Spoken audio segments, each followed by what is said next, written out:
can stay right here. We will play until somehow you can find a slightly different frame of mind. Right here in my arms, away from all harm. You'll be safe from all the flares, although I know you don't care.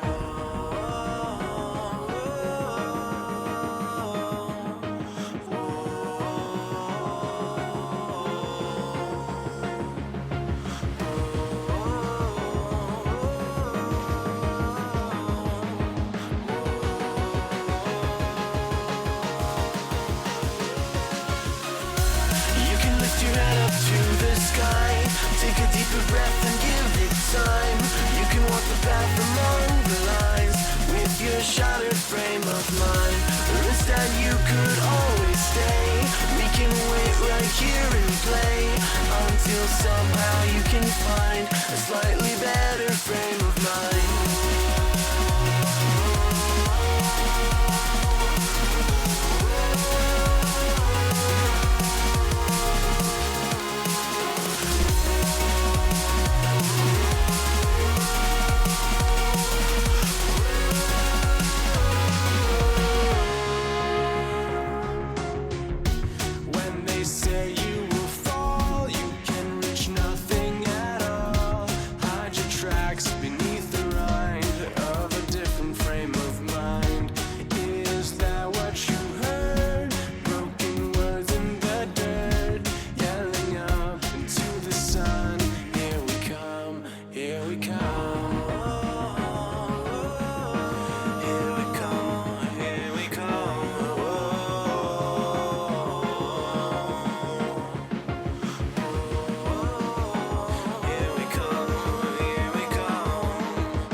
Shattered frame of mind. Or instead you could always stay. We can wait right here and play until somehow you can find a slightly better frame of mind.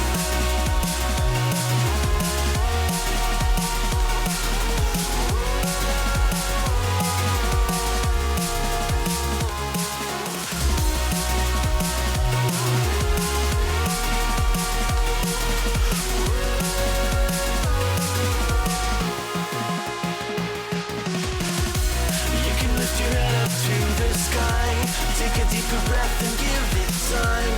You can walk the path along the lines with your shattered frame of mind. Or instead you could always stay.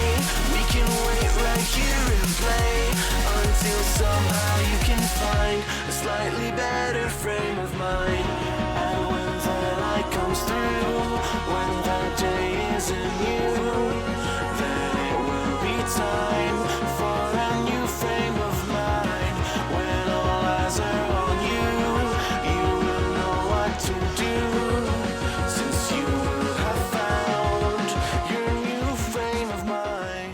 When you lift your head up to the sky, take a deeper breath and give it time. You can walk the path among the lines, but always know that you'll be safe. I'll be here throughout your days. Come find me and we will play.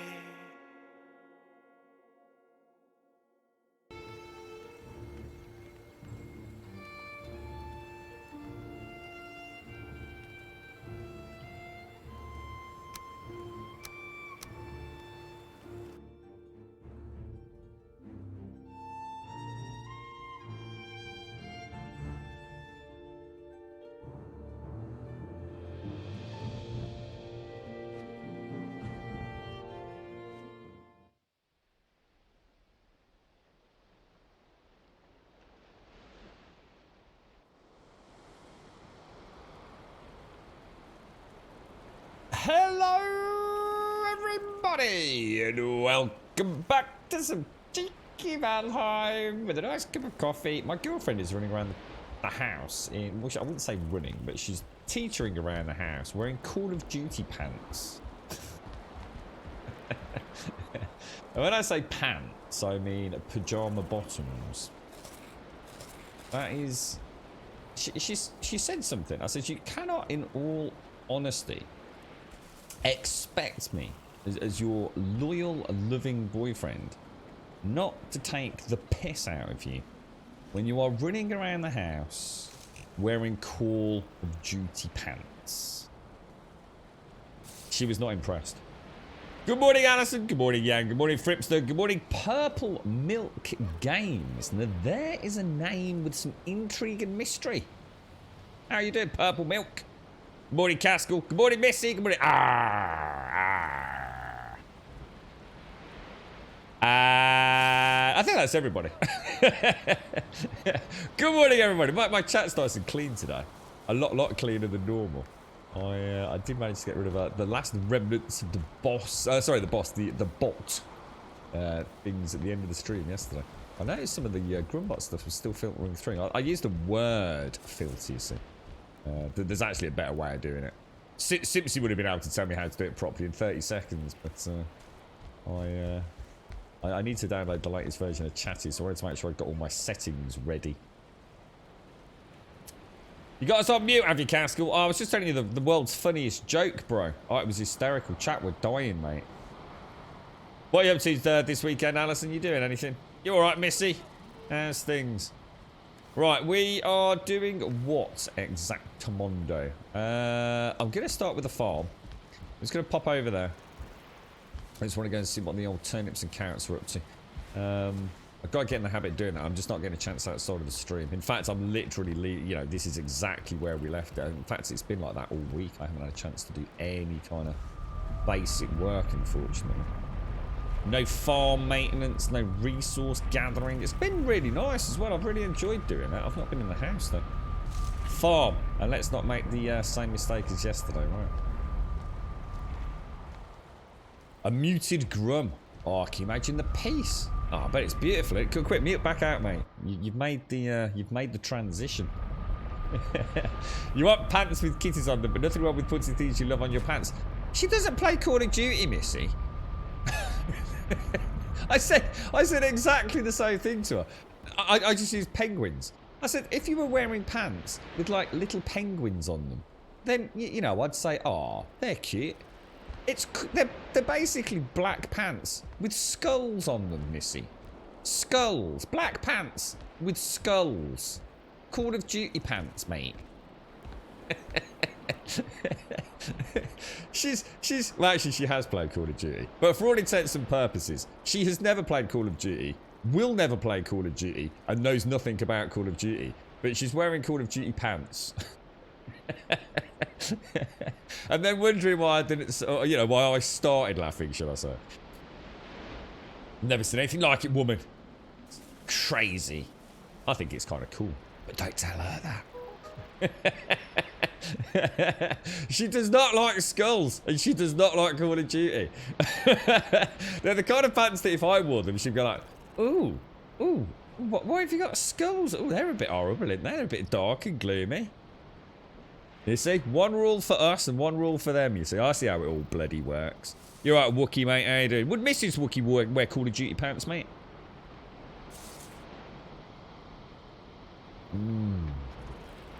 Oh, that coffee's bloody good, I tell you. Oh, I've got the fertiliser. Well, not the fertiliser, the cultivator. Oh, wow, nice cultivator, like. Oh, for a nice bit of agricultural farming down here. Wait, what you doing? Get up there. I don't think I'd fit in the pants, to be honest, mate. I don't think my legs would fit in them. I'd like to know where the pants came from, is what I'd like to know. Who's been in my house who's been wearing Call of Duty pants? Because they ain't freaking mine. Yeah. Right, what was after the cultivator? We shall drag those up there. Reminds me, actually, I need to buy some new t-shirts at some point. I've been waiting for a nice big sale on Sports Direct. You can normally pick up a t-shirt about £2 over there. See if you get like 5 t-shirts, you get them for about a tenner. That'll keep me going for the it's spring here in the UK. What's it like over in your neck of the woods, everyone? It's kind of like the sun's coming out a lot. You know, the days seem like really long already. compared to what they were. The sun's out a lot, but it's a very cold sun. It's like the warm doesn't permeate down to the ground.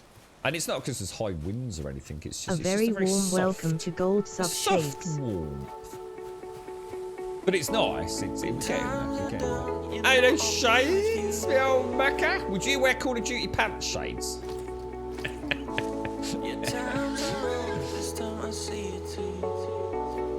That little rascal. Right. I can see you, my little grey dwarf chestnut.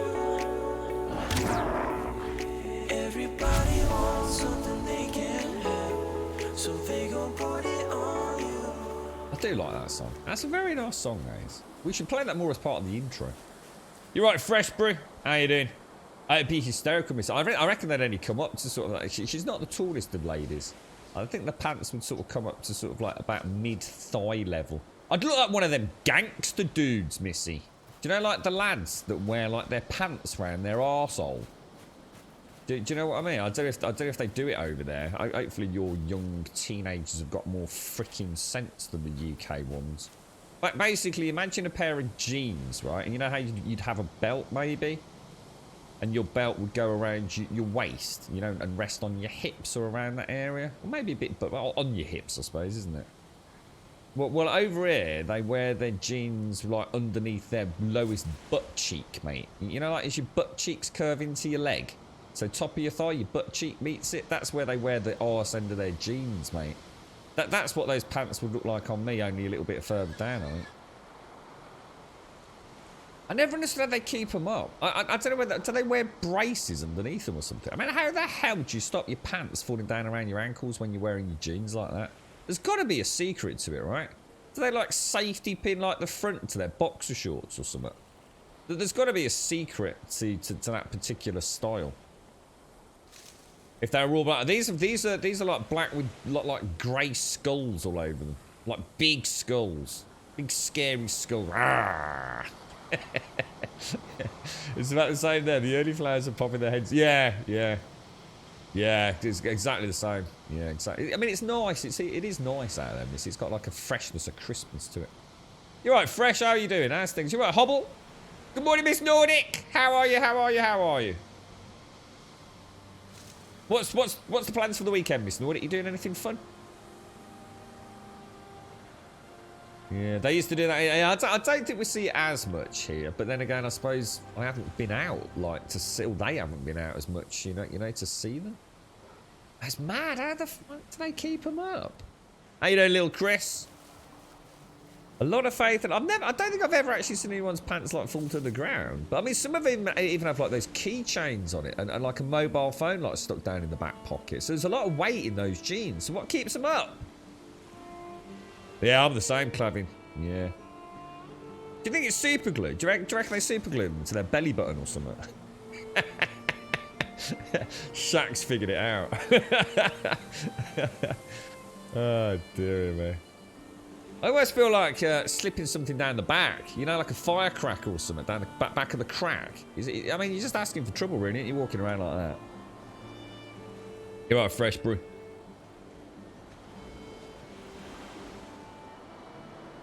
Nowadays, young people here dress like 90-year-olds. What do you mean? What? They have Zimmer frames and like...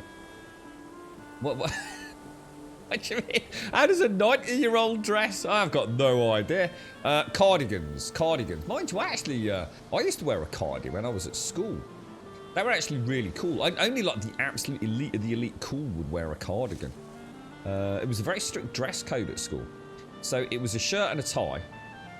And you had to wear a blazer, as it was called, with the school badge on it. But you were allowed to wear a jumper as well in the winter. But some of us wore cardigans. Oh, yeah, man. Oh, yeah. We were the hip kids, bro. You all right there, Miss Nordic? You getting slashed, smashed, hammered, or having a chill one this weekend? I know you're a bit of a party animal, Miss Nordic. Like to let the hair down, get a couple of funky raves with the glow sticks. You all right, Des? How you doing, mate? You dislike pants. See, pants are what you all call pants are what you call trousers in America, isn't it? And then that's what I call them over here. But which the girlfriend doesn't like. She thinks pants are like what you'd wear as underwear. You see, but I haven't called. To me, it's like pants are trousers. Where's my pants? Where's my trousers? I've said that for years. You alright, Ape? How are you doing? Hang on 1 second. A decent sized tackle, but it wouldn't though, would it, Chris? Having a big dinky winky and a pair of clangers ain't gonna help keep your freaking trousers up, mate. That's not the way gravity works, bro. So that's that myth totally busted. Not unless, like, I don't know, maybe they sort of lasso the top of their jeans button with a wonderfully embroidered like set of pubes or something. You know what I mean? Maybe they'll like plait their pubes into a lasso-esque style support system. To be honest, mate, it's a fucking miracle the people that wear clothes like that can even put their fucking shoes on in the morning. So I think we're in the realms of fantasy right now, mate. Always a small party in my head. Whoop whoop! It's the sound of the police. You get in there, Miss Nordic. It's Friday. She's had too much coffee. Calm down, Miss Nordic. Calm down. Back away from the keyboard. You weren't the cool kid at private school. I was the poor kid. I was the poor kid at a fucking grammar school, mate. So I know exactly how you fucking feel. I'm currently trying to tame a wolf in this game, and I was not prepared for how long it's going to take. Oh, I've not got that far fresh. Yeah. Like, they wear the same clothing, hairstyles, and so on. No makeup, all grey and beige colours. I've been surprised several times when walking behind a lady, and she turned out it was a girl. We had a period here where there was a lot of colours and a lot of... it's all sportswear, I think, these days. They wear what I call sort of like the I don't know what to call them myself. I call them just like the top baggies. Like top baggies. I don't know what the proper... Basically, Missy, what it is, any kid worth their salt these days, right? They tend to wear a bit of sporting gear, right? But the pants is the crucial part, right? The top, they just wear anything, right? Always like, you know, the baggy pants we were just talking about halfway around the ankles. What they wear now, they wear like, say, what I'd call like a jogging bottom. You know, it could be cotton, it could be some fancy space age material, whatever. But they're really baggy around the thighs, right? Like MC Hammer pants. And really, really thin at the ankles. And like the calf area. That is what like the kids wear these days. So baggy loose at the top, but literally like really not like skin tight, because it's not like jeans or anything, because it's you know, it's that kind of elasticated sort of cotton fabric, whatever you'd wear as sports gear, you know what I mean? That's what, or super skinny jeans, super skinny jeans that make their legs look like little skinny bean poles, you know? I could never wear something like that. Never gonna happen. My legs wouldn't fit in it, even with all the weight I've lost. Miss Nordic, oh my God. Jesus Christ, that's a tier 3, Miss Nordic. What? Oh my God. She's gone crazy. Thank you very, very much, Miss Nordic. Thank you. Not only that, that's a 3-year sub badge today, mate. That is a 3-year sub badge, Miss Nordic. Thank you very, very much. It has been an absolute pleasure and a privilege to get to know you, mate. Thank you very, very much. And thank you for the tier 3. Now, obviously, if you do fancy all the glistening goodies that come with the tier 3, let us know. Discord is the place. Thank you very much, Miss Norris. Seriously, that's really kind of you, mate. Golly gosh. Golly gosh. Golly gosh and fiddlesticks. Thank you very much for that. A 3-year tier 3. All the 3s. Gap of 3 and all that jazz. Thank you very much, mate. That's really kind of you, man. Thank you very much. I wish you a wonderful weekend, my friend. You were the poor kid in a secondary mon school. Yeah, my bros went to a comprehensive, mate. Yeah, I used to hang around with them all. They didn't hang around with the grammar school kids. Hung around with all the local comp kids, mate. That's because that's where I lived, you see. And unfortunately, I made the mistake of passing some exams and being told I'd been given a spot in a grammar school. It was like, oh no. Alright, poor people are truly happier than rich people, trust me. Absolute fucking toddle bollocks, mate. Absolute fucking toddle bollocks, mate. I am fucking about as piss poor as it gets, right? I mean, all right, that's a terrible thing to say. I mean, you know, let's be honest, that's bullshit. I'm sitting here streaming on Twitch, right? I've got a computer, I've got the internet, I've got a, well, slightly leaky roof over my house because they fucked it. More on that later.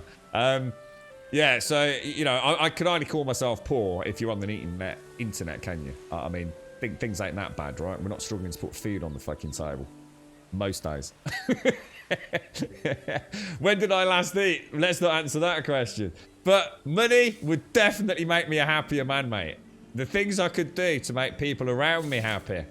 Yeah, all that, oh, money don't make you happy. No, but it fucking probably goes a fucking long way, right?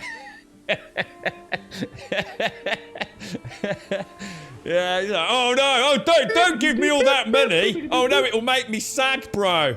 Oh no, I don't want to upset the equilibrium of the overly joyous happiness I'm feeling, the overwhelming euphoric feeling I get when I get up in the morning. Don't go giving me money and ruining it. Oh no, you evil bastard! What have you done? Oh no, throwing wads of cash in my direction! Oh, you hideous beast! I don't think it works like that. I really don't. Don't in my head anyway, mate. I'll tell you what, let's test it. You all send me £1,000, right? This is a very serious social experiment. You all send me £1,000, right? I'll let you know on a daily basis how it's making me feel, all right? If I start getting a bit sad, a little bit depressed, you know, I'll refund it all. Totally on a promise, man. You might change your toy. How you doing, mate? Astings, thank you for the raid. I hope all is well. Clavin, thank you for the gifted sub going out to Subquake, and good morning, Subquake. Thank you for the 22 and the copy of Valheim. Mark, thank you for the follow. Miguel's, thank you for the follow. Miss Nordic, thank you for the 36 and the 3. Good morning, all. Cheers, Doc. Thanks, mate. Couple of Lego bricks, yeah? You're right, Trev. How you doing, bro? Grammar school, yeah. We have comprehensives and grammar schools. Well, in some cities, I don't know if all cities have grammar schools. Some cities are too poor to have grammar schools. They're not proper cities. Only big proper cities have grammar schools. Oh dear, the trouble I could get into today. I spent 7th and 8th grade in a very small private Catholic school. Oh god, yeah, I'm a Catholic. I've lived a Catholic childhood. I got offered a scholarship to a private high school and said hell no, 2 years was enough. What year does that? What's 7th and 8th grade? I don't know what age that puts you at. Joy, thanks for the raid, bro. What you been up to, man?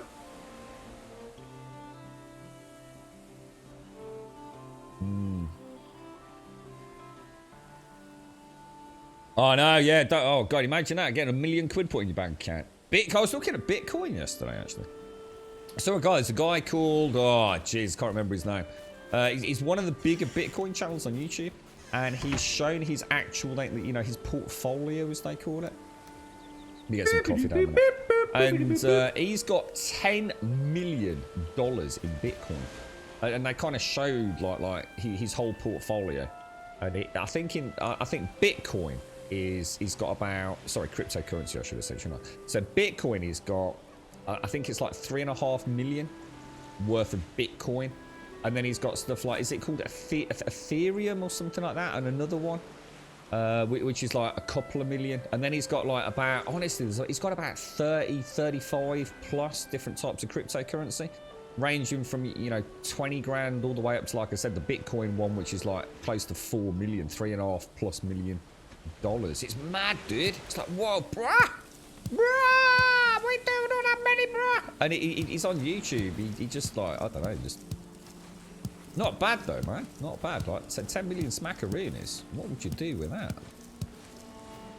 Not be sitting here planting carrots in a virtual game, probably. Well, actually, no, you would be, wouldn't you? Because then you can stream full time.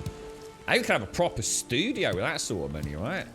Bit of soundproofing. We could get the nut cam up and running.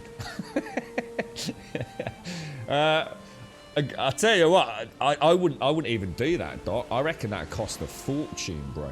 I'm not even kidding you, mate. I bet 1,000 1x1x1 Lego bricks would not come cheap, dude. I really mean that, mate. And unless you've got a big bank account in there, I think I've come to a lot of cash, bro. Wookie! Wookie! Oh my God, Wookie's in on a 36 on a tier 3 as well. What the hell, bro? Thank you, Wookie. Or should I say, thank you, Mrs. Wookie, because we know who holds the power in that family. Thank you, Mrs. Wookie.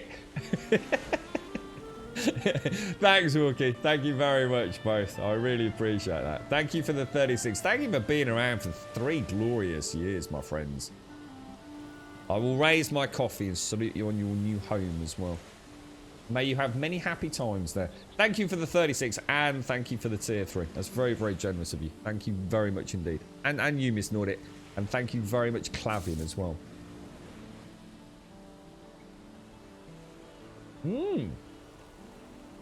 No, thank you very much, Wookie.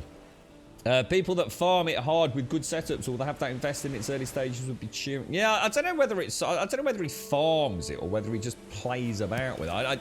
To be honest, it was just like the first channel that came up. You know, he's got like I mean, let's be honest, mate. He's got 700,000 subscribers with millions of views on his videos, so he's probably making a fair bit of bank from YouTube anyway, right? It's one of those ones that's easy to monetize as well, isn't it? Something like that with sponsorship deals and things from all the various coin holders or cryptocurrency, whatever they are, you know. So he probably makes a lot of money even outside of crypto. So yeah, I mean, I actually did. I went as far. This goes to show how interested I was in the conversation.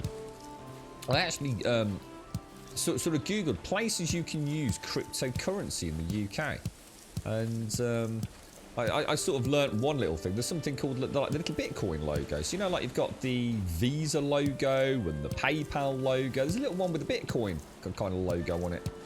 So yeah, there's a few places like scan.co.uk accept Bitcoin. Because that to me starts lending some validity to it, you see. So, you know, what's the point in having loads and loads of Bitcoin? You know, not that I will ever have loads of Bitcoin, but it's still the starting point on how you look at it, isn't it? You know, so, okay, let's say you've got, I don't know, £500 and you converted it all to Bitcoin. That's great, but how the hell do you use it? What do I do with it? You know, I can't take it out of a hole in the wall, can I? What use is it if I can't spend it? You know, if I can't use it at Tesco's, that's the only place I really spend any money is Tesco's, right? For food. Other than that, it's, you know, to dodgy roofers and things, but I definitely wouldn't accept Bitcoin. Yeah, but yeah, you know, scan.co.uk, which is a computer hardware sort of retailer over here. They accept Bitcoin in exchange for, you know, their products. So, yeah, you know, that at least made me start thinking, okay, it's a bit more real than I thought, if that makes sense. Thank you very much, Wookie. Thank you very, very much, sir. Yeah, I mean, farming it has got to be the way, right, little Chris? But I mean, I'd never have. It's like people saying it. If you just on your own in your house, it probably costs you more in electric than it would actually what you'd make on Bitcoin, right? What the hell is Chatterbait? Is that just like a sex chat or something? Now imagine all those Lego builds who have a whole shop with Lego parts of all sizes. Must be worth a fortune, honestly. I can't remember what store it was. There was one. It was like a mom and dad store. I think it was. I can't remember, dude. Called Checkers or something like that. I don't know, mate. In our city centre, you can actually go in there and buy individual Lego bricks. They've kind of got like this big display. So if you wanted like I don't know, a blue 8x1, you could just go and buy it. And you put them all in little bags, and you went to the till and you could buy it. You know, maybe you'd missed, you know, lost one particular one for a set or something, so you could buy the individual parts. Or maybe you just wanted like a big pick and mix, mate. Oh, dude. Oh, seriously, bro. It was crazy money, man. Crazy money. We're talking a significant amount of pennies for each one. So some of the bits were like 20p a piece, mate. It's absolutely insane, man. I kid you not, the bag of Lego that we had as 3 brothers must have been worth, I reckon, I'm really guessing it, but well over £1,000, mate. Easily over £1,000. For probably a couple of grand. But my mum gave it to charity because we all said, like, you know, we've got no real use for it. So my mum ended up packing it all up and gave it to a charity shop. So, you know, which is a cool, you know, that's a good thing. But yeah, I reckon that was worth a lot of money these days. Yeah, it looks like it, Dart. Yeah, they've been accepted. Microsoft accepts it on things like the, I think on the Xbox Store and Microsoft Store, or one of the stores. I think it might only be the Xbox stuff, actually.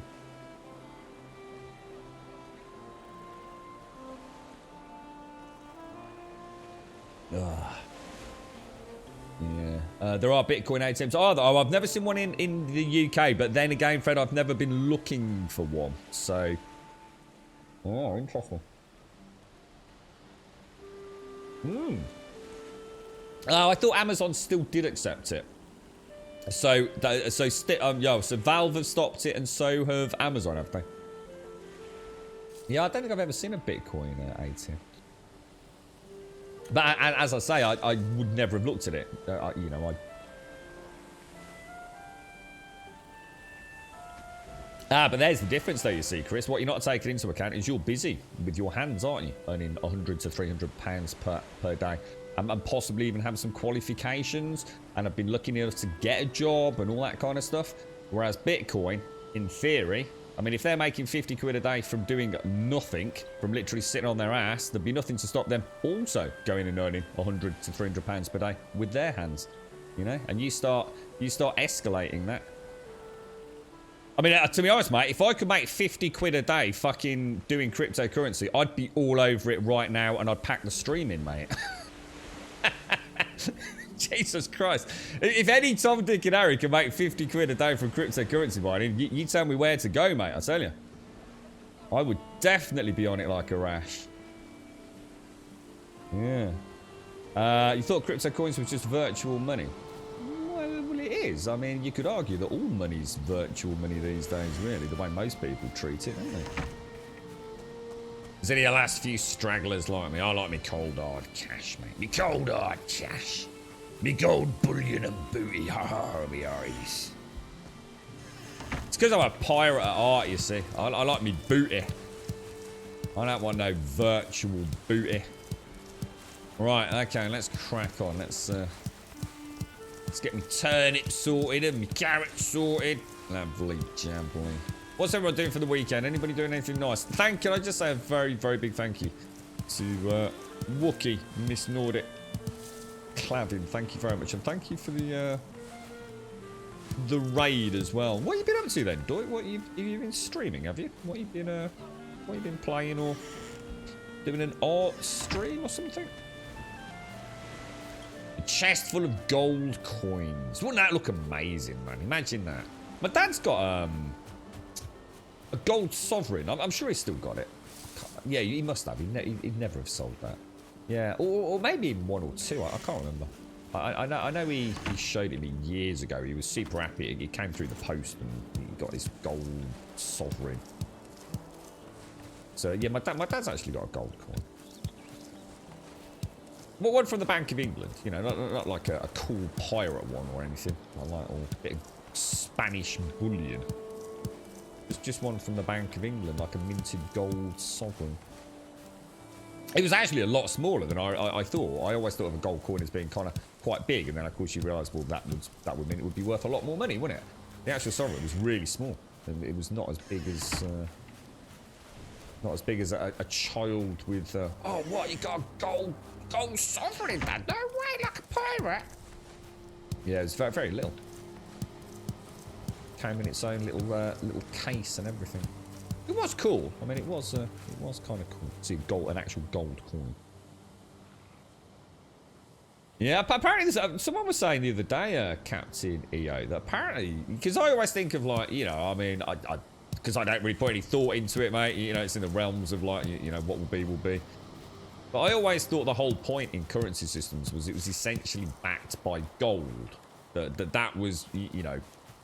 That's you're getting a piece of paper that is a promise of the equivalent, you know, whatever, you know, that I don't know, exchange rate is supported by that country's gold reserves, I guess. But someone in chat was saying apparently there's actually a lot less gold around than you think. That there really aren't these huge vaults full of gold. Apparently it's because it's used so.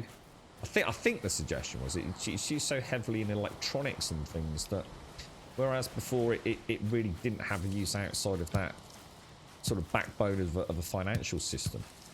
And now, obviously, due to its inert properties and things, it's actually become quite a highly sought-after metal for actual industrial purposes. I don't know if there's any truth in that. Just one of those things that know that one day I'll have 10 spare minutes and look it up on Wikipedia or something.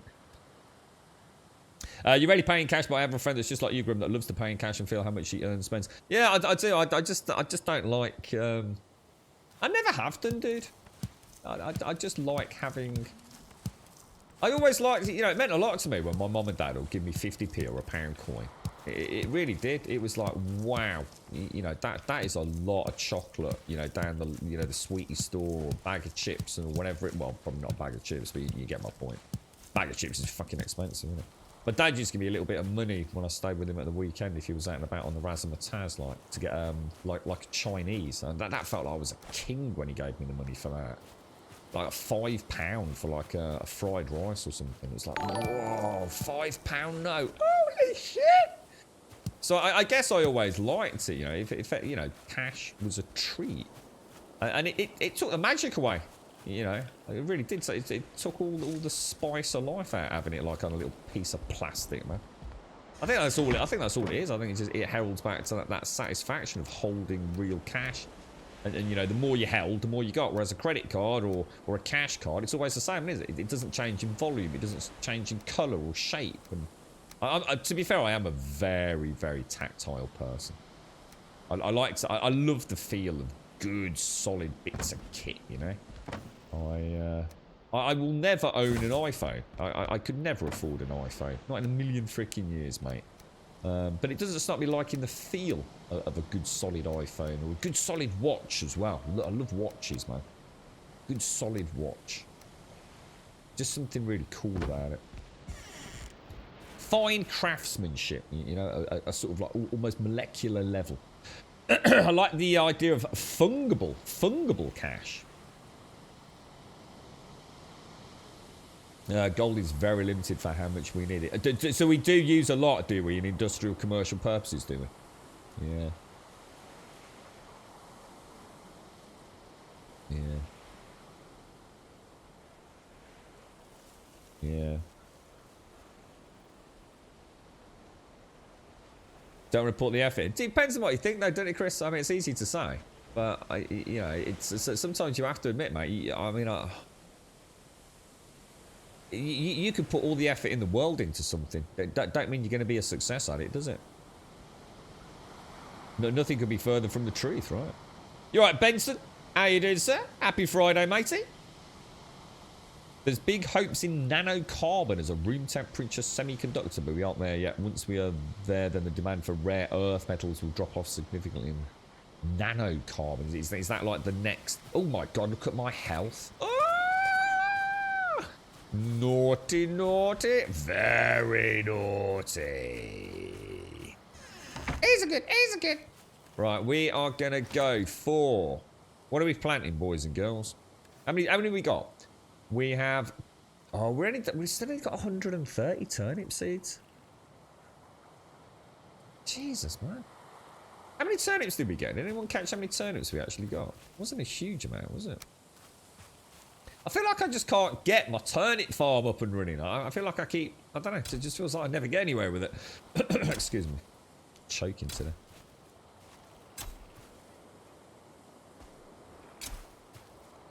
I got the little tickle out in the back of my throat yesterday. I felt a bit funny on the stream yesterday. I got a girlfriend to check my heart rate and everything yesterday. She said it feels as strong as an ox. My heart my heartbeat was 52 beats per second. 52 beats per second. Forget that, 52 beats per minute, which is actually quite low for me anyway. So it's normally around sort of like the 55 mark. So yeah, 52. So that was nice. She's going to bring home one of these. She's actually got one, but she had to... I think they had to... I can't remember if it was for recalibration or something, or an update on something. She's got these like little finger... I don't know how to best is. I think we've mentioned them before. They're like a little ECG machine that links to your phone via Bluetooth. And it's like two metal panels. And you just put like your two fingers on each panel. And it kind of records not just your heartbeat, but your heart rhythm. And she obviously, because of what she's got going on, she uses it quite a lot.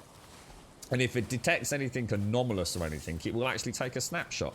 And you can just download it as a little sort of whatever the file name is. And you can actually have it sent direct to your GP or your consultant to have a quick look and make sure everything's okay without actually going in and all the rest of it.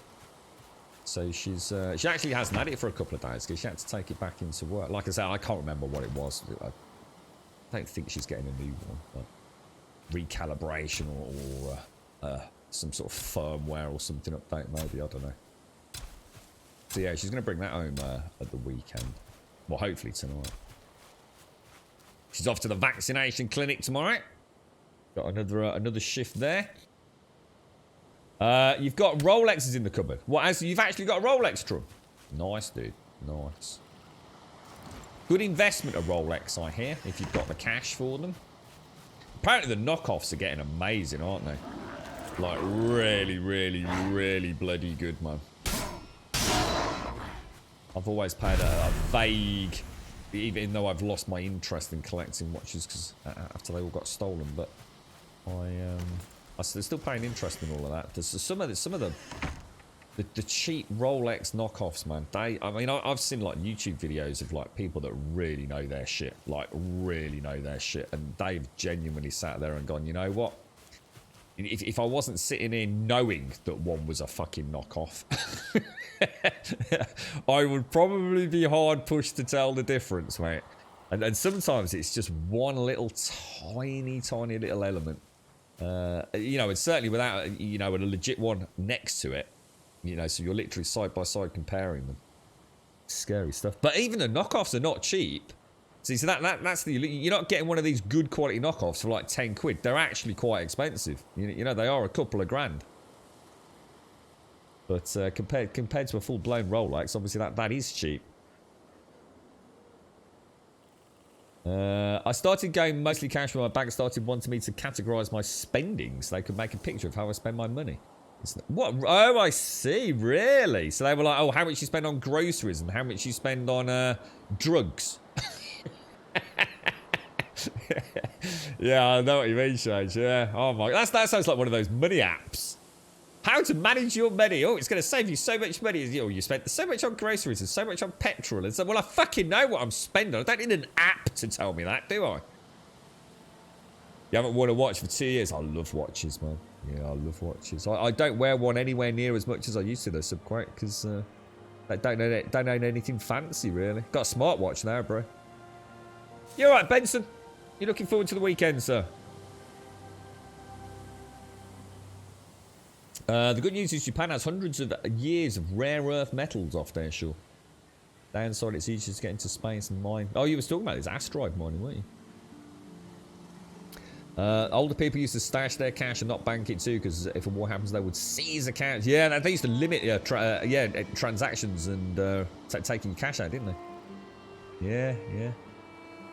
No, that happened, Chris. Yeah, because it can cause massive financial collapse, can't it?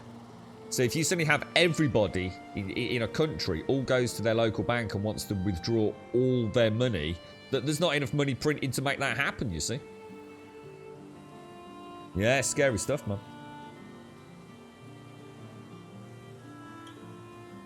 Oh, here we go, Doc, Rolex, ugh. Just because it's like one of the finest handcrafted watches in the world, Doc has to hate on it. That is everything about you, Doc. Like, literally, one of the finest crafted pieces of gear out there. You know, the attention to detail, the actual craftsmanship that goes into them, like, almost unsurpassed by leading experts in the industry. You know, people actually know their shit. Doc Rolex. Yeah, I'm sure if we offered you one right here now on stream, Doc, you'd be like, oh no, I don't like Rolex, Group. No, I'd rather not, mate. Yeah. It's cool to hate, right, bro? Cool to hate.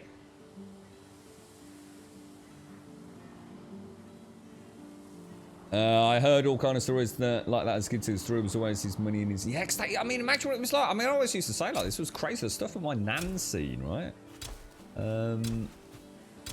Because I mean, I don't know, but like rationing.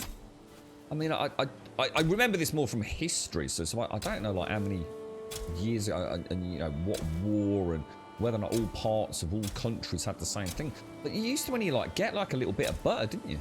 You couldn't just, even if you were rich. I don't think you could. Well, probably if you were rich, no doubt you could blag it. But yeah, you were only allowed to actually get like a little bit of butter or a couple of eggs and things, weren't they? You know, if you didn't have your own chickens and stuff. Imagine that. Imagine actually living in a world where you're rationed. Ogie, ogie, ogie, oi, oi, oi. Actually rationed to what? That's mad, isn't it? I mean, that's the. I mean, mind you, I suppose when I think about it, I never thought I'd live in a world where there was a global pandemic either. So. Hashi, good morning, sir. How are you doing? How are you? How are you? How are you? I hope all is well.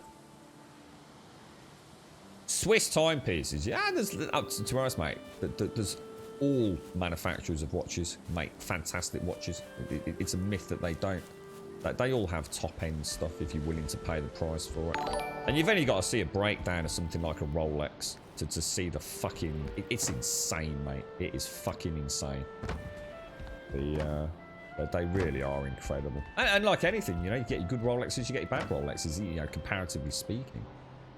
It's... you know, I've had beautiful Seikos back in the day. You used to have some really nice Seiko watches. Yeah, it's. Oh, there's the sap I was telling you about. Look. That's when I went on the big rampage to farm the Grey Dwarves. I actually forgot they were over here. Well, I knew that. I forgot which box they were. Yeah, there's something really nice about a good watch. But they are, you know, a proper good watch. You're not getting them for cheap, man. You're really not. There's a reason they're expensive. There really is. They're absolutely gorgeous. Absolutely beautiful. I watched the making of a knockoff. I don't think it was a Rolex. It was something else. Jesus Christ!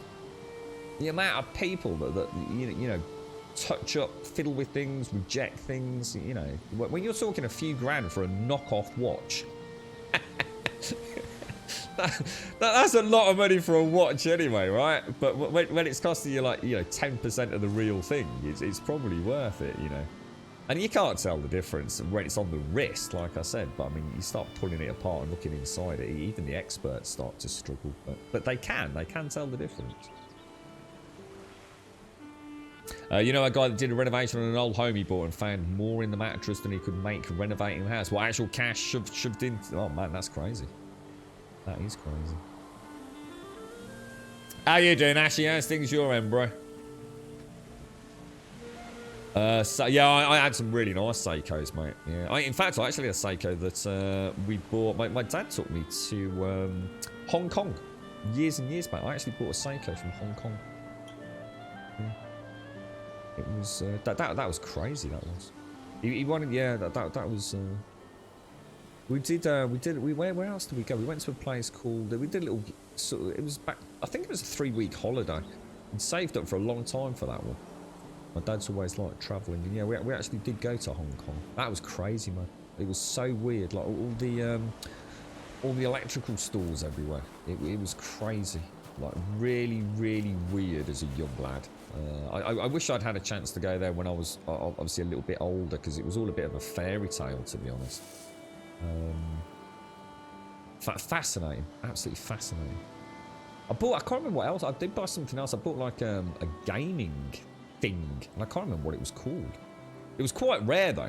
It's called. Oh my god, what's that down there? Why have I got a gap in my fence?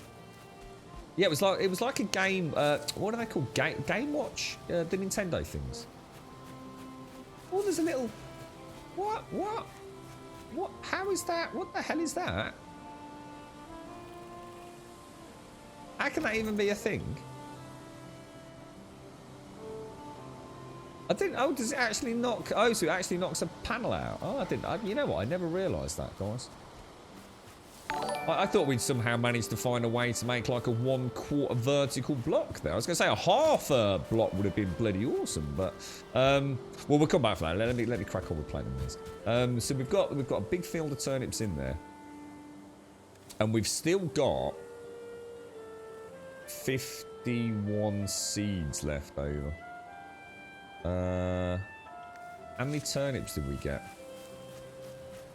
I still don't understand why I can't get my head around this. There's something horribly wrong.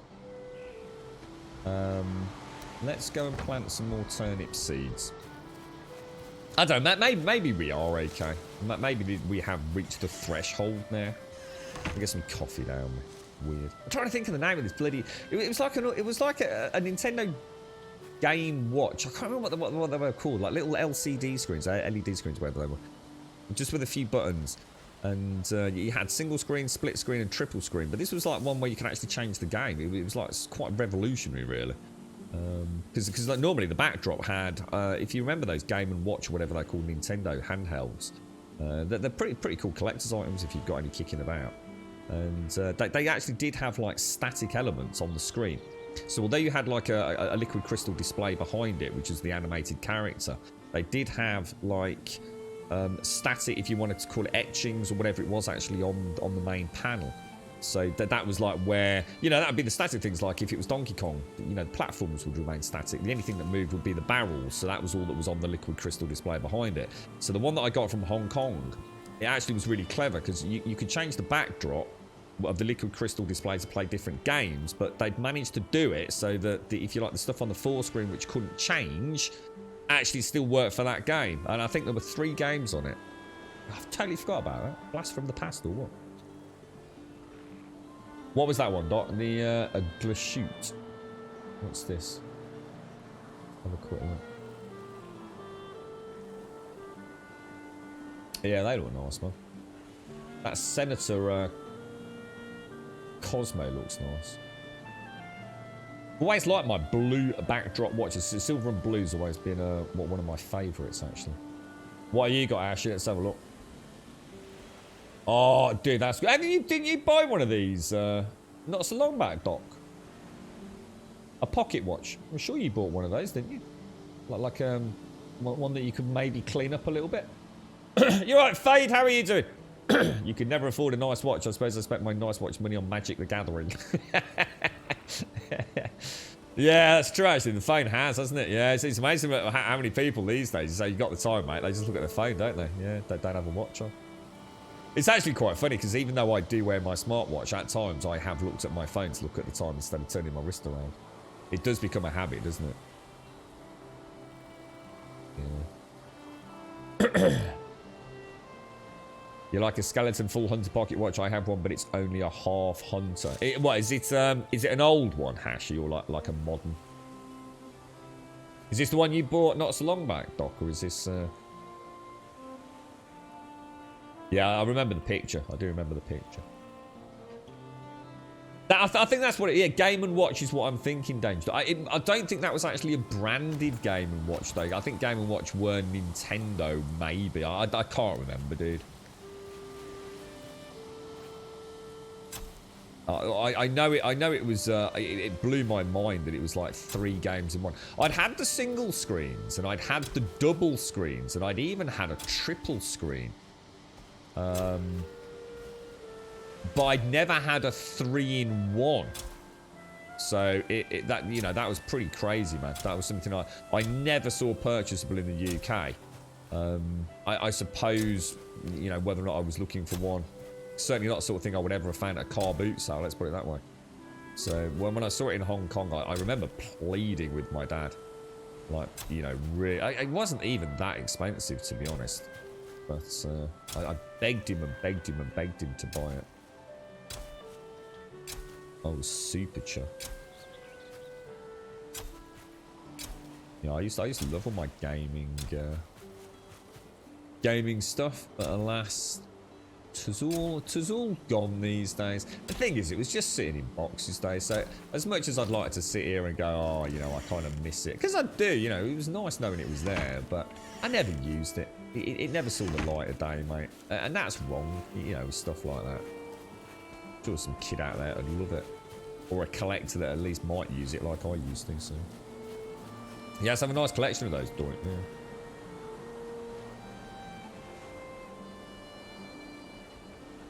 Yeah. Not a pocket watch, Grim. I've got a liking for Russian wristwatches like the Poljot alarm watch, and the Lakita TV face I'm currently wearing. Have you put pictures of those up, Doc, or not sure if you've seen those. You're right, Padge. How you doing, fella? How's things? I can't remember even what I actually had back when it all got nicked, Doc. I was absolutely devastated, mate. I was quite heavily into trading, to be honest, mate. My dad had an uncle. He wasn't actually my uncle at all, but we called him uncle. Or my dad got me calling him uncle. And he used to work in the jewellery quarter in the bullring, dude. So I had access to all sorts. Yeah, really fun, man. Really got into it, dude. But not the financial side. You know, to be honest, mate, I didn't really know what was worth what. I'm sure I did all sorts of silly trades over the years. I just knew what I liked, and I was a collector that liked to wear, Doc. I suppose that was the difference. So, you know, if I really liked the look of a watch, I'd do anything I could to get my hands on it. You know, I wouldn't know if it was in good condition. I certainly, you know, in hindsight, wouldn't have known if something was a knockoff. But I suppose I wasn't in... the watches weren't worth that much. We're not talking Rolexes, Doc, you know what I mean? We're not talking about watches worth thousands of pounds. I think probably the most expensive watch I've ever owned was... I honestly don't know, dude. I should imagine about 600 or 700 quid. And that would have been one of the Seikos, I think, dude. What that would translate to now, I have no idea. No idea at all.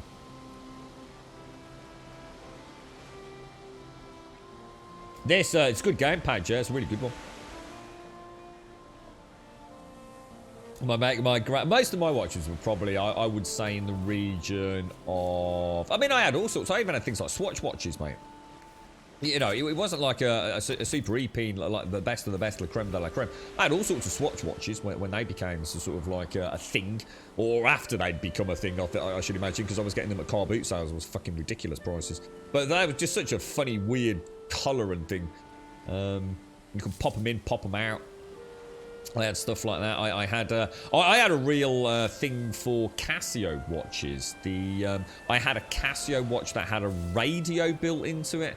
I had a Casio watch that had the calculator built into it.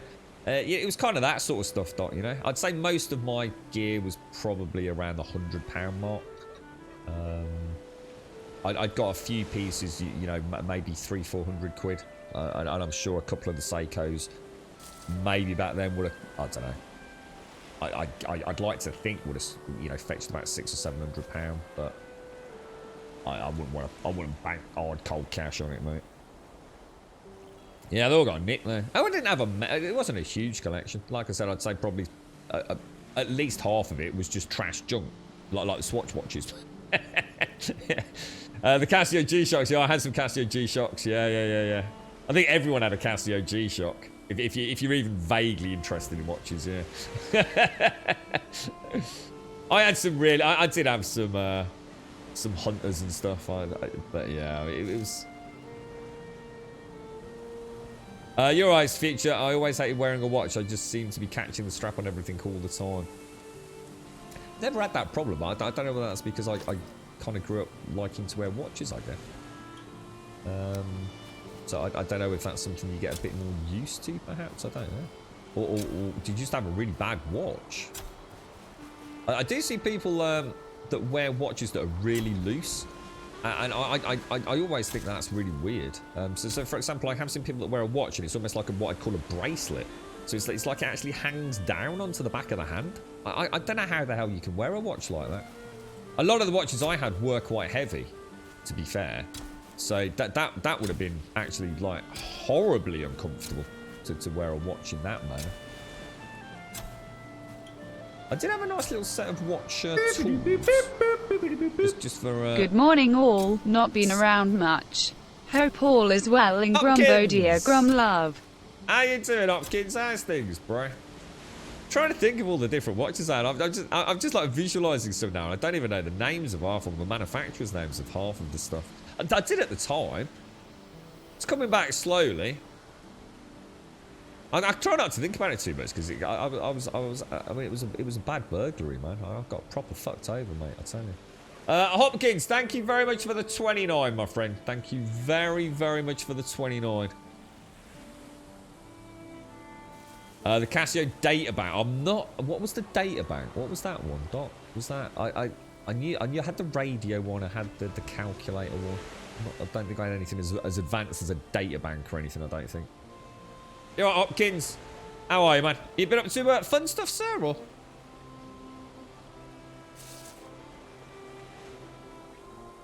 Oh, you're talking about the nurse's watches. Yeah, on the little bit of a ribbon or chain. Yeah.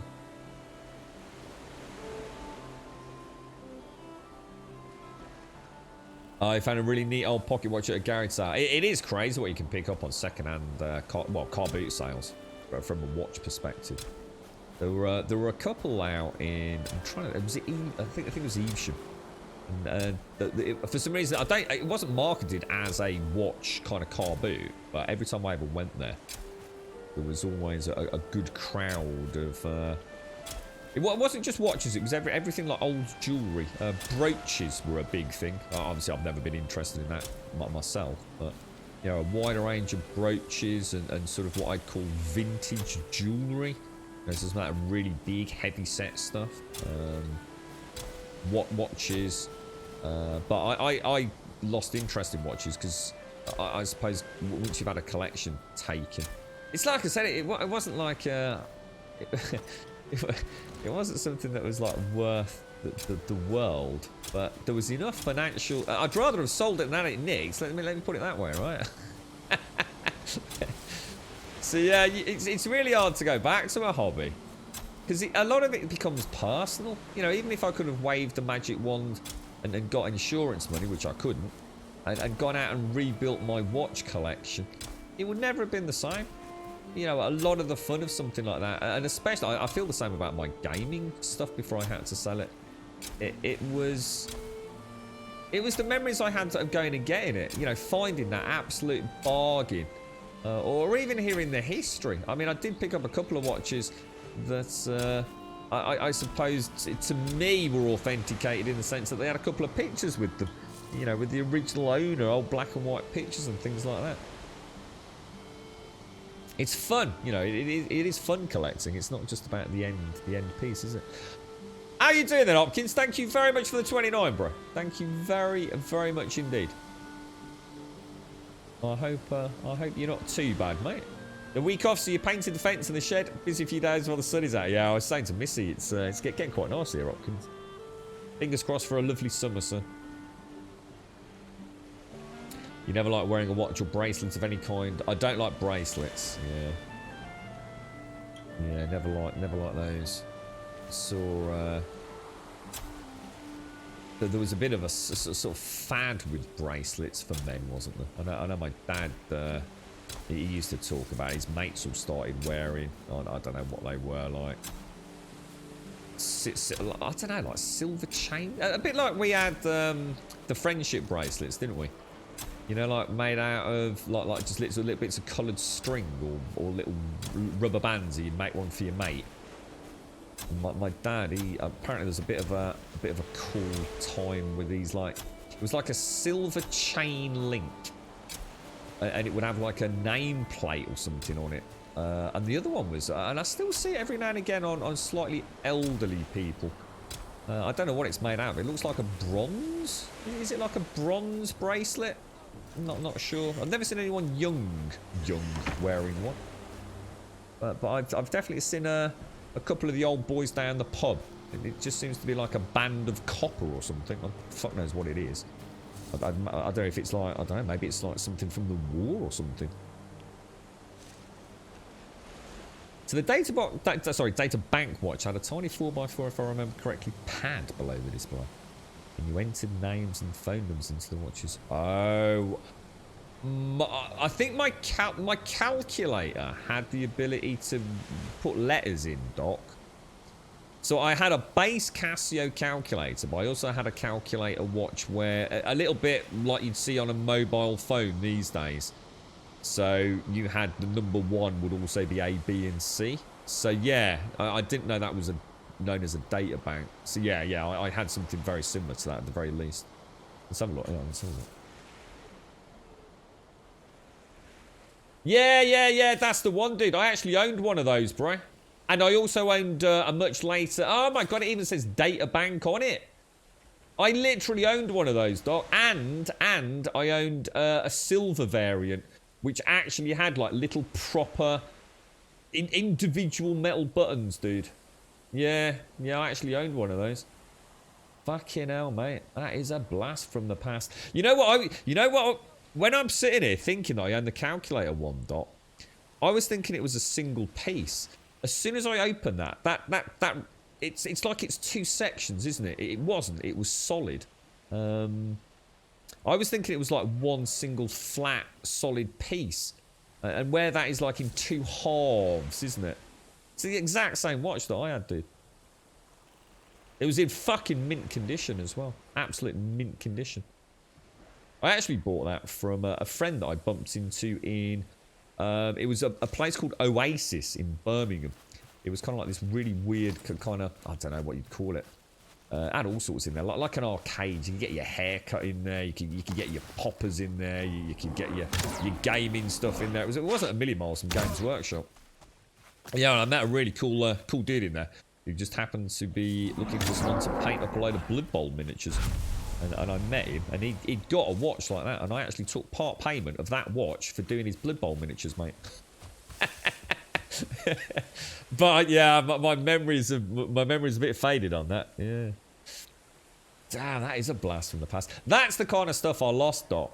That kind of stuff, you know, not worth a huge amount of money, mate. You know, some of them were, but it's not, is it, Shades? No, I lost all. I mean, as it happened, I got fucked on the insurance anyway. Long story, but yeah. So I'd have just kept the money in the bank. I would never have gone back to doing it. Is it copper? Is it, Josh? Is like a copper band? Is it? Yeah, I'd have know what I mean. Oh, it's supposed to help with. Oh, it's supposed to help with arthritis. Ah. Oh, is that? Oh, really, Fred? Oh, right. Oh, I thought it might be some like some. I don't know. So something to do with the war, perhaps. You know, like a symbol of having been somewhere or something like that. Yeah, he's not too bad actually, homeowner. Yeah, he's not too bad, mate. He's I need to focus on this. He's not out, so he's still in the hospital, mate. There was high hopes he'd be out this weekend. I'll be honest, mate. If I don't get a phone call, in fact, let me just check my phone's okay. About 11 o'clock, I should imagine that is going to be a big fat not happening again. I could really do with it not happening this weekend, to be fair, but I need to do carrot. Actually, we don't need to do carrot seeds, do we? So why don't... There's nothing else I can do with turnip seeds, is there? So I might as well plant more turnip seeds, yeah? Why can't I do this? Turnip seeds, there we go. Yeah, I mean, it'd be great if he did come out owner. I want him to. But at the same time, I've got such a busy weekend, mate. I really have. That trying to deal with that on top of everything else, I kind of almost hope it doesn't happen. And to be honest, he seems in fairly high spirits anyway. I think once he didn't come out when he was expecting to come out, he kind of buckled down. Do you know what I mean? He's had a couple of times recently when he's been in, but he's not been in for long. This time, I think, how long's he been in now? He's been in like, fucking hell. Is it like 3 weeks or something? So it's a fair old whack, isn't it? So yeah, fingers crossed. Fingers crossed. Yeah. Fingers crossed he comes out on Monday. It's just that they don't seem to discharge over the weekend. I don't know whether like the hospital just goes on like sort of skeletal staff or something. And there's a lot less doctors around. So yeah, we'll see. We'll see. I suddenly disappear with a phone call at 11 o'clock. There's a high likelihood the whole weekend's going to be thrown into turmoil, unfortunately. You've got 2 silver-coloured copper bracelets that, for some reason, stop the arthritis in my mouth. So they actually work then, Hashi. So this isn't a load of bollocks then. This is actually... any idea what's the magic behind these then? Because I have seen a lot of people that wear them. But it's always been like the old boys down the pub. And to be honest, I never asked, and the reason I never asked because I thought it was war related, you see, and it just felt like it was, you know, are probably something that, you know, maybe is quite personal to them. You know, don't want to bring up all that kind of crap. So I never asked, you see. What's that rubber duck? Bongs? What's this? Hey, Doc, do you reckon you can find a bong watch? I'd be very surprised if there is not a bong watch out there. Oh, thank you, Miss Nova. That's very kind of you. Yeah, no, he's doing all right, actually, mate. Yeah, no, he was out of the danger zone a little while back. But they kept him in because they weren't happy with a couple of things, which I'm sure was being overcautious more than anything. Can you plant both turnips and turnip seeds from the seeds? No. No. You can, if you've got seeds, you plant turnips, and turnips will turn into seeds. So it's kind of like a round robin. So no, seeds, from these seeds I can only make turnips. From these turnips I can only make seeds. Or food, obviously. Oh, thanks, Homo. No, I appreciate that, mate. Thank you. No, my best to yours as well. It's, I feel awful. You'll have to forgive me. I'm a bit scatty-brained this morning.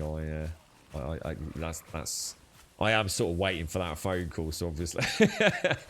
and thinking about my dad and Hong Kong and everything, it kind of makes you.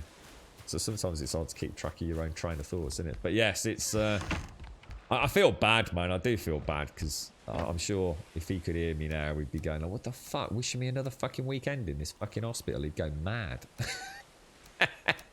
The thing is, though, dude, right? I know he's safe in there. I know he's got a couple of his little creature comforts. The only reason he wants to come out is because he wants a whiskey. That's the real reason, mate.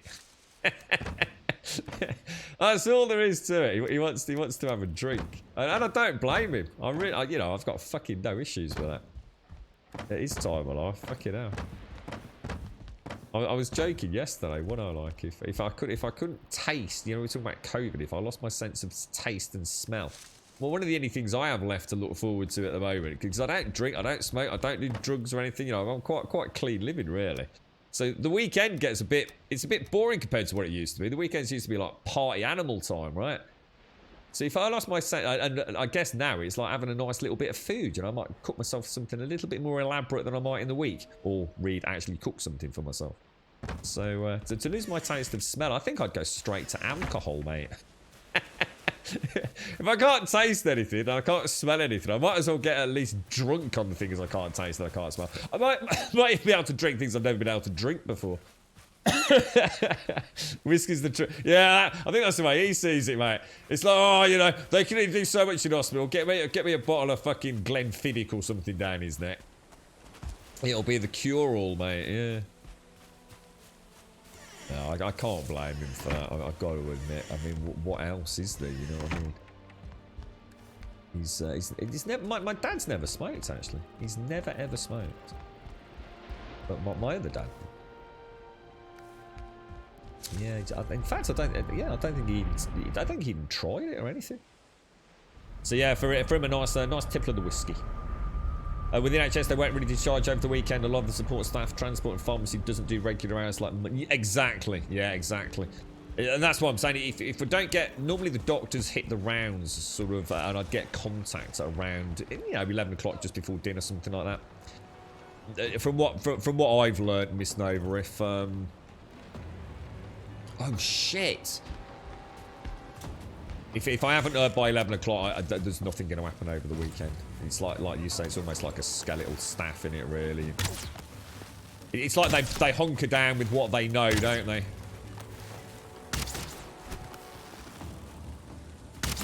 Oh god, that skeleton's still alive.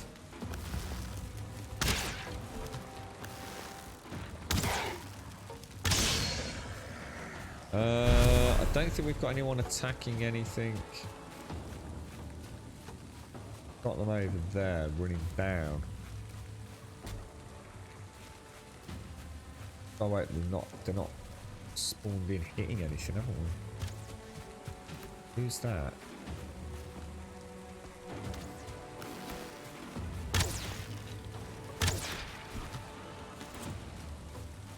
I think we'll be okay. Well, it doesn't look like they've actually been able to get in again. We've been really lucky with these, you know. Really lucky with them. Let's get the odd one, don't we? What I'm worried about is them coming up around those palisades like the Grey Dwarves used to, and me not realising they start hammering. Because the way it works, if they can't get to you, oh shit. Yeah, if they can't get to you, they start smashing things. Yeah, they've already knocked over my bloody. Have they knocked another cart out?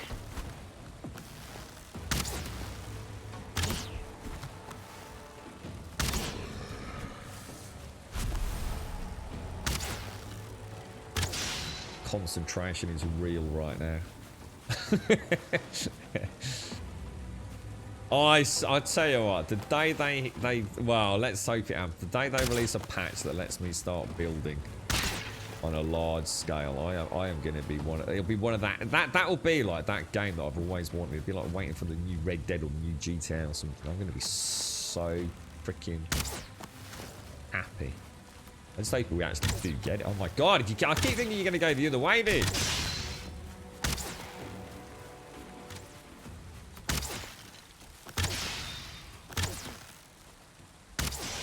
It's like we gained a few archery points there, didn't we? So there's no. So hang on, sorry, Hashi, sorry. There is no scientific reason for them to work, but yes, mine have little magnets in as well. They somehow work. Wow, wow, that's interesting, Hashi.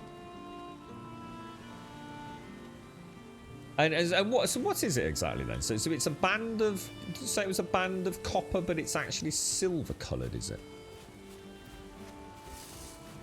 Yeah, yeah. Is it worth digging up the stone ship barrels?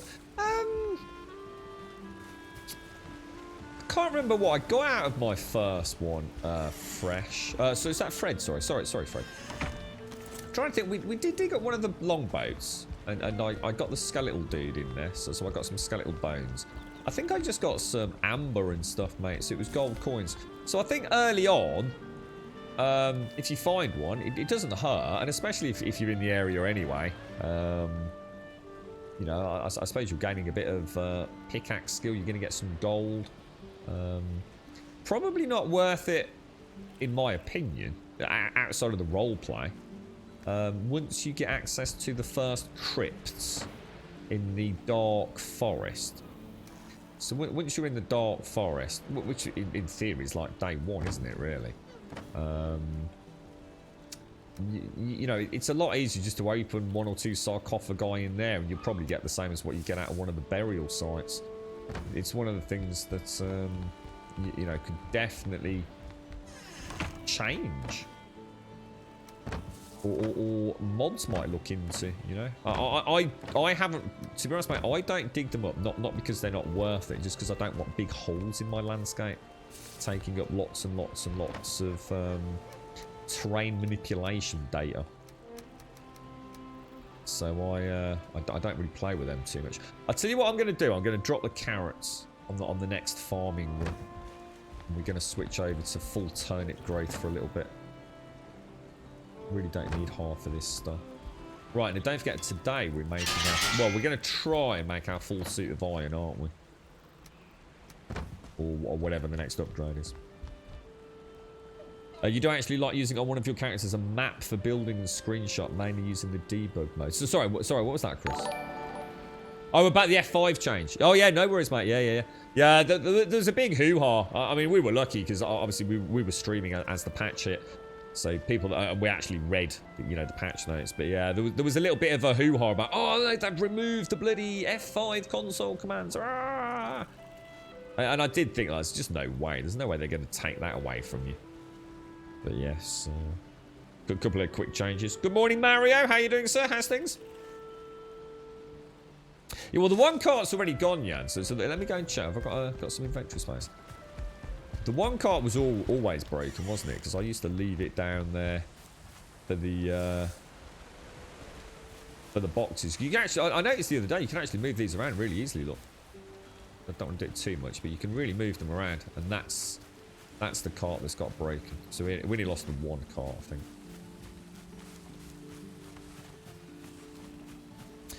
The magnets are actually supposed to direct the blood flow in the correct way. What? And that's what has that impact on the arthritis, is it? Jeez. Hey, look, if it... Oh, no, there is another one, yeah? No, you're right, dude.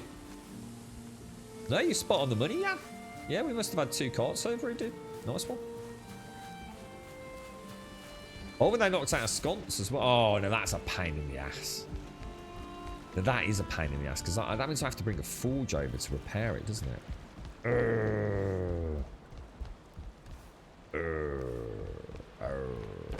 Right, let me throw this one. Let me go and get some stuff made up. What do I need? I'm going to need... I'm not going to be able to fit it all in, am I? I need some of that, and I also need some of those. See what we can make. So if you got a spot of arthritis in your hand, then I mean, no one has. Then these things are worth a shot, then, Hashi. Yeah. Oh, inventory's full. Tell you what I'll do. I'll just drop those down there.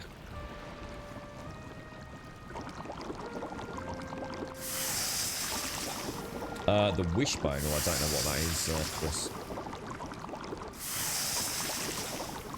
You have 2. I wear when my thumb starts giving me shite. They have a Celtic knotwork on them. So when you say 2, is that presumably 1 on each hand? Is it? Then? Got this idea now. If I ever get arthritis in my hand, I'm gonna have like a Thor-like glove or something. You know, like 20 fucking. Won't be able to lift my own forearm up, mate. Anything to get rid of the pain. I dread arthritis. I have no idea what that must be like. All I remember is my little nan. And she suffered from terrible arthritis in her hands. And later on in other parts of her body. And how come I can't make sausages? Oh, because that's thistle, isn't it? And I remember her hands becoming more and more almost claw-like. And I really do mean that. She lost so much movement in them in the later years. And it was awful. It really was awful. She used to be a very hands-on, practical kind of lady. She used to love potting around. Well, she didn't actually have a garden. It was like a shared garden. She lived in like this one up, one down kind of shared... Well, it wasn't shared accommodation. She had her own flat as such.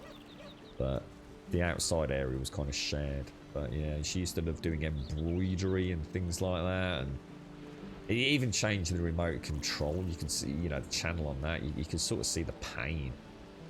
So I think arthritis is one of those things people think is just like an inconvenience. A little bit of achiness. I mean, I'm sure it can be. I mean, maybe it starts like that. But yeah, that must be awful. And especially for people like ourselves, and like my nana, who was very hands-on, you know, to suddenly like not be able to hold a controller or play a video game because of crippling arthritis. I mean, that don't bear thinking about, does it? I think I'm gonna have to go like that then, aren't I? And then I'm gonna need some thistle, and I'm gonna need some raw meat. Okay, right, let's see what we can rustle up there then. How are you doing, crazy-eyed Eddie? How are you, your wonderful community doing? Thank you very, very much for the raid. I hope all is well. Thank you very much, Hopkins. I hope the weather's treated you well while you've been out and about, mate. It's certainly the time of the year for it, Hopkins. Nice to see you, man. Nice to see you.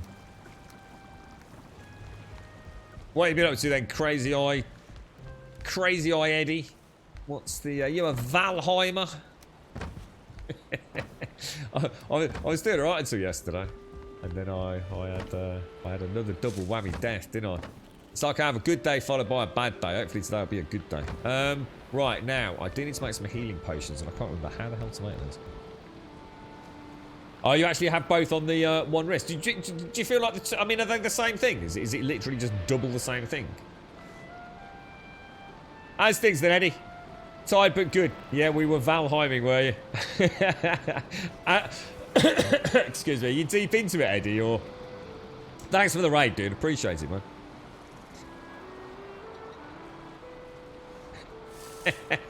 I like the Droog homemader. I noticed a couple of times when I was in the crypts that they have this really familiar Patrick animation from SpongeBob.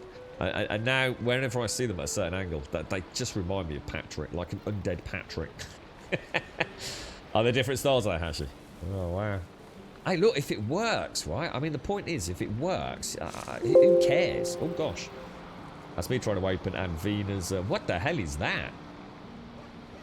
What is that, Anvina? That almost looks like... almost looks like a Cocoa Pop chocolate bar in a bun. I take it it's not. Is that like a minced beef or something, is it? Whatever it is, it looks bloody gorgeous, Anvina. That's a nice little treat for you this morning, isn't it, mate? Living the bloody high life. It is. It's Friday, and let me... I'm going to say a word, Anvina. Banana. Okay? If you type banana in chat, you know you've got the right day. Okay?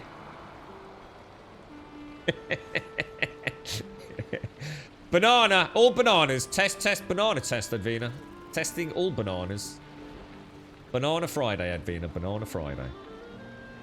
Square sausage. Oh, is that what... Oh, I remember you telling me about square sausage. That's weird. It's just weird. That's got to just be a Scottish thing, right? Square sausage. Why? What's the matter with the perfectly round sausage, Advina? Eh? What you got against them? Tree dicks. Peel back that tree dick. I'm not too sure I condone this for young children. My God, Hashi. My God, sir. Right, crafting. We want a forge down there. What boss you on then, Eddie? I'm going to assume you're way in front of me, mate. I keep getting sidetracked by this motley crew in chat, mate. Need a bit of resin. God damn it. Friday payday, is it? What's 26th today, isn't it? Yeah, so someone, I think Pooh said he was getting paid yesterday. Is everyone getting paid early this month? Because it's like a bank holiday next week or something, is it? Grab that, there we go.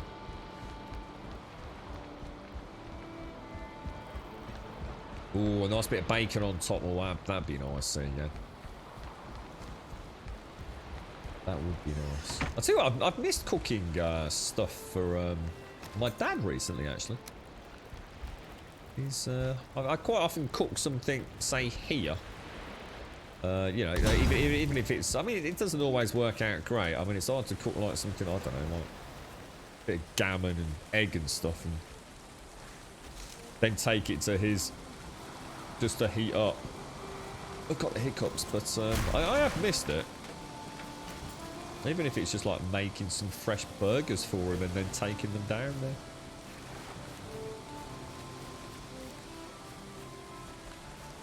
Oh, it's every 4 weeks, is it? Oh, I got you. So it's nothing to do with the monthly tick over there.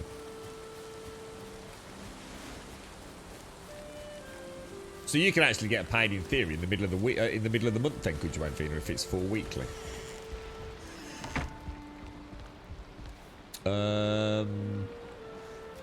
Well, let's go and make the car. Sorry, let me do that. What's that under? Miscellaneous, isn't it? 20 wood. You gotta be kidding me, dude. In and out like a bloody yo-yo. You're stuck on Modor. I can't find the oh, I don't know what. I've not got that far, so I don't know what that is, actually. Found this one highly addicting, Eddie. I've thoroughly enjoyed my time with this one, and I'm becoming very aware of all the wonderful mods that just seem to go from strength to strength out there, mate. There really are some masterpieces, in my opinion. Could make for a second playthrough being very, very fun. Yeah, look, you can actually move these. So you would be able to get quite a nice little...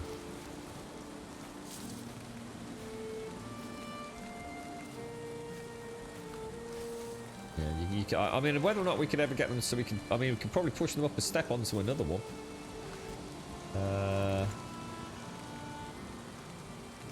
You try it.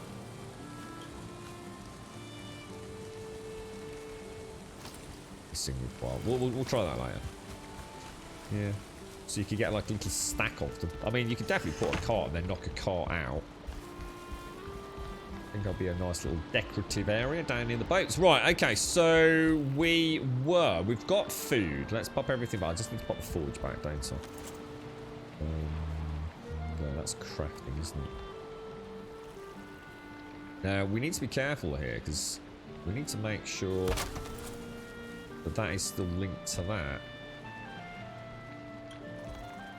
Why is only that one doing that? Is it just where you stand? Why is only my bellows giving me the magic trail? 5. Is 5 right? Because we've got 1 at the back. So it's 1, 2, 3, 4, 5, isn't it? So yes, it is. That's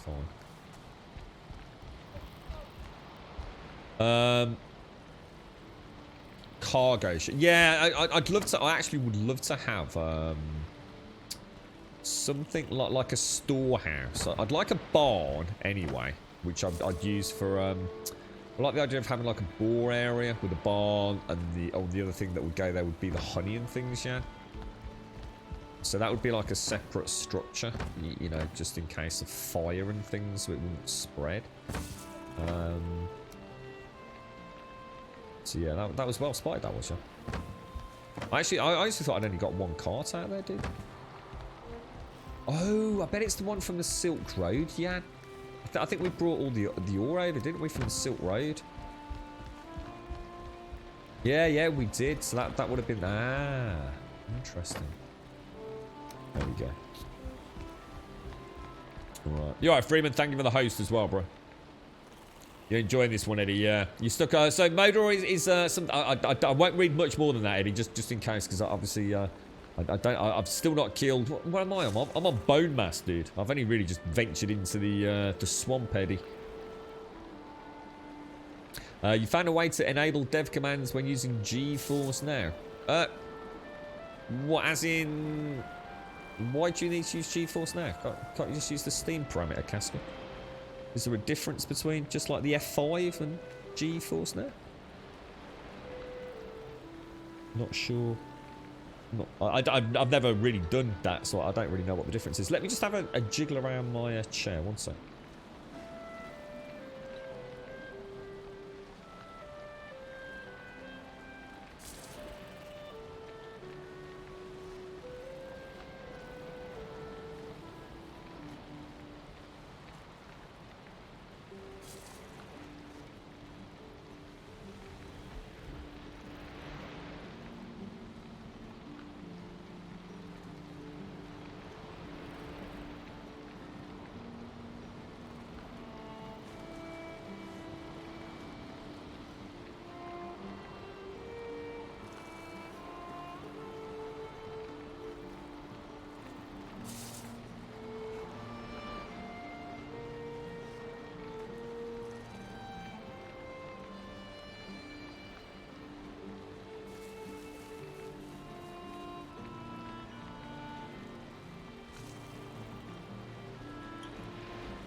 Right, sorry about that. It's just couldn't quite get comfy there.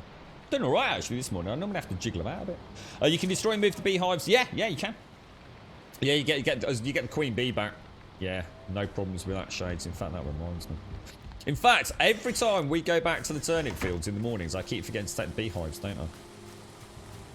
Oh, the new beehives. I've got 5 new ones I can actually manufacture. We've done really well with the queen bees. I need to get this place relit, really, but while we've been in the swamp, I haven't been too worried. There we go. Might as well keep doing that. So you use GeForce now, chap. Oh, right. It allows you to stream the PC games using Steam running on a remote machine, but when you launch the game, it goes straight into it. Doesn't allow you to access the Steam launch command, so you can do it through GeForce. Ah, clever, Castle. Clever. how's this game run like that? I mean, she's not the most fluid of games, or you know, even a mediocre build at the moment. But how's what's your play experience like? Pretty good, hopefully. Right, let me make some healing pots then. So how do I actually do that? We can make medium healing now, can't we? So honey, blood, raspberry, dandelion.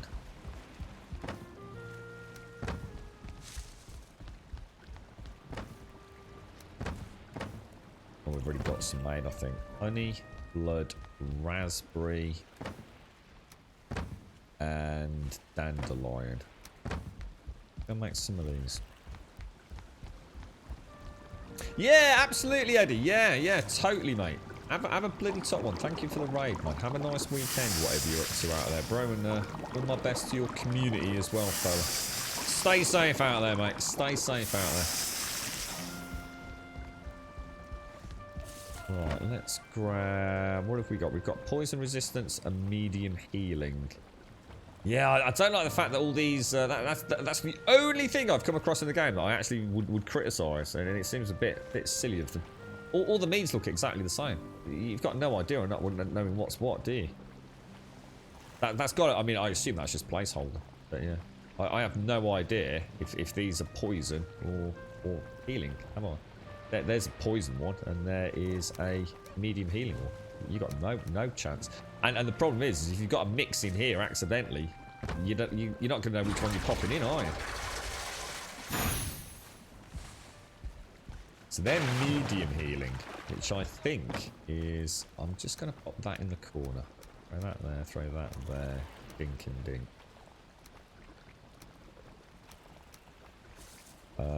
Those should not be in there. They should actually... Well, it's because I can't fit them in. Throw those in there. So these... Yeah, these are different ones. These are medium healing. These are minor healing. So I think what we'll do... We will pop those pots in there for now. How do you make poison pots? So yeah, I could probably do with making another fermenter, really. How do you make poison? Neck, coal, and thistle. We've got 4. Should we go and hit one more tube? Let's go and hit one more tube. Let's do it. It's really good on GeForce now, but I have the Founders package, which comes with all the bells and whistles. What? Hang on. What do you mean by Founders package, mate? Is that something to do with Valheim, or is that is that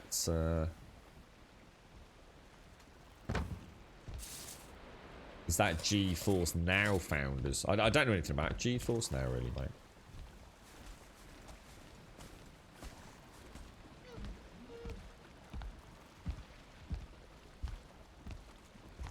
Interesting to try GeForce Now, I suppose. I've tried Shadow. I tried the Xbox. I can never remember what they call it. Xbox's naming convention for everything is just shit. Xbox live game streaming cloud, xCloud service, whatever the fuck they call it. And that was a bit shit, to be honest. In fact, it was unplayable, is what it was. It was absolute trash when I tried it.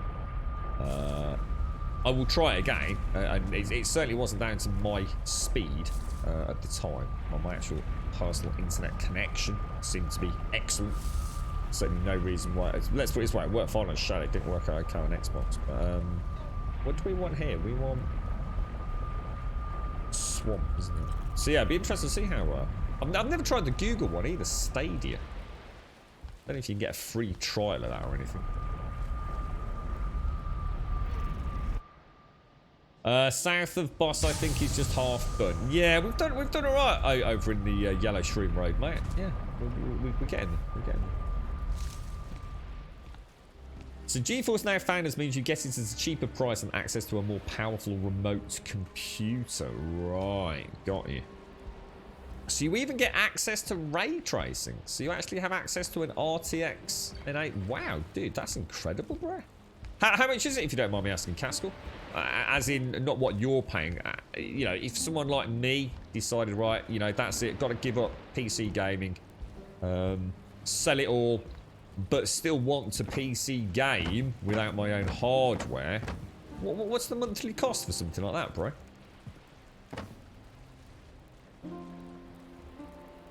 We're looking alright, aren't we? Should we head straight down?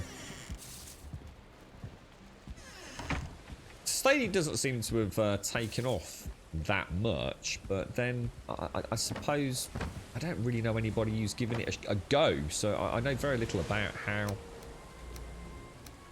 I mean, sometimes the service is really good, but you know, people just don't use it. Just because it's not being used doesn't mean it's bad. It just means, you know, people don't have a need for it, perhaps. So I don't know what it's like.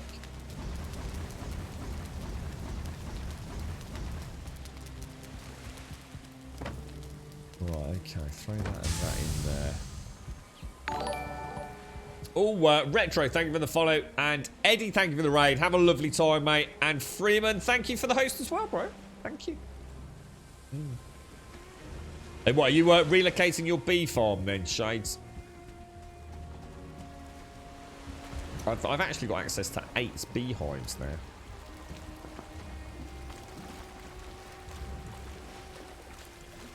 Which is probably a bit overkill. Oh, it'd be so good if I could build, man. Please let there be a patch this weekend that lets us build. Patches seem to be coming. Oh, is that Odin? No. I just mistook Odin for a small fir tree. That's my Norse karma destroyed for the rest of today now, mate.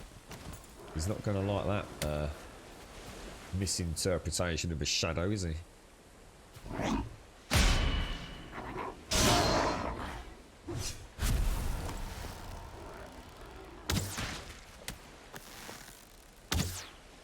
Oh, come on, Mr. Grey Dwarf.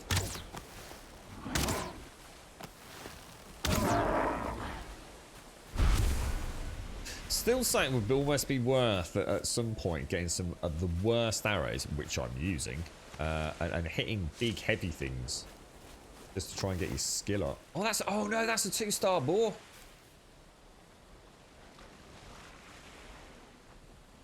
Oh, when it's night time? Ah, shit. We could spend all day trying to tame that. Oh, that is so tempting. If only it wasn't here. There's no point. There's no point. God damn it.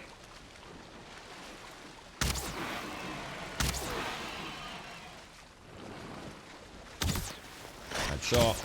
Oh my god.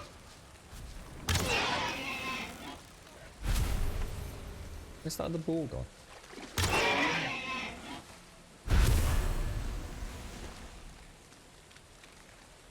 Yeah, that's actually the very first 2-star ball that I've ever seen, but it's going to count as a night spawn. Oh, Jesus, it's going to count as a night spawn, so.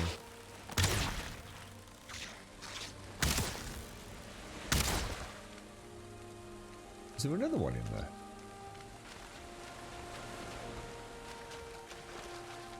Go and drop this off.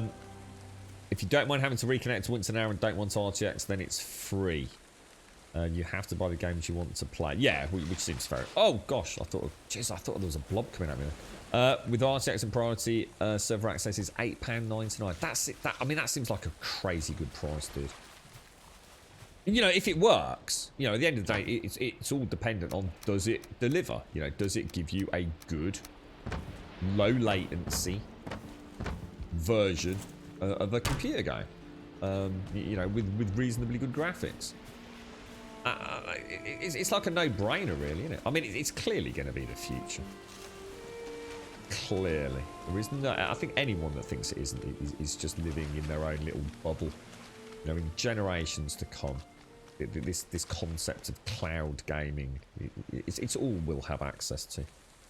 Maybe not in our lifetimes, and certainly not, you know, even in, like, you know, your children's lifetimes, but it is inevitable.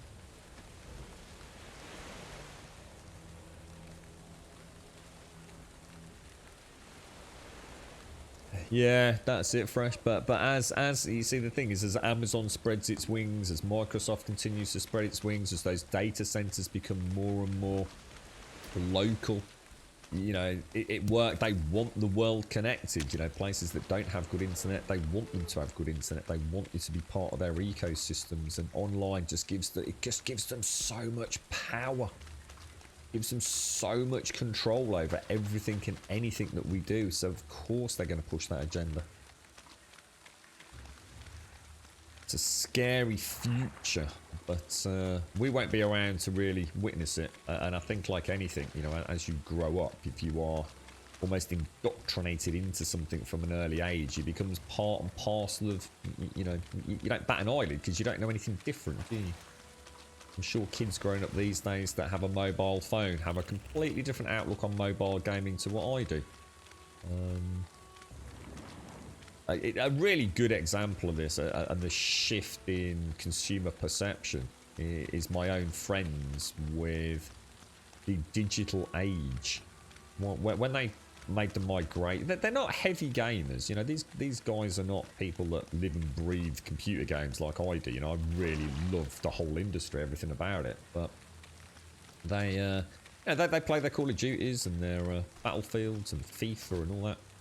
And when the PlayStation 4 was coming on board, it was and the Xbox, you know, they eventually got convinced to buy the PlayStation over the Xbox, which was, you know, probably the right move at the time. But they absolutely flat refused to go digital. It's like, I'm never going to buy a game digitally, you know, not unless I absolutely have to.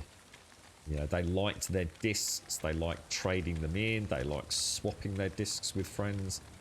Not a single one that I can think of, outside of one guy that likes his gamer score, buys physical games anymore. And that happened literally within a couple of 3 years of buying the PlayStation 4. Absolute adamant. You know, some of the most narrow-minded, stubborn people that I've ever met. In a good way. You know, they like what they like and fuck it, you know. They swore blind. Never would the day occur that they would buy a game digitally. Oh, that means I don't actually own it. You know, it's never going to happen. Fuck that, mate. I can't lend it to me. You know, I can't lend it to you, Bob, or whatever it's going to be. Absolutely 100% adamant. Never going to happen. Now, they won't even think of going into game. Never going to happen, mate. As in game is a retail store here in the UK. They would not even entertain the notion. Pure digital. Every single game they've owned for probably the last 5-6 years, I should imagine. You just get used to it, don't you? PC games have been doing it for fucking ever, haven't we? You know, I used to like my PC games. Hey, hang on a minute, what's going on here? Have we not cleared this one out? Or... You alright, Bumper? How you doing, bro? Well, I meant full saturation. What I meant about in my lifetime, Wookie, was like, for example, when you have no option. So, for example, you don't really have an option these days, do you? I mean, PlayStation 5, you know, there's two alternatives, aren't there? You can buy the digital-only version, or you can buy the disc version. There will be a generation where there is no disc version, that they just don't make a disc version. You know, Xbox tried it. You know, Xbox were kind of sniffing around that idea, weren't they, with the original Xbox One, and the backlash was just too big. The consumers just weren't really ready for it. So yeah, I think when I say not in my lifetime, I mean when the opportunity for division is no longer present. Whereas if I want to go and buy a PlayStation 6, I have to buy a digital PlayStation 6. Will the PlayStation 6 even be a piece of... Oh, well, maybe, let's say PlayStation 10. Let's assume they're still around. Will it be little more than the Shadow Box, where all it is a unit to plug an Ethernet cable into, or a Wi-Fi signal, and some Bluetooth for a controller. And literally all it is a handshake connection through to Sony servers. It's just a little box that I paid very little money for. You know, that is the future. That is the future. Deny it all you want, it will happen. Amazon game streaming service. I don't know. Is it Rosie? Is that another alternative? I don't know what's out there, mate. Because I guess I'm old school. You know, I still like my. I like my hardware. You know, it's a part of my hobby. You know, even if I you know, had options and cheaper alternatives. I love reading about hardware, and I love the thought that one day I'll be able to buy an RTX 3080 or whatever's out there by the time we actually get stock levels in. You're relocating everything, are you, Shades? When I find a place suitable for living in. You're trying to find the perfect spot, are you, mate? Remember, it's got to be flat, Shades. As flat as you can make it, so without any terraforming, with a good place for a boat. So you found a farm village like we've got. Yeah, nice, Shades. Don't worry too much, as long as it's flat, because don't forget portals. Portals will get you everywhere, mate. Satellite becomes... what's that thing that he's doing? What's that array of satellites that sometimes we can catch from Earth? So I'm just trying to drink my coffee. What's that satellite array that's going up that SpaceX is doing? What do they call that?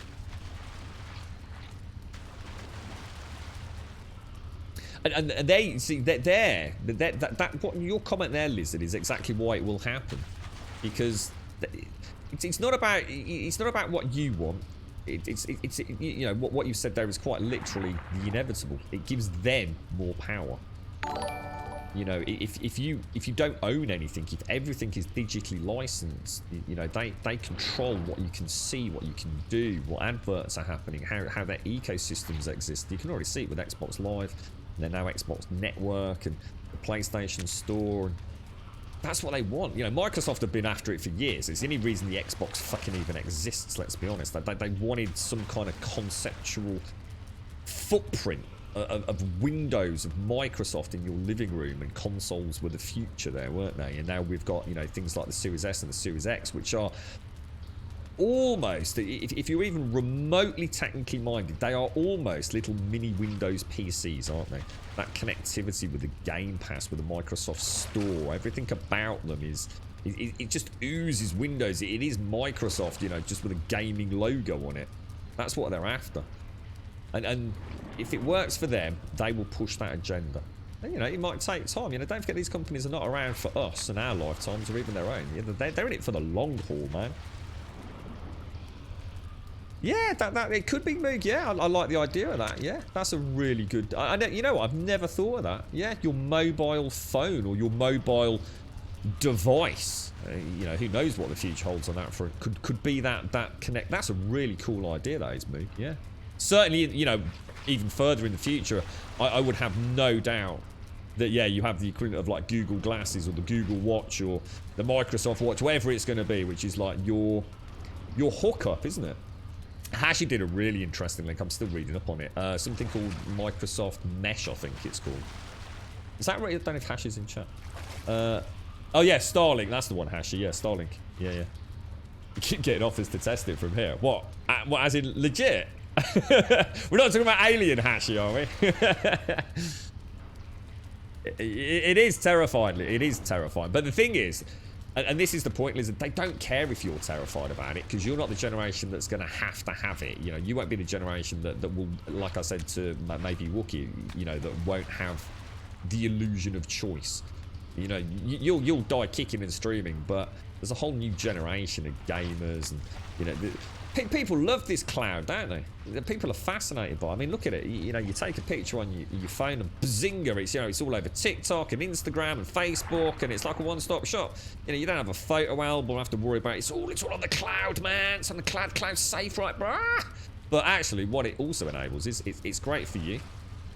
You've got full access to anything and everything whenever you want it. But for them, they have all that information. That's on their servers. You know, they can use that, you know, especially in the world of advertising and consumerism. It's power, isn't it? I think it's awesome. It's terrifying. It's absolutely fucking terrifying. It is literally Big Bro happening as we watch it unfold before our eyes. But the difference is they've made it convenient. It makes our lives easier and simpler and more accessible. So we're loving it. Why would we want it any different? They're making it so you can't get disconnected as well, aren't they? I mean, you know, look, I love technology. Fucking love it. The only reason I don't have more tech is because I can't fucking afford it. If I could have an iMac and an Apple Watch and an Apple phone right here, right now, tonight, bet my ass I would have it, mate. But Yeah, you know, if I only have to step foot 5 meters from my house without my mobile phone, and I'm stressed out, man. I'm like, fucking hell, bro. Someone's yanked the power cord, man. I'm not me without my phone. You actually signed up to beta it, and at the moment it's intermittent and can drop, so it's until it's. So what is it you're testing? So is this like? I mean, what does this provide you with then, Hashi? So what is Starlink? Starlink provides presumably some sort of communication, including internet access, no matter where you are. But how do you connect to it? Do you connect to it? Yeah, I mean, how do you connect? Do they send you like a, you know, like Virgin would send you the Super Hub 3 or something, or we are the new cows? Oh shit! Oh shit! Got to take me potion, but we have just eaten, so hopefully, thank you to chat, we're not going to actually have a death.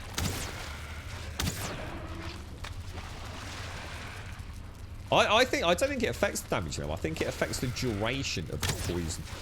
I think is what the poison pot actually does, you know? I'm not sure. Maybe it's both. That felt like it was a significantly longer... I'm sure it was only 5 seconds when we got poisoned in the pot yesterday. Yeah, how do you connect to it though, Moog? Yeah. Internet access to... So basically, you could be literally be out in the middle of absolutely nowhere, couldn't you? You know, out in a field with no Wi-Fi. But you can still connect to the satellite. So is it just done through conventional mobile phone technology? In which case, I do wonder how that works. It all sounds very fascinating, actually.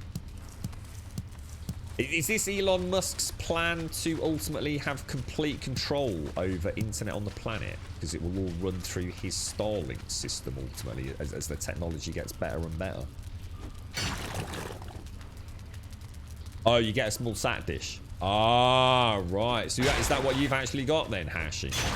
So what's the point then? So what is the actual point? Because I can't use that in the middle of a fucking field then, can I? Is it simply an alternative for people who don't have hardwired copper phone lines or cables running to more rural areas to get satellite internet at a cheaper price? Is that what it's there for, or? Internet for all. Yeah, okay. So you could live somewhere that hasn't even got running water. Or electricity. Well, I suppose now we're in the realms of the fantasy. But in terms of the infrastructure. So, you know, you are literally out in the middle of a field. Absolutely nowhere. If you had power, so obviously we're going to have some sort of... But it could be battery powered, I guess was my point. You can have one of these satellite dishes. And at some point, the technology might even enable it for... You know, you see it in like spy movies, don't you? Where they click a pen. And the bottom of the pen becomes like an umbrella satellite array, doesn't it? You know, you can maybe that you know, I can certainly see a future like that as technology gets ever smaller and more powerful. So you can literally be out in the middle of a desert, or what's that fucking noise? Hang on, I think there's something in my house. Hang on.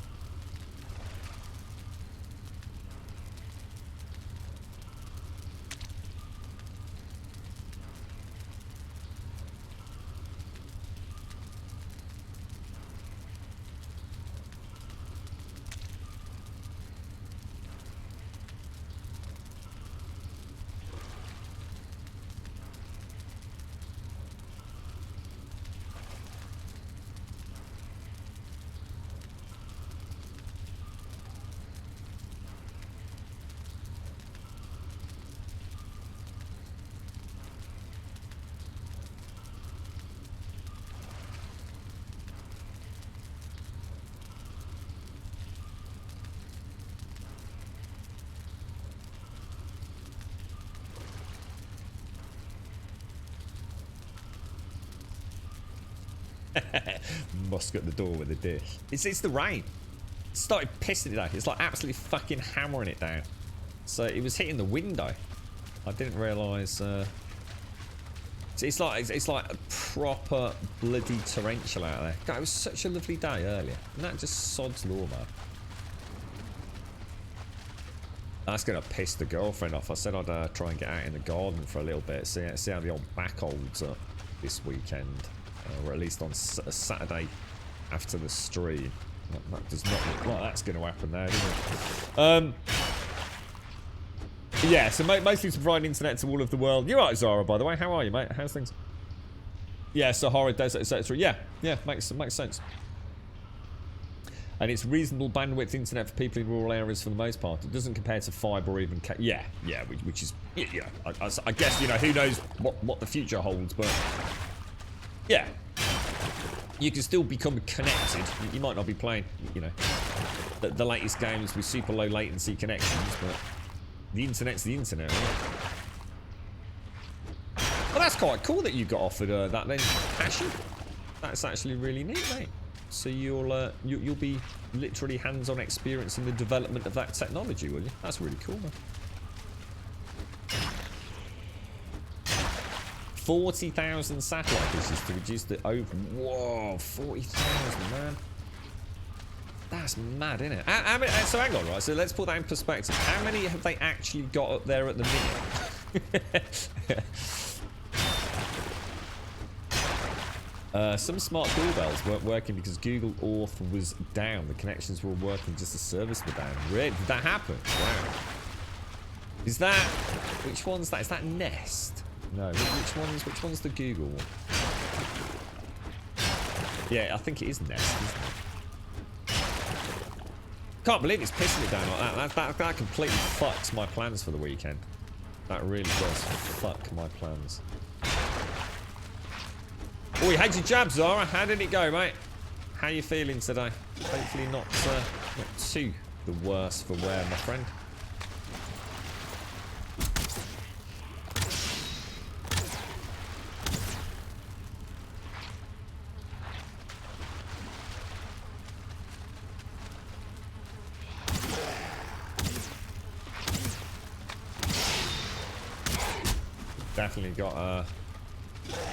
Definitely got a spawn in there, haven't we? Yeah, I was gonna say, and there's definitely a blob that I saw. Whether or not he's buggered off, that's gonna be a nightmare getting in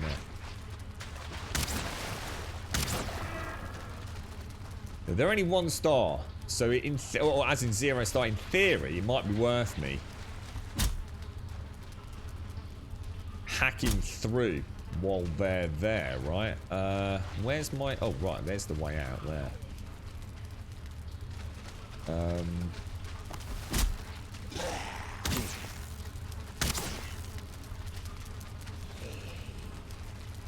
give them both a tickle, because I don't think any more will spawn. Still can't get through. I can't see the spawn point there. Is it at the back, or... Oh, shit.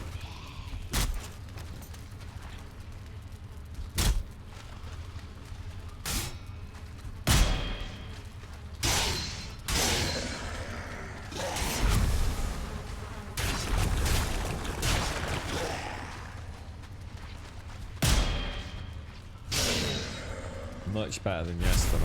Much better than yesterday. Loads better. Loads better.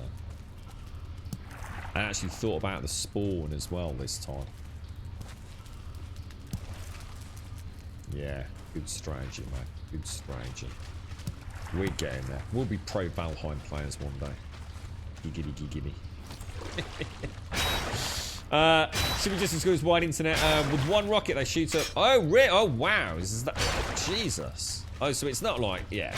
I mean, I kind of guessed they... Oh, my God. I wonder how big the satellites are. It's all getting freaking crazy. It all is getting weird. It's like amazing because Elon Musk is like so in the news these days, isn't it? It's almost like, to be fair, I mean, obviously we've got a new president, haven't we? Old Mr. Biden, is it? If that's how you pronounce his name.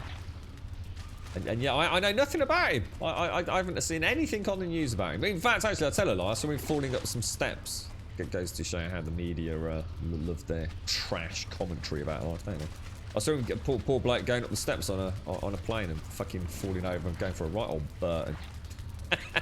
That's all I know about Biden. That's all I've seen. Whereas in the same amount of time, Elon's been all over everything. I've learnt about. I didn't know he was married. Married to a younger lady, very in the music industry. I didn't know they'd got a child with a very strange name. Strange to me, anyway. Yeah, all these satellites going up, and rovers on Mars, and God knows what else. Who put the rover on Mars, by the way? Is it a NASA? Is it a NASA project with the support of SpaceX, or is it a SpaceX? Who is actually running that show over there?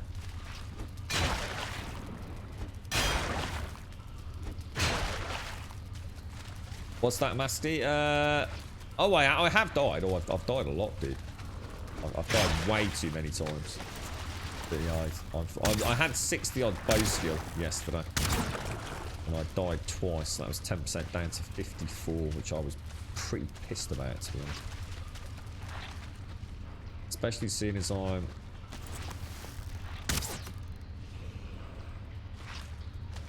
I like the way you can do that with the fire arrows. Acts as a little. This is quite a small one, Jan, if you're out there. There are already tens of thousands of debris objects in orbit without any form of propulsion. Those are much. I was just about to say, you know, if we're putting that amount of satellites up, and then someone's already said that they'd put a lot on each ship, so I'm guessing they're a lot smaller than I was thinking. But at some point, we've got to be a bit careful, haven't we? Because we can't just keep putting stuff up there, as well as all the stuff that has just been broken down, dropped off, and all the other crap that's up there. Otherwise, we run the danger of not actually being able to get anything up there without it crashing into things, presumably. I'm not sure. I'm a bit wishy-washy on this. You know, the things on chat when I'm playing a game. So, yeah, sometimes it's sticking the old memory banks as well as it should be. But I think someone did once link. It was like an interactive web page, which kind of linked. Oh shit! My controller's dead. Well, that is not good. Shit. There's no way to log out or pause the game, is there? So I'm gonna have to. Shall I run the gauntlet?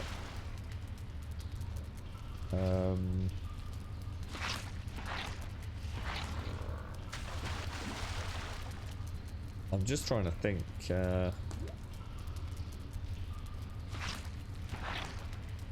Let me go for.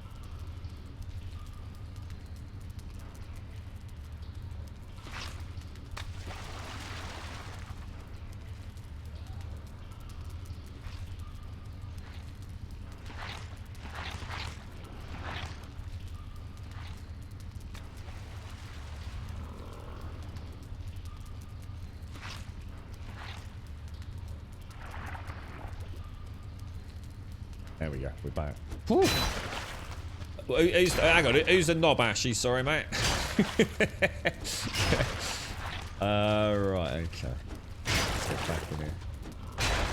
Yes, satellite scrapping. Yeah, you can sort of. Yeah, I mean, great to think about. Yeah, so someone did link like an interactive kind of map, which kind of showed like the density of all the debris in, you know, in various orbits around the planet. It was actually pretty. I mean, again, assuming it's accurate, which I've got no reason to doubt that it wasn't. It was pretty crazy, man. It really was. It was kind of crazy. It's thinking, you know, I don't think it was having. You know, we don't go up. Well, we don't. I didn't think we went up that often. We must go up a lot more often. Or I guess it's just because so much of it is unmanned, so I guess we don't hear about it, do we? But yeah, Jesus Christ, there's a lot of crap up there, isn't there? A hell of a lot of crap up there.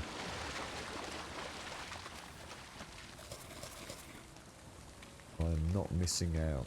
I'm not missing out. Yeah, because it is. Yeah, exactly. I mean, it might not even be big, but the speed with which that is travelling. Yeah, it's mad, isn't it? It's like a big dump site up there if you listen to some people, isn't it?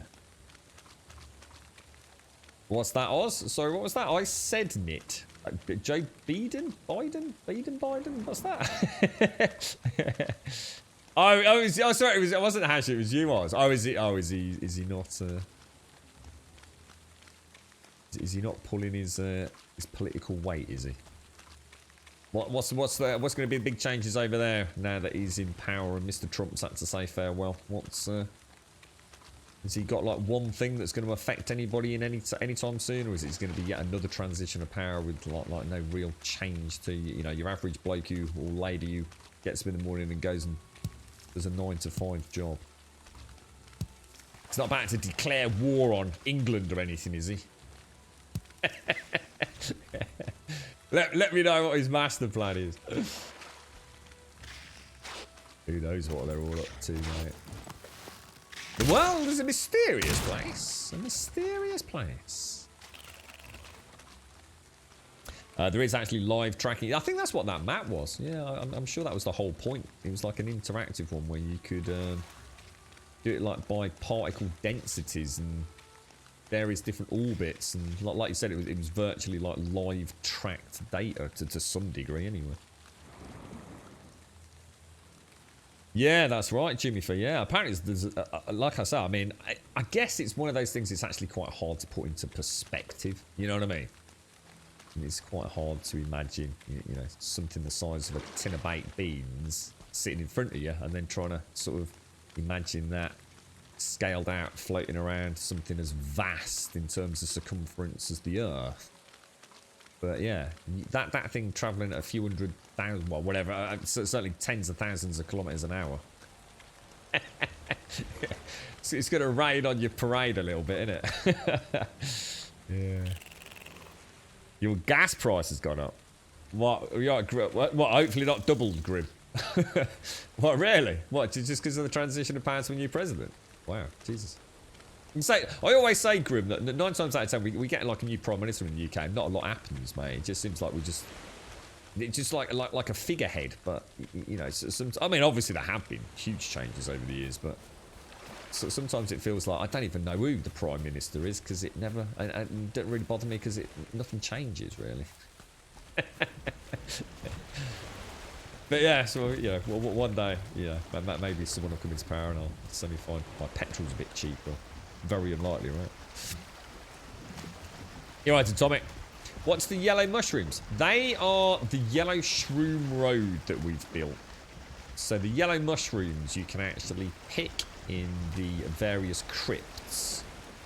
I'll leave it a bit vague. Just I don't want to drop any major spoilers for you, Atomic. But if you've got any questions, I will happily answer them in as much detail as you want. But yeah, they're basically they're mushrooms like these, which glow in the dark, and you actually can place them.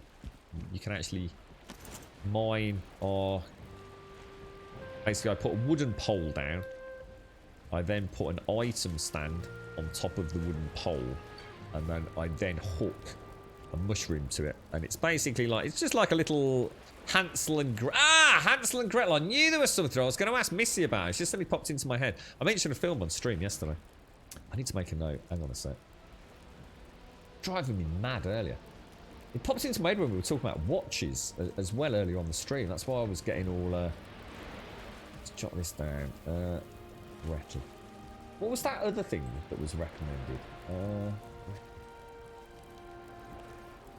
So hard typing all the way over there. It fucking kills my back, man. I had to type with my pinky finger on my other keyboard. Excellent. Sorry, Missy. It was the film we were talking about yesterday. I think I mentioned it to you, didn't I? We were talking about Hansel and Gretel. And there's one called Gretel and Hansel. And I couldn't for the life of me remember the name of it yesterday evening. And then for some reason it popped into my head earlier this morning when we were talking about watches and whatever else we were rambling about. And I never got a chance to ask chat or yourself. So gas has gone way up. What, really? What? Why? I mean, why has gas gone up so much in America? Is there a reason?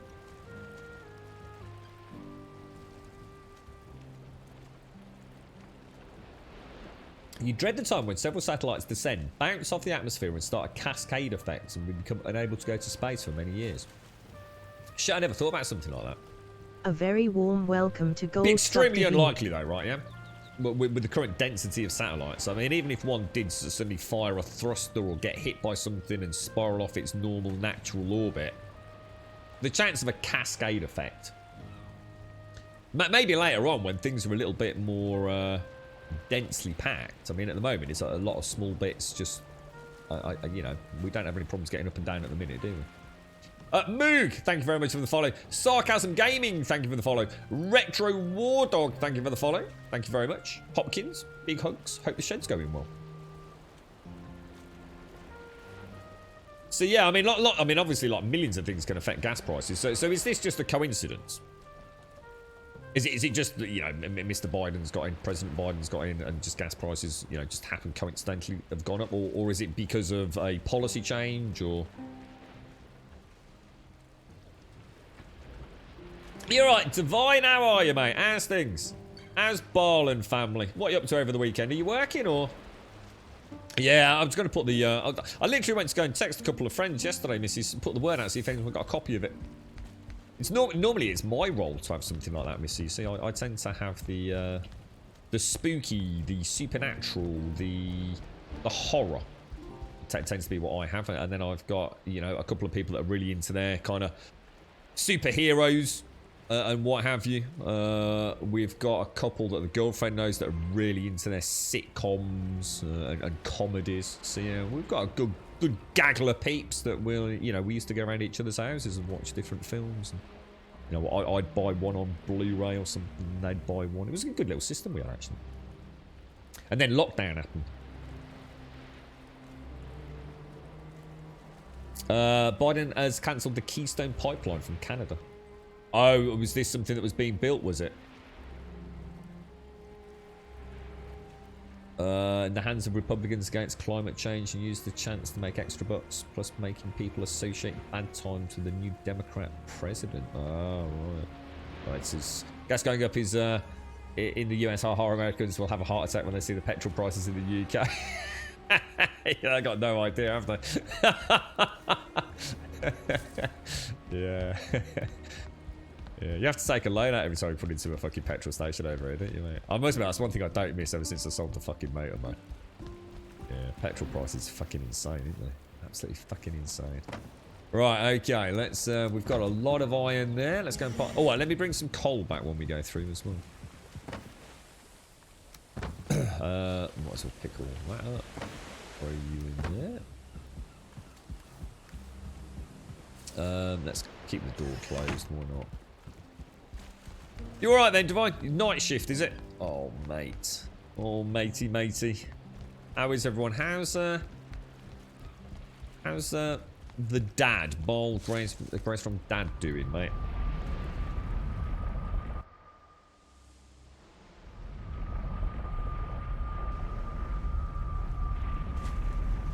What, there's a ship? What, is that like the Suez Canal or something, or? What, has there been a bit of an oopsie or something? What, has the ship got stuck somewhere? That was another interesting little jaunt on YouTube I did once, was super tankers. And above and beyond, I don't know what the naming convention is for them, but Jesus fucking Christ, dude. I knew they were big, you know, I knew... You know, an oil tanker was not a small thing. You know, you don't need to be a freaking rocket scientist or, you know, into it to know that, do you? I do remember. I ended up watching about cruise line. In fact, I think so. I think there'd been a disaster, an awful incident, some time ago with one of these cruise ships. I think that's where the YouTube's sort of.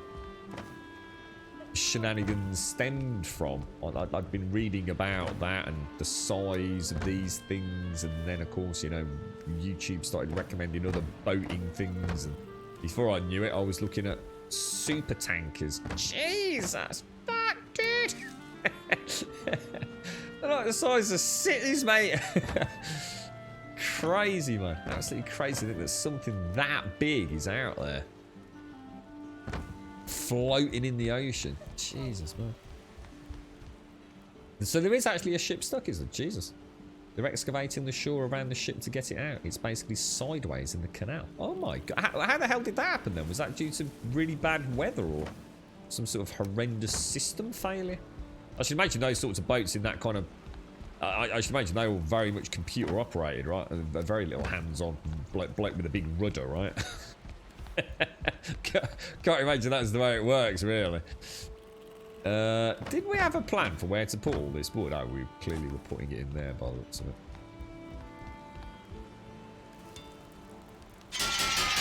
Might as well use that first, right? Use that as the backup, otherwise there's no point, is there? £90! Fucking hell, bruh! 90 quid! I don't think I've ever filled up a car with that amount of petrol. Even if I had to, let's say I was doing a journey, Chucky, right? That necessitated £90 worth of petrol. I'd just stop 4 or 5 times and put 20 quid in each time, mate. I couldn't bring myself to hand over that amount of money for petrol. I just couldn't do it, dude. I'd just put in 20 for a bit and then I'd stop, pull over, put in another 20. It'd probably cost me more in the long run, but I wouldn't care. 90 bloody quid! You're having a laugh? That's a lot of money, isn't it? Yeah. So he's in the home, is he? At the moment he can't walk, so he's being hoisted. They're going to give him lots of physio after he finishes his forward. Oh, is he under quarantine as well? Oh, is that because he's gone into the care home? Is it, Devon?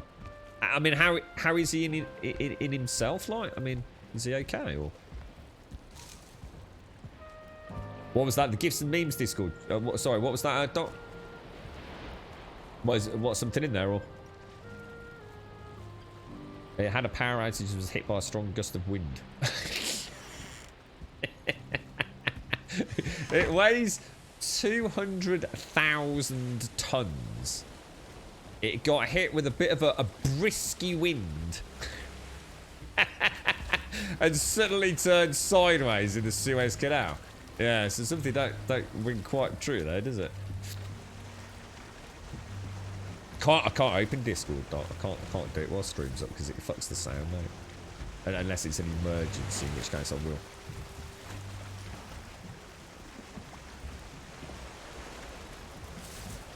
Is it one of ours? Is it one of ours or something? Then Pomper. Is it a UK ship that's just decided to like have a bit of a wobble? What's your plans this weekend, Pomper? You up to anything, mate? Anything fun going on the game in front, my friend?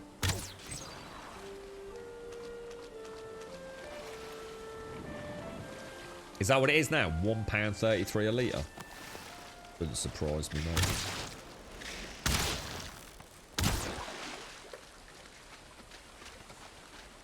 Thing is, you just get used to it, don't you? You know, it's like I mean, like I said, I always just look at it from a £20 perspective. Yeah, scary, man.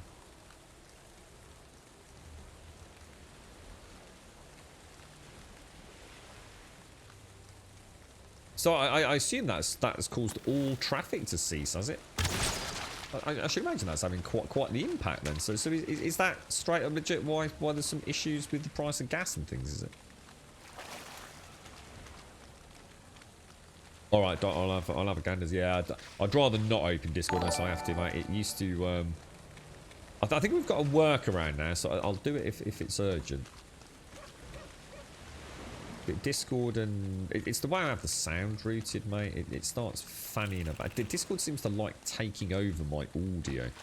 It always used to pop up, oh, you want to change, new sound device found, do you wish to change? You just click no and it wouldn't be a problem, but for some reason it doesn't always seem to preempt that, and it just seems to auto change things, which then fucks up OBS.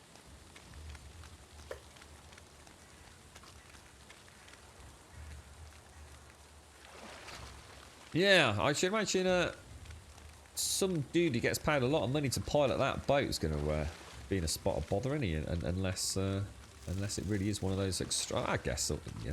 It could just be one of those extremely unfortunate things and no one's fault. Just a bunch of system failures and a bit of bad weather and all the rest of it, and AO Presley. thing is, even if it is that, someone's head will be on the chopping block. They have to have someone to hang out in the public eye, don't they? Any tricks to improve FPS in the game, Pete? Is the low FPS due to a large build, or is it low FPS in general? Because they're two very different things. Because even if you have a supercomputer, if you do a lot of terrain deformation, and on top of that do some building, you will see performance drops, mate. But if you're out in the middle of the meadows as a brand new spawn, you should be getting a good frame rate, depending on the hardware, of course.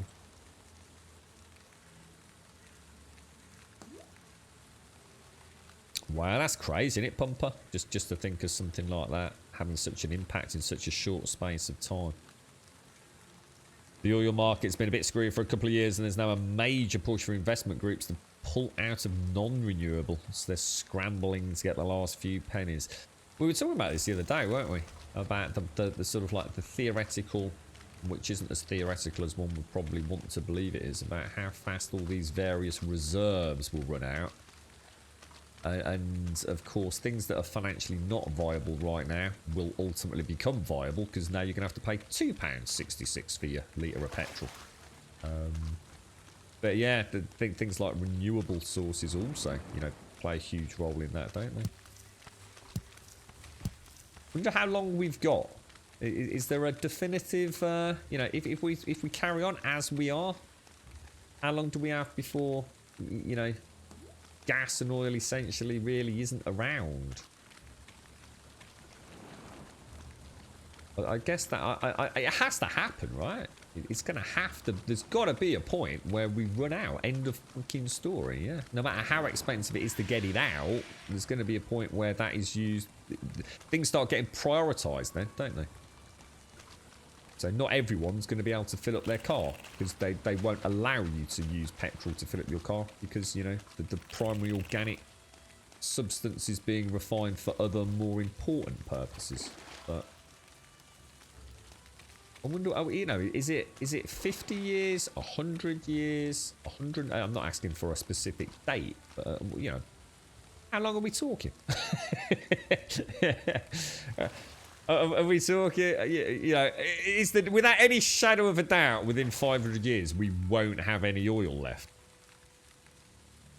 500 years, it seems like a long time away, doesn't it? So I'd probably feel quite comfortable saying that in 500 years, if we carry on the way we are, that would be the end of it, right?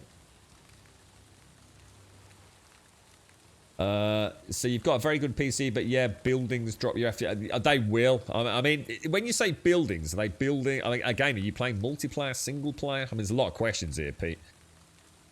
The any known tricks to making the game run better that actually have empirical data proving it?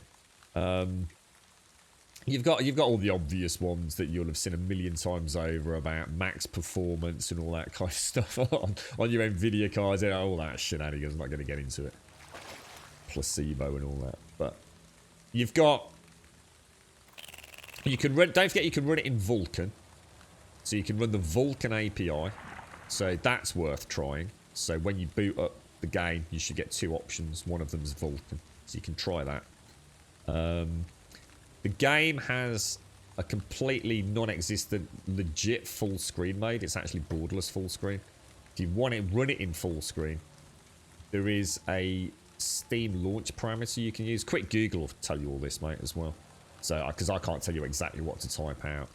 But there is essentially a way to force legitimate full screen. And then you can also press Alt and Enter a couple of times just to make sure it's actually held.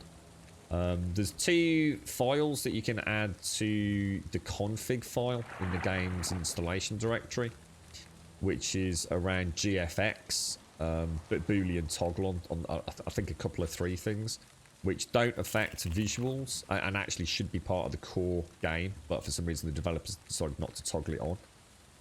It's a Unity level config change basically that should be on by default, and for some reason isn't. So those two things you'll have to look the specifics on. Ever so easy, mate. If you can open Notepad, you can change it. If you can type in a launch Steam parameter, you can change it. Trying to think. I have tested this myself. If you alt tab out of the game, go to Task Manager, find Valheim in details, and actually run it as a high priority application on a Windows 10 PC, I have seen it work better. There's no doubt about that. But all it did for me was improve my upper end frame rate. It didn't improve my lower end frame rate. So, you know, you might get different mileage on that. And then everything else is down to in-game settings. I mean, VSync is completely broken. The in-game VSync. So if you're using VSync, you want to use VSync, then it's completely fucked. So I'd suggest using NVIDIA Inspector or even RTSS or something as a frame rate limiter. I don't think it by default triple buffers. So I mean, that's it really, dude. But if you've got a high instance count around a build, then yeah, you're pretty screwed. Oh, let's have a look. Shit, things every time I click things. Hang on, that's what's his name from bloody what's it, Wookie? That's Only Fools and all. That's Grandpa, or whatever his name was, wasn't it? You bloody novel, Wookie. Now we know why it turned around. Yeah.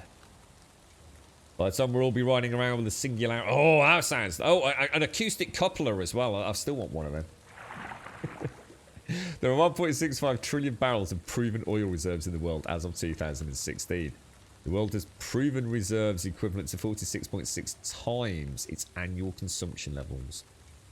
This means it has about 47 years of oil left. Wow, 50 years? Is that all? What the fuck, dude?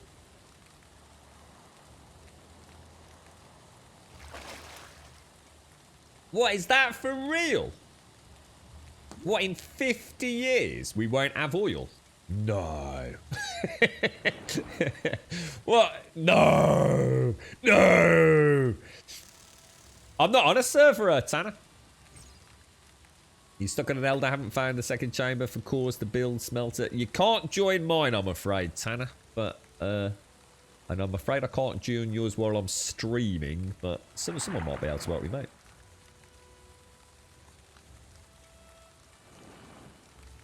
That was it, Uncle Albert. Uncle Albert, that was the one.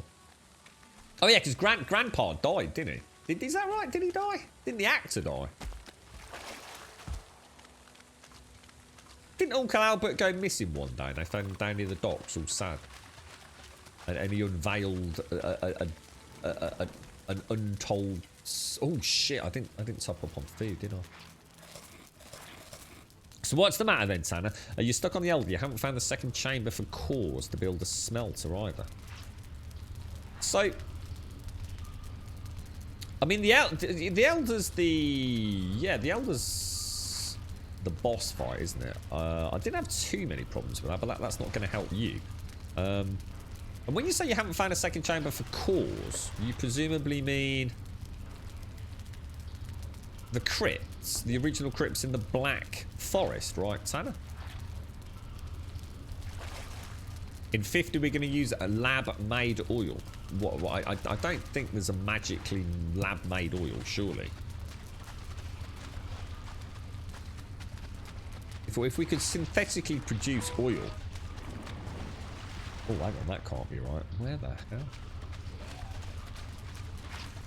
I never got a chance to ask Fandro, actually, about that, about spiders in Australia, because of all, I assume, is it flooding again or something? Like really heavy rains? I always thought anti-venom was kind of synthetically produced these days. Just something I hadn't really thought about. I just assumed, you know, anti-venom was synthetically made. But yeah, apparently not as simple as that.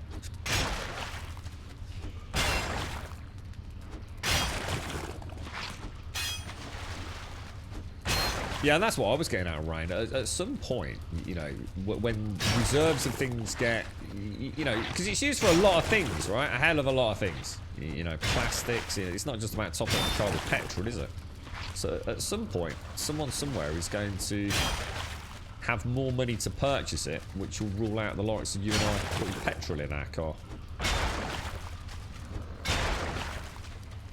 Imagine at the moment, I don't know, there's probably all sorts of laws around. God, it's a frightening future, isn't it? When we start running out of what we deem to be essential resources. Jesus Christ. We have wars and fucking issy fits over anything as it is, let alone fucking actually shit, you know, the entire country's about to economically fall into a lake because we haven't got any gas or anything. Jesus. That's where all those exoskeletons are going to come in, Hashi. Terminators, bro. Algae oil.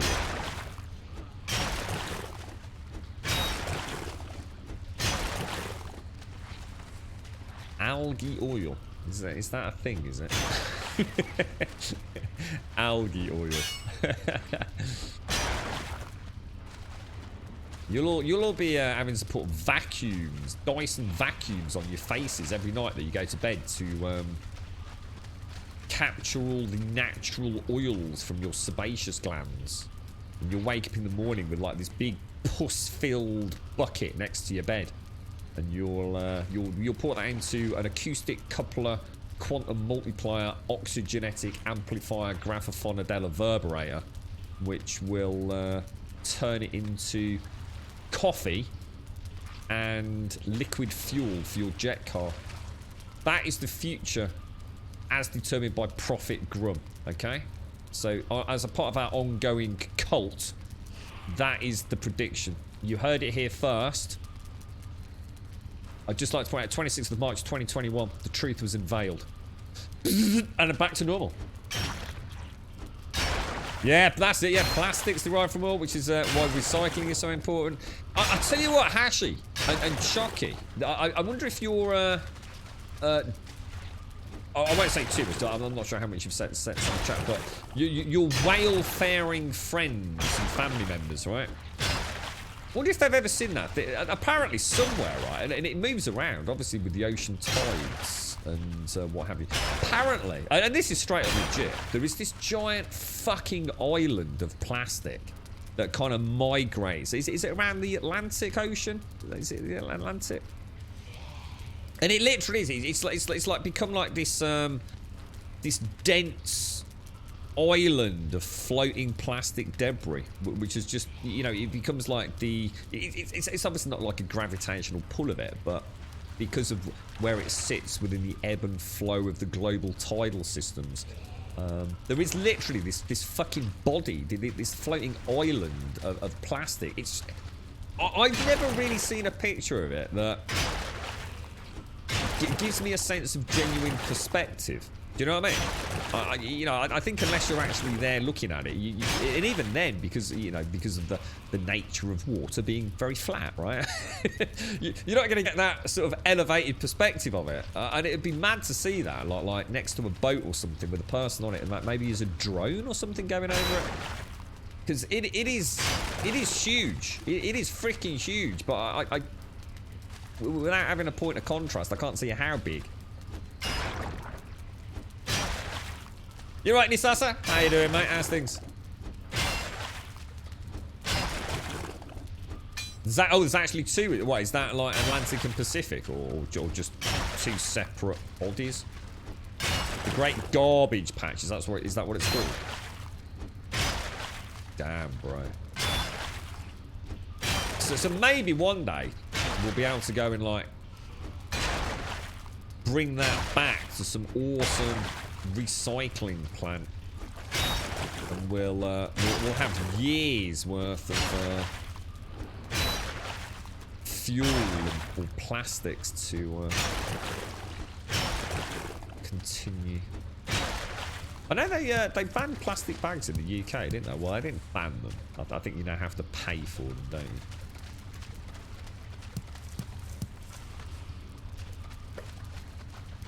Okay, that's all looking good. I didn't take my poison pot, did I? Let's take that. A lot of it is pretty much invisible microplastics, to be fair. It doesn't look so impressive as you might think. What do you mean? What do you mean? It's pretty much invisible microplastics. It's invisible, I can't see it. And what I did see, I could see. And it was big.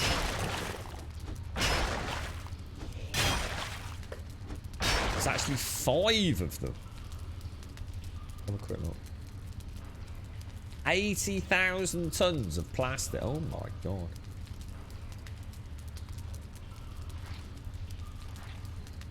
That picture almost looks pretty until you realise what it is. Jesus. Yeah, there's the small bits of plastic there. Yeah. Which I guess is what you were referring to as the microplastics, isn't it? Oh wow. Oh wow, there are 5 then. So you've got the Indian, the South Atlantic and North Atlantic, and then the North and South Pacific. Oh wow, dude. Jeez, man. Crazy, isn't it? Madness. Absolutely madness, bro. Right, okay. Let's see if we can get last up. I reckon this is going to be a good crypt, actually.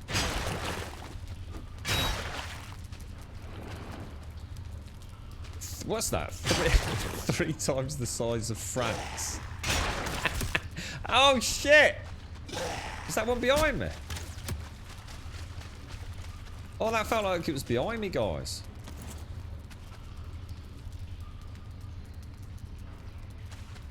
Oh, wow, that was really weird.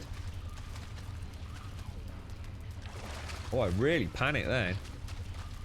I'm sure I got hit from behind.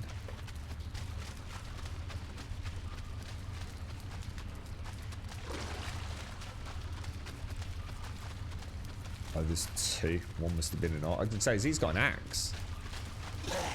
That's the archer there, look.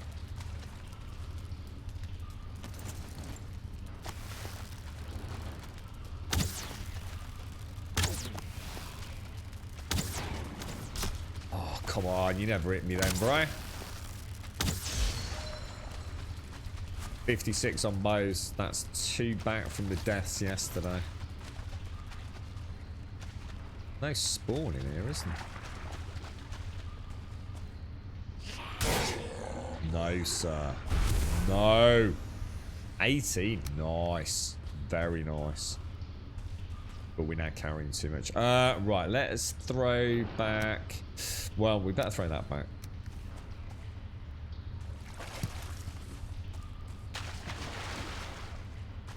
Is there a hotkey for throwing things on the floor? If you if I put a pile of mushrooms on my, like, I don't know, like my number 1 bar, is there a way to just like drop them on the floor? Like someone suggested the little M&M road. They're not stacking, are they? I have no idea where we are. Because I thought we were really close to the entrance. What the hell?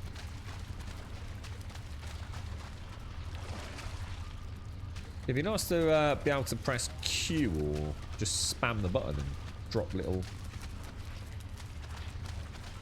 That's definitely a dead end, isn't it? Drop the glowy mushrooms on the ground. There we go. I have no idea where we just went.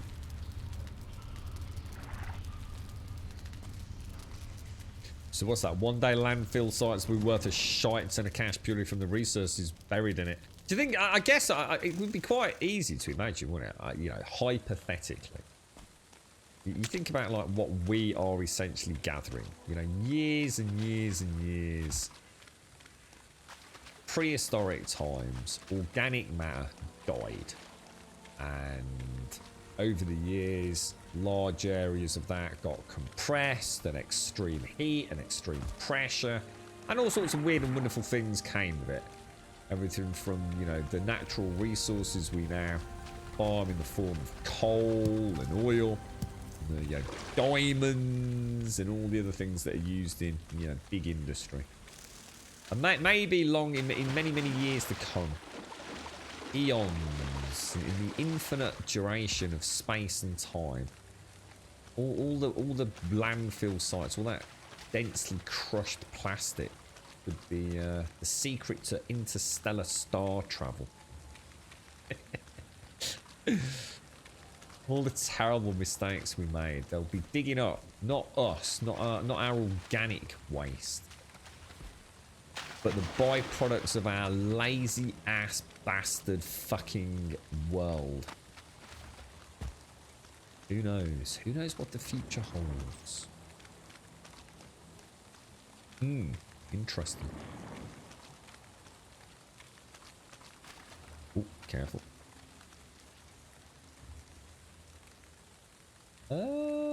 Where's the Yellow Shroom Road gone? They are actually, Jimmy. Yeah, that's right. The I watched again. It's amazing what you find on YouTube.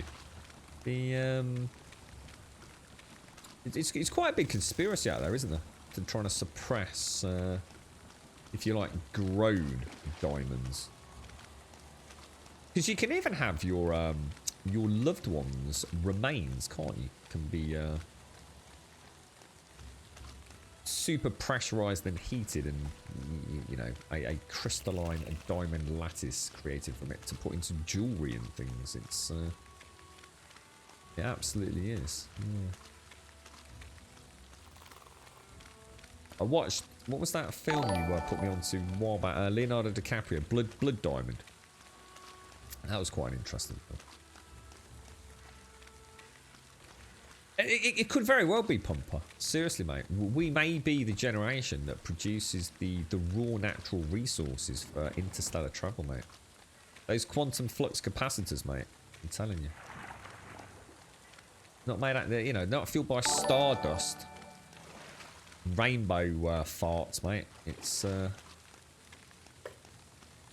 all the crap we keep chucking out in our wheelie bins each week.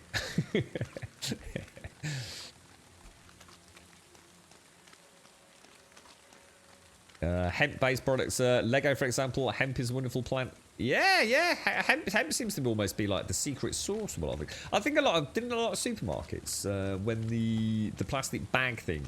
I swear you used to go to the till and they'd go, oh, you know, you can have a plastic bag, but it's going to cost you 5p or 10p or whatever it was. Or you can have one of our lovely hand-woven hemp bags for £4.50. Lifetime guarantee. Wow, it's the first time I've ever actually swam in only I could make a Yellow Shroom Road and then decide to swim in the fetid waters.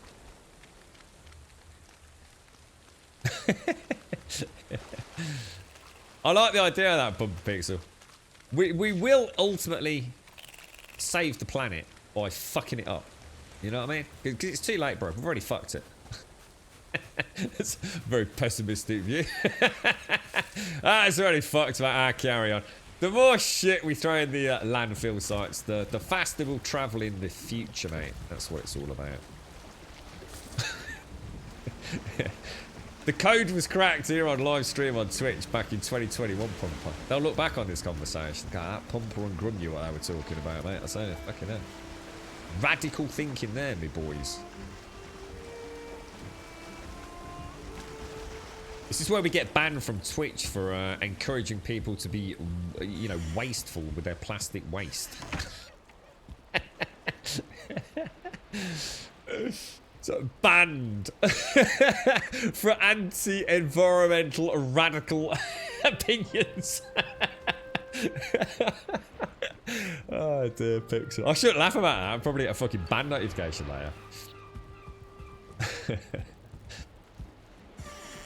My extremist ecological viewpoint. Which I like to say is a joke, by the way. Oh, but is it, Grub? You know, you sounded pretty sincere for a minute there, boy. To the star. To the stars, one Tesco's bag at a time, mate. How many plaggy bags we got in the cupboard, darling? Oh, we got about 4 plaggy bags. 4 plaggies from Tesco's. We got Morrison's one, but they're a bit oldie, mate. We're going to get about 8 light year jumps with that. Fucking hell. I miss my plaggy bag cupboard. I don't know who else in the UK. I don't know if it's a thing in America. Every time you used to go to a supermarket, all your stuff went in a plastic bag. So everyone in the UK had a cupboard or a drawer that you put your plaggy bags in. and I had drawers that literally, you would open it, like, say on a Saturday when you were going shopping. And it'd be a bit like the TARDIS, and you'd be attacked by the plastic bag monster. Like, the second, like, the drawer reached critical point, the bags would like coalesce in one huge organic mass and sort of attack you with tendril-like plastic bag arms. And it'd be like just jizzing out all over the place, mate. Bags everywhere, man. In the house I'm in now, I made the terribly fatal mistake when I moved in. I moved from the old house, the plaggy bag drawer became the plaggy bag cupboard. That was terrible, man. Never do that, dude. Every time I open it, they all land on your head, mate. Honestly, I could get asphyxiated one day. Death by plaggy bag from high. It was a terrible idea, man. Terrible idea. And you know what's really bad about it? It's a cupboard, you know, one of those head-high kitchen cupboards, right? That's got a shelf in the middle. So what happened? Well, when the shelf started lifting up with the sheer density of the plaggy bags, yeah, because it was only on like little risers. What did I do? I then started filling the top part up. So I've now got double the plaggy bag storage, right? Terrible, mate. When that double hits critical mass, that's game over. Hours you can be. Whole weekends have been spent putting the plaggy bags back in the plaggy bag cupboard. I've had to get a pint of lager, sit down and have a break halfway through putting them back in. Nightmare, bro. I think you're right, Pixel. I think there is. I think there's a critical mass, and once it reaches that point, they just start, you know. There's a point where you can no longer count, right? So I think they start multiplying, mate. We had so many plastic bags back when Walmart bags were blue with a yellow smile. My brother covered himself in them for Halloween and was Walmart, man. I miss my plaggy bags, man. They're a thing of the past these days. The only place I get a plaggy bag now is Raj's. Raj don't give a shit, man. He's an environmentalist radical, I tell you. Everything goes in a plaggy bag and he don't charge you for them, which I'm pretty sure is against the law. He's living on the cutting edge, mate. I tell you, that bloke don't care, man. My corner shop. No shit's given. He has the blue bags and he has the white bags. The blue bags are the cheap bags. They don't hold a lot. The white bags are the quality bags. He never gives me a blue bag. I gave him a look once. Do you think I'm some sort of average peon peasant in your shop, Raj? I'm a hardcore local, mate. White bag, bro. You cheap freaking blue bag. You never made that mistake again. Treating me like one of the local riffraff. Right. What have we got? The entrails are bothering. Oh, there we go. That's it. There's always one. Every time I come back and do inventory management, there's always one product that gives me a brain fart. Okay, ding. Here we go. Walmart, man. They'll migrate to the shores and join the baggy... Oh, mate, can you imagine? Imagine if there's a plaggy bag revolt and they all just become sentient and start marching out your kitchen. Then combine at the bottom of the road into some giant plaggy bag monster. Holy shit, dude. We should do comic books. Seriously, chat. I tell you what, man. I'm not having no cheap, nasty blue bags. No cheap bags from Raj, mate. They put holes in plaggy bags now as well, don't they? So you can't kill yourself, or kids can't suffocate, don't they?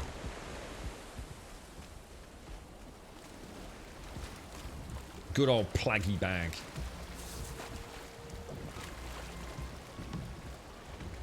What you got? Oh my god, look at that blob out there. What you got, Yam? What pizza you gone for today, mate? Oh, look at that. You right, Zarty? Oh, I'm doing alright. Thank you. It's Friday, mate. It's Friday. Might throw caution to the wind and get absolutely shit-faced later. I must have said that so many times in stream, and I've never done it. Well, I should do it. I should go to the shops, go to Raj's, get myself a big bottle of something. Keep the stream going. Let's get slowly mullered. No, definitely Zoe. Yeah, no. Apparently it was actually. I think it was taken very seriously in the UK, wasn't it? I assume there was a tragic accident.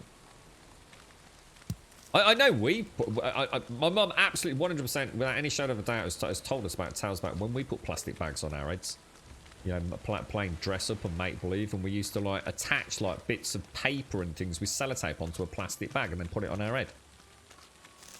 We used to do all sorts with plastic bags. So yeah, I mean, I can totally get it. Absolutely.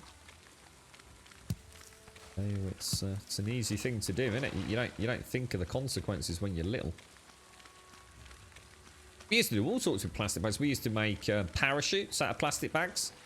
With my bros had a wonderful collection of what were they called? WWF figures. And we used to sort of out of bits of string, like garden string and plastic bags. We'd throw them out of the bedroom window. And they'd sort of, well, I'd like to say they parachute. They didn't parachute at all. They just dropped like a fucking rock. But, you know, in a child's dream world, it was like parachuting WWF stars, mate. Which went really well. And now I think about it, I'm pretty sure my dad's lawnmower got fucked by a fucking He-Man or something like that. He was not fucking happy. I think he bought himself a new Flymo. I'm pretty sure it proper fucked it on its first day of use. Or at least enough to have made him pissed off anyway. Sure that was a He-Man figure. Pretty sure we got a thrashing for that. Yeah. What holds in plastic bags suffocating kids is the most environmentally positive thing you can do. No, the kids are going to save the planet, dude. What you want about? The kids are the future, man. Kids are the key to success. Kids are mankind's only hope. How you doing, Revelry? Oh, I haven't, I'm afraid. No, I don't normally frequent the Valheim section of Discord for spoiler reasons, mate. But if there's something cool over there, I'll have a tentative glimpse. If it's not going to be spoilerific. Yeah, I think the figures were too heavy, Zoe. I think we did eventually convert to parachuting small Lego bikes or buggies as they would have been to us. Seems to remember that they worked all right. I saw an interesting one. It's I don't know if anyone's ever seen it. I've never seen it before myself. Presumably somewhere in America. So some dude who lives extremely high up in one of these swanky apartments, and he gets a piece of paper, right? And all he does is he basically makes like how can I describe it? Think of a flat rectangular piece of paper, so probably about, I don't know what, 7 or 8 inches long, and maybe 2 inches wide. And he does something at the ends to just like maybe 1/4 of an inch. Half an inch at the end of the rectangle. He kind of folds it up, so it looks a little bit like a spoiler. And he kind of held it out of the window on some extremely high-rise skyscraper apartment thing, and it stayed in the air forever, dude. It just goes round and round. It just spins. It starts spinning. Absolutely fascinating to watch. Sort of hypnotic. I used to like making paper aeroplanes. How's things, Revelry? You alright, fella? How's you doing? Do you only eat one pizza? Pineapple. Lux, bacon, beef, ham, mushroom, cheese, and deep crust. Is that all you ever have, dude? Yeah. You never mix it up? Do you never think, like, today's the day to... I mean, you literally... That's your entire diet, right? I don't think I've ever seen you say you eat anything else, yeah. How many of them do you eat in a week?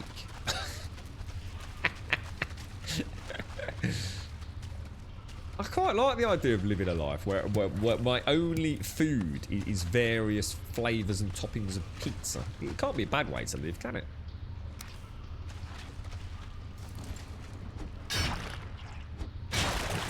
Yeah, not too bad, Revelry. Not too bad, mate. The weekend is upon us, sir. The lofty heights of the weekend.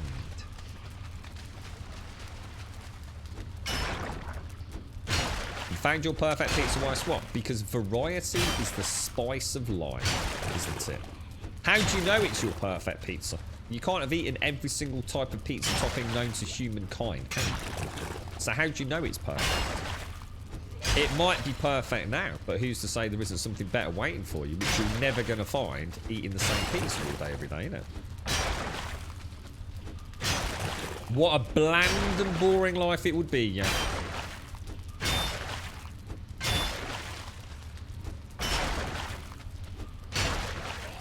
You doing anything nice, Revelry? You out and about? Lockdown soon, dude. It's like the I think it's Bank Holiday weekend in the UK next week. It's like Good Friday and Bank Holiday Monday, isn't it? So we've got the tentative beginnings of daylight happening over here. I've definitely seen the sun. It's a miracle. So yeah, I should imagine the pubs will be open, I reckon, for the summer, don't you? The old vaccination program seems to be going rather well. I guess there'll be what I should imagine there'll definitely be one more nightmare lockdown at some point. But it's starting to feel like we're getting somewhere here, doesn't it? I don't know if we are, but it's the vibe I get, you know, the vibe.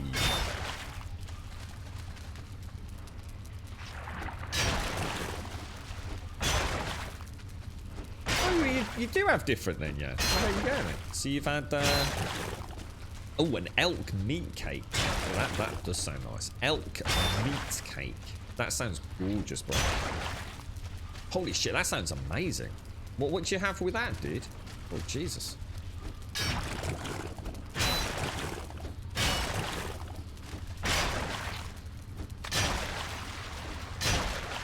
Yeah, yeah. I suppose anything you have a lot. I mean, I love my curry, but I think the difference with curry is it's not curry, is it? It's Indian food. It's you can have something different every single night of the week and not even have got close to, you know, the similarity of one pizza to another. You know, pizza's just a bunch of different toppings, really, isn't it? You know, I can have 1,001 different curries and then still have new ones to try, and flavours, textures, different consistencies, and accompanying shenanigans in the form of, I mean, just your basic naan bread, all the different types of naan bread you can have. Although pizza's pretty good for that these days, isn't it? You can get all sorts of these weird. I don't think I've ever actually had one. You can get like can't you get like a pizza crust that actually has cheese in it? Oh my god, are we full already? What the hell? How have we... Damn, there is a lot of iron in this one, guys.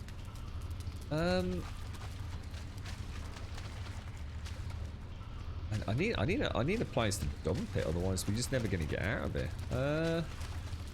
I have no idea where I am. Like, I am so lost right now.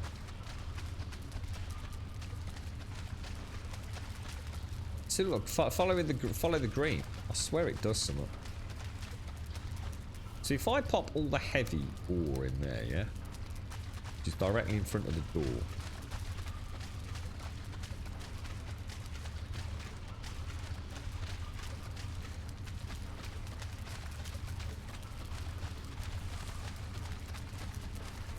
Wow, it goes for days, look, like days and days, man.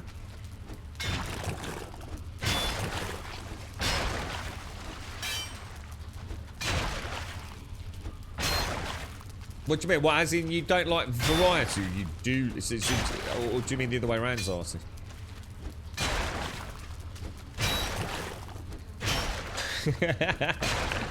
You got Cocoa Pops, have you? They're only sounding too chocolatey. Cocoa Pops, mate. God, blimey. That was, I tell you, I knew my mum and dad had a good month if we had Cocoa Pops. They were the creme de la creme, mate.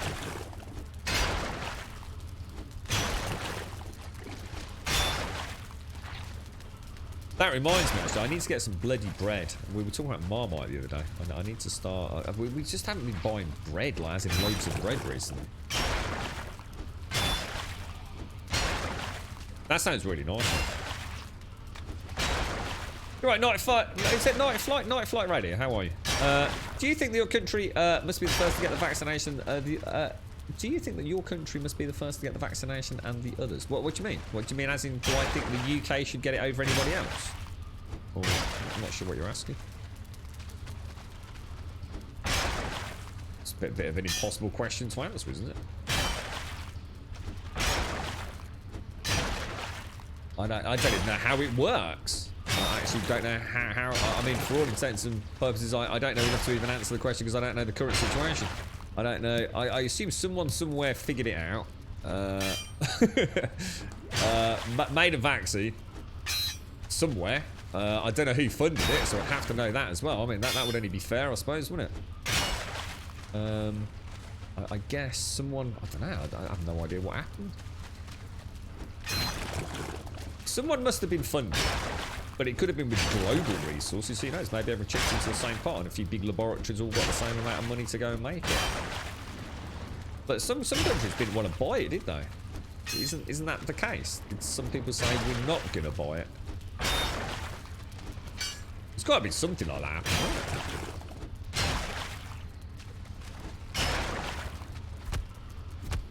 Oh, that's the end of that. You're obeying COVID rules, Revelry. So you're kind of bored at the moment, trying different games and other activities. Never been as physically active in the last 10 years. Well, that's good. That's really good. You're on date. Oh, mate. Congratulations, Revelry. Oh, congratulations, bro.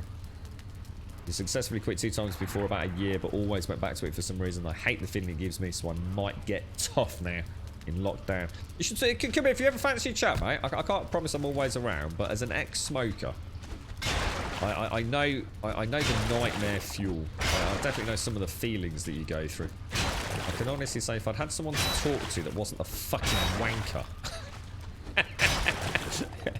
then I think I'd have succeeded like probably a few times beforehand. It's like everyone's got a fucking righteous opinion on it, man. That's the problem, man.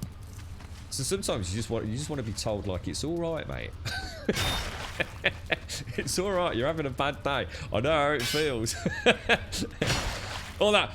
Just tell yourself you don't need one. You do not. Well, I know I don't need one, but I've got a nicotine craving, mate, and I'm about to kill a granny. Yeah, I know the fucking nightmare, mate. Congratulations on 2 days. I'd love to say congrats that you've got the back broken. You know you haven't because you've done it before, so I'm not going to sugarcoat it either, mate. You've got a long way to go, but fucking well done, bro. Well done, mate. Yeah, don't let all the bullshit wankiness weigh you down, mate. You've got this, bro. You can do it, man. Yeah. Yeah, whatever. You've been exposed to more passive smoke than I want to remember. Why is that, Yang? What, because of work environments, or have I beaten the Elder? Yes, I have, Sergio. Yeah, I have, yeah. Yeah, we're digging through the swamp now. We're about to do bone mass over the weekend.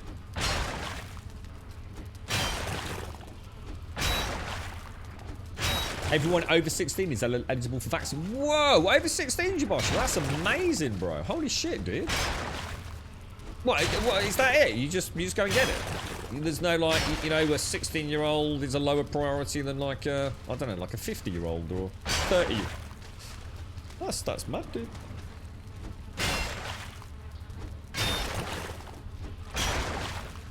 How is it possible that the UK has more than 20 million vaccines? Because we actually fucking bought it, mate. Where do you live? Your government couldn't be asked to actually buy you any. So go and speak to your government. Don't blame ours. We'd have sold you some if you fucking come up with a fucking rabies, but you couldn't be fucking asked, could you? I'm a medical assistant at a jail and I work with a psychiatrist. We work with so many addicts. Addictions are not easy. I'll tell you what, Zoe. I actually feared for my own sanity. And that was nicotine, bro. Honestly, it was ridiculous. I actually, for 1 week, really didn't want to step foot outside. I was terrified that I would do something just like... You know, look, I don't want to go too deep into this. Does anyone here ever have like really dark thoughts? I'm going to be honest. I think it's normal. I think if you say no to that, then maybe you're a better person than me. That's all I'll say. But you know, sometimes you think of something that is so just like batshit. It's so off the norm. It's like, what the fuck? Where did that come from, bro? Like you sit there thinking, like, 1 minute you're thinking about jam. You know, you're on your way. You got to get your girlfriend some jam for breakfast in the morning, and you're suddenly thinking, like, that dude's got a really weird shaped head. What would happen if I put that egg in the door and kick the door really hard? What do you reckon? Would it bang it back into shape or something? Something like that, you know? Really weird thoughts that come out of nowhere. You know? It's really strange things that go through my head, man.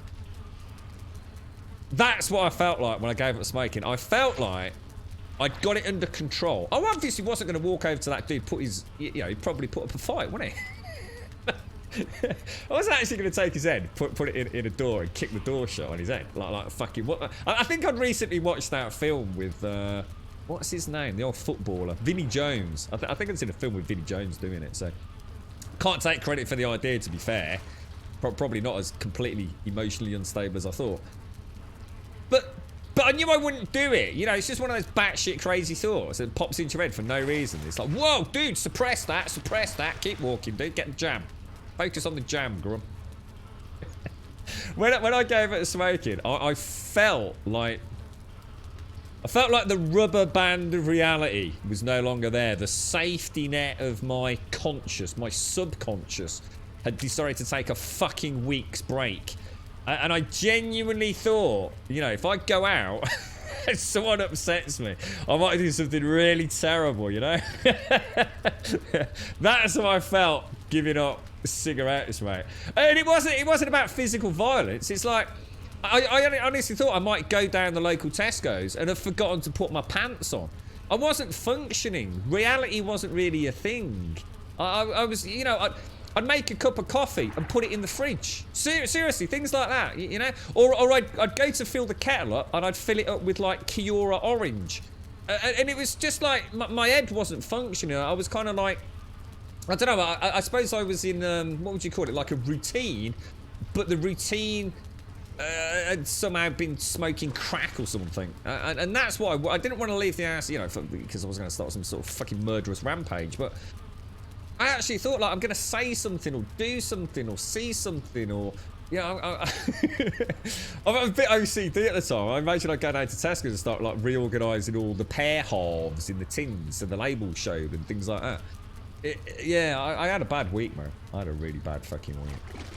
And that's one of the reasons I'll never smoke again, because I can't go through that again. I definitely I lost touch with reality for a week. There's no doubt about it, man. 100%. You dream of murdering annoying streamers. I'm like that with chat. hang on a minute. I'm just going to move you down the list, actually.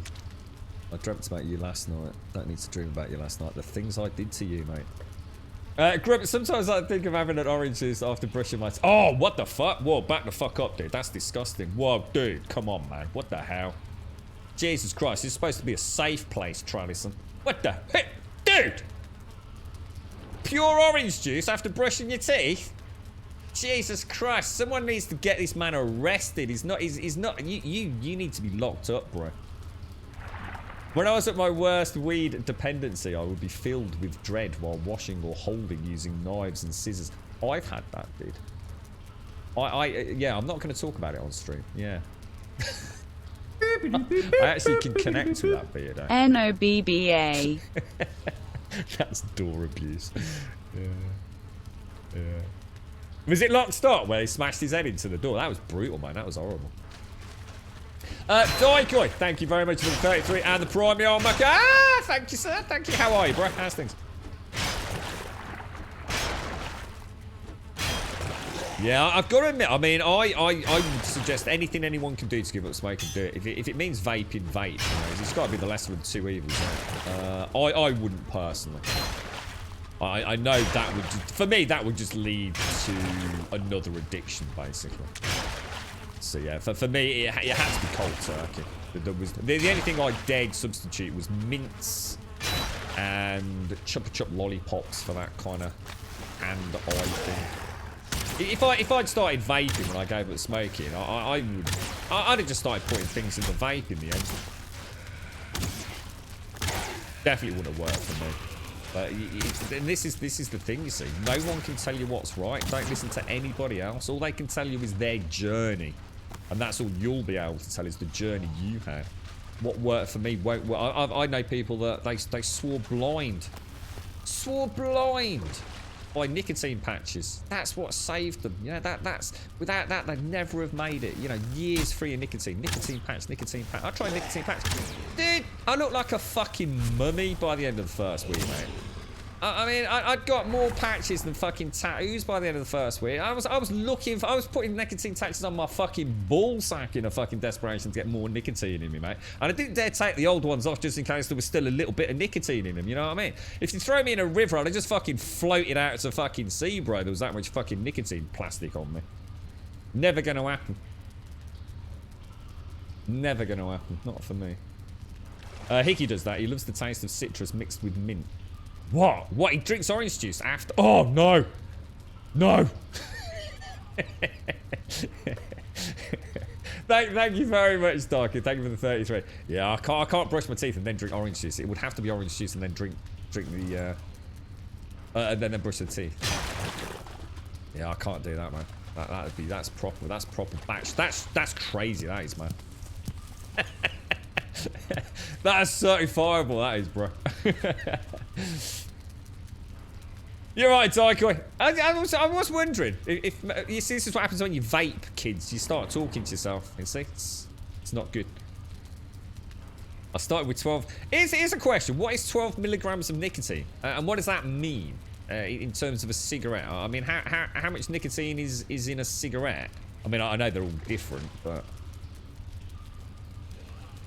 How long have you been going, Daikoi? How long have you been vaping to get rid of the old sticks, man? Fair play to you as well, dude. Nice one. I'm glad it's worked for you, mate.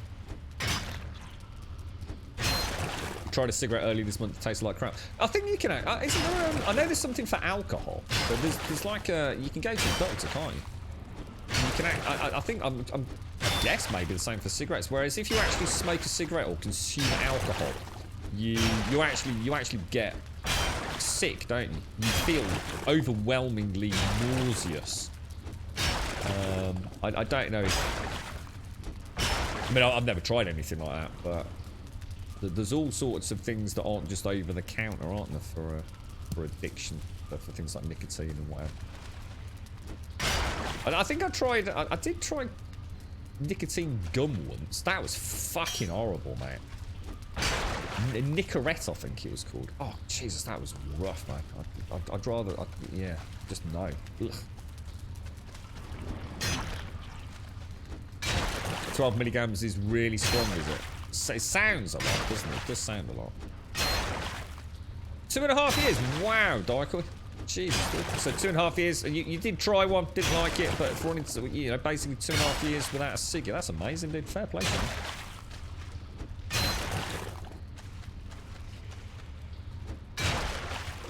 So a cigarette only contains about 1 to 2. Is that all? What, really? I used to smoke all sorts. I don't really care what I smoked as long as I could get a stick in me mouth.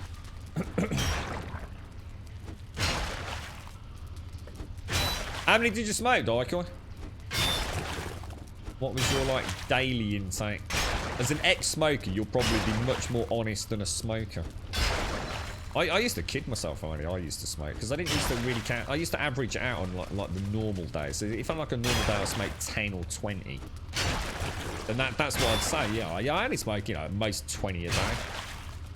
But oh man, at the weekend, I could definitely smoke 60 to 80 cigarettes on a Saturday, mate. Fucking easy peasy, bro. Now, to be fair, I was reasonably flush. And I was hanging around with a couple of lads who were pretty skint, so I did bum them quite a lot of cigarettes. But that's taking that into account, mate. To be honest. See, if I went out on a Saturday night, I would always buy 2 packs of 20 and a packet of 10. And I used to leave a packet of 10 in the kitchen with a jug of water when I got in. So I always knew, if it was a case of coming back or sharing a taxi and we had to go a different route and we couldn't get to the petrol station, pick some cigarettes up on the way home. I always knew I was going home to some ciggies. But yeah, I would definitely count 40 cigarettes when I was out, and that was on the evening. Terrible, mate. Absolutely terrible. But in the week, I might only smoke 10. Sometimes less than 10, but...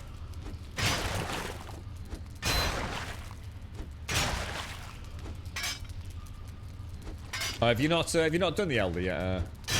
Have you already killed him on a different playthrough, Zar? So you're... And this is another playthrough, or... You're right, Beardo. My wife tried and failed to stop smoking with various different products, but the thing that stopped her smoking successfully was Alan Carr's easy way to stop smoking. She's been... What is that? What was it? Is that a book or a program, or... I don't know what it is, Beardo.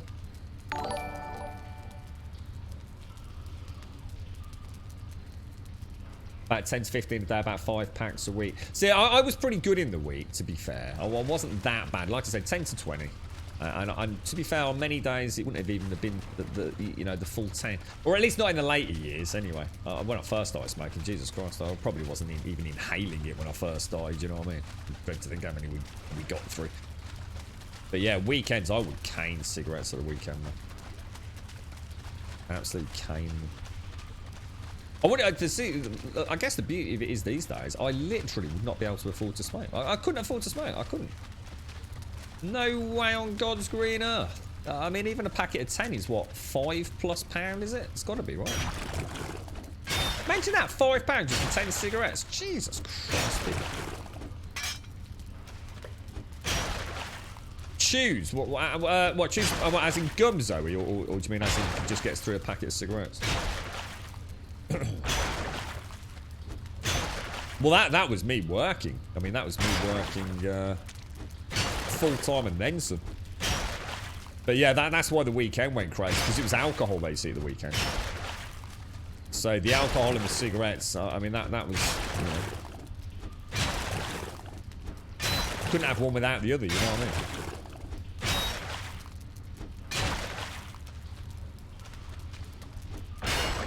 Axe actually seems to be smashing things better than the iron one, you know. So something really... Oh, maybe it's because it might... Oh, maybe we didn't upgrade the iron. No, we did. That's weird. Now, I have got a box full of iron, haven't I? Back at the start. So we do need to remember to grab that. I don't think the green light theory is actually anything, by the looks of it. Certainly not...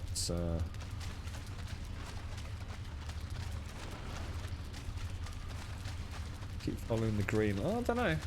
Every time I follow the green lights, I do seem to find my way home. And I'm not sure whether that's purely coincidental or not. Jan, you lost count, as did I, mate. So I really don't know if I've actually cleared this one, to be honest, bro.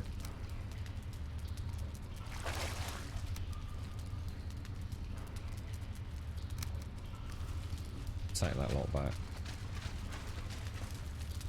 They don't do 10. What, you can't buy 10 cigarettes anymore? Oh my god, what, really? That's, I swear, my god, I'm mind blown by that, then. Jesus Christ. I swear I've seen somebody with a packet of 10 cigarettes. Clearly not, then. Unless they just kept an old pack. I wouldn't put anything past as a student. I used to have a whole wall of this horrible wardrobe that I covered in cigarette packs. Embassy blues and reds, and made like a sort of montage. Oh, dear. So we actually advise you to keep smoking until you finish the book, and then you just stop, and it doesn't even feel hard. Wow! Look, like I said earlier, but if it works, that's all that matters. You know, and not everything's going to work for everybody, but you know, eventually you'll if you keep chipping away at it and you try it. I think the most important thing, the one thing that I learned, was that I had to be giving up for myself in a way. It was important I gave up for me, that I wanted to give up, and that I wasn't sort of at that point being pressured. I should imagine it's very different if, like, say, for example, you're a lady who's pregnant, where you kind of know that it's not just you now. And it would be the same, I guess, as a dad in a house with a pregnant mom or with a young child. You know, that's different to just being, you know, a young man with nothing but your friends around you. It was very hard for me to give up when none of my friends wanted to give up, you see. Because always an excuse, always, yeah, you know, go back to smoking. He gives a shit. I'm not hurting anyone, you know. But once I decided I wanted to give up, for me, I found it a lot easier.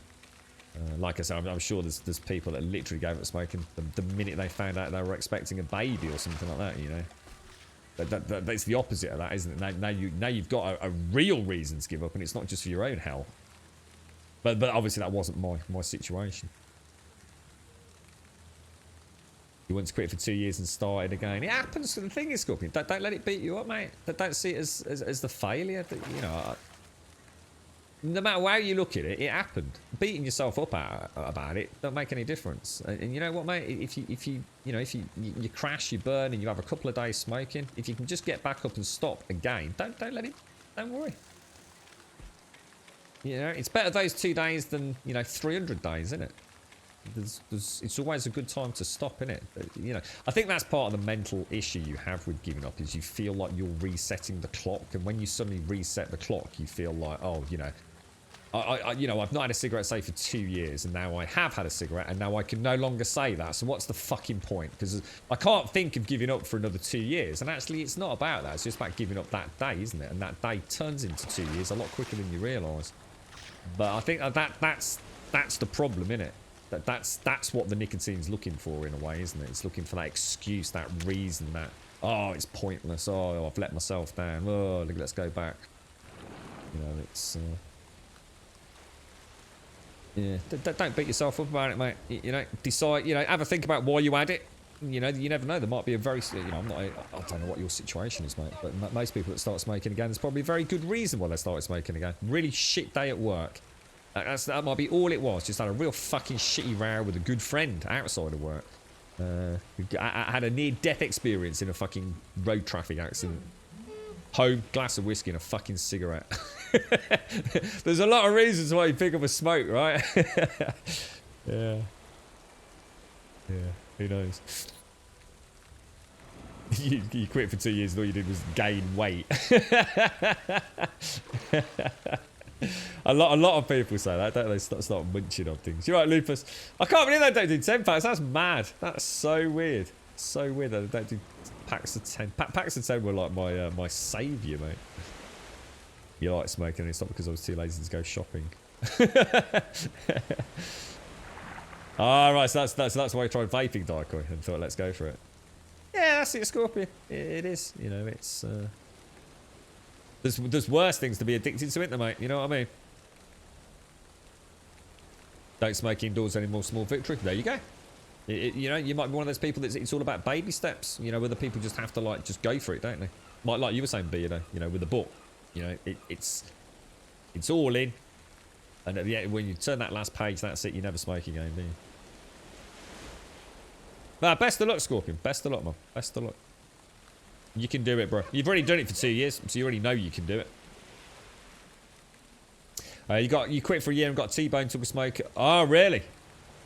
Oh, wow, Joshua. Yeah, there you go. Yeah, you know, it's not an unusual scenario, is it? Yeah. You're right, hose. Yeah, best of luck. And to you as well, Revelry. I hope the rest of the week goes well, mate.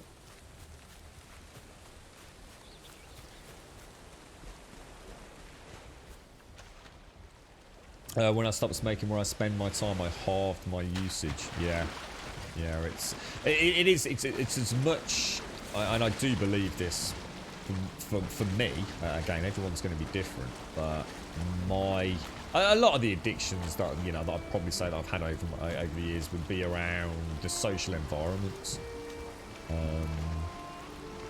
And the people you're around. I mean, for me, smoking and alcohol, they were hand in hand. You know, there was no way I could give up smoking without giving up alcohol, really. It didn't. I mean, I went pretty teetotal for a little bit, but once I turned the corner, I was all right to drink again and still not feel the urge to have a smoke. But, my brother's very different. So my brother always feels like he's only ever a stone's throw away from smoking again. I don't feel like that. But then that's because I've smoked a few cigars. There was probably about a 2-year period, maybe a little bit longer, where I had some. We chipped in. There was a few of us. We chipped in together to buy some half decent whiskies, and they're not. We're not talking mega expensive here. You know, most of them were just like 50, 60 quid. You know, as opposed to a 20 quid bowl. Yeah, I used to like a cigar with them. And I probably only smoked about, I don't know, probably no more than 10 cigars in total during that period. So it's not like I was smoking one every day. But I really like that. I actually really, really enjoyed that. And in a way, it really strengthened my resolve never to smoke a cigarette. Because if the day ever comes where it won't come because I'm beyond it now. But if something so terribly traumatic were to happen, I felt like I needed a smoke, I'd just get a cigar. And that would be adequate, you know. I've smoked cigars with a glass of whiskey and I'm almost hoping the fucking cigar ends. I've bought some quite nice ones over the years. And again, not nice like you might smoke. You know, I've never spent like, 300 quid on a fucking cigar, you know what I mean? We took like 10 quid or 20 quid or something. I've had a couple of slightly more expensive ones. But jeez, they burn forever, man. It's like fucking Jesus. This thing, it's like smoking a tree trunk, mate.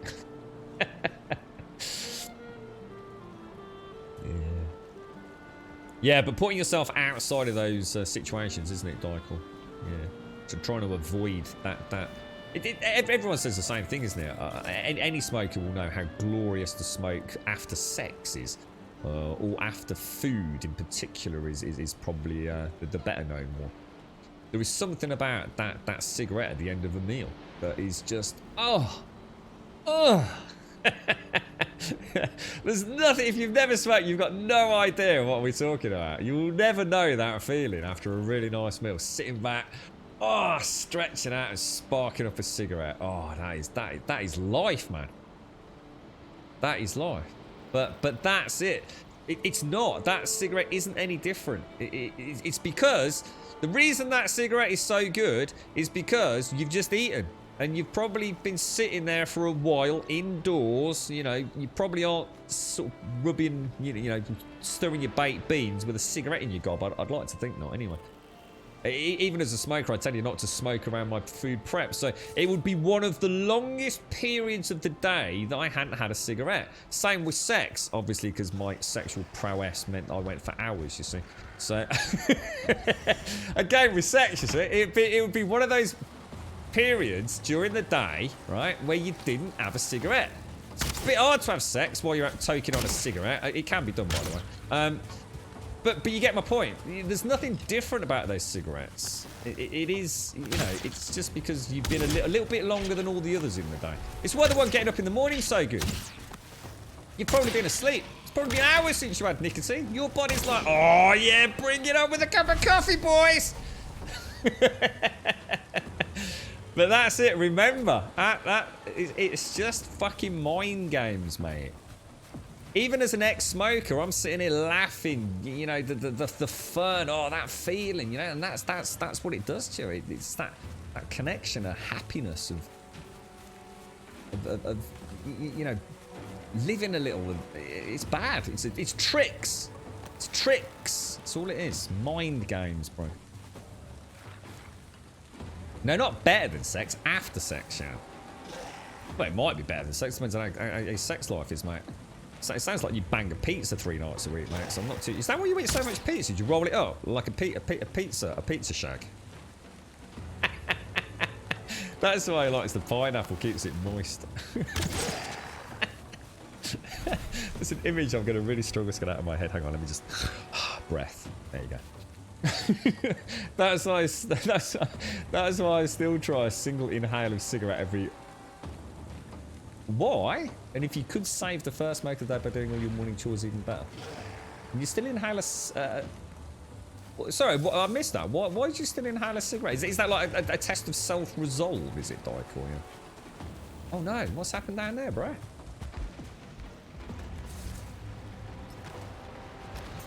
Oh man! Have they been smashing at me dock, bro? Oh no, man! Oh, they've smashed the workbench, haven't they?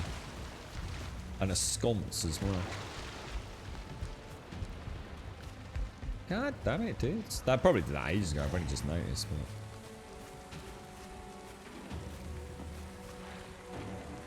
Wow, really, Abran? Do you actually smoke for my God, 30 years of smoking? Holy shit, that's a lot of smoking, dude. Did you smoke a lot, or?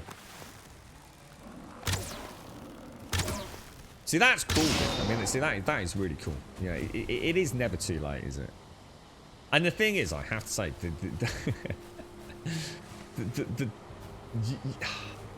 I cannot. I suppose it's hard if you're not a sporty person, or if you're not physically active anyway. To me, giving up smoking was like I suddenly became fucking turbocharged, mate. I think I remember reading something like, you know, O2 sats and things. Just within like 8, 12, and 24 hours, the change is phenomenal. You know, all that carboxyhemoglobin sort of stuck in your body, and it's finally purging it. And oh, dude, it was like it was mad, mate. That was such an obvious benefit. Yeah, I was going fucking mad, dude, during the early weeks, or the early week and 2, 3, well, probably 4 weeks in total, but 1 week of it absolutely fucking monstrously crazy. But yeah, the way the body reacts to not smoking, you know, and it's mad. I felt like I could just like run and lift like I'd never done anything in my life before, man. You actually think... Well, hang on. What do you mean, Advina? You were thinking of... You're not a smoker, right? You're not thinking of... I'm confused. You weren't thinking of starting smoking, were you, Advina?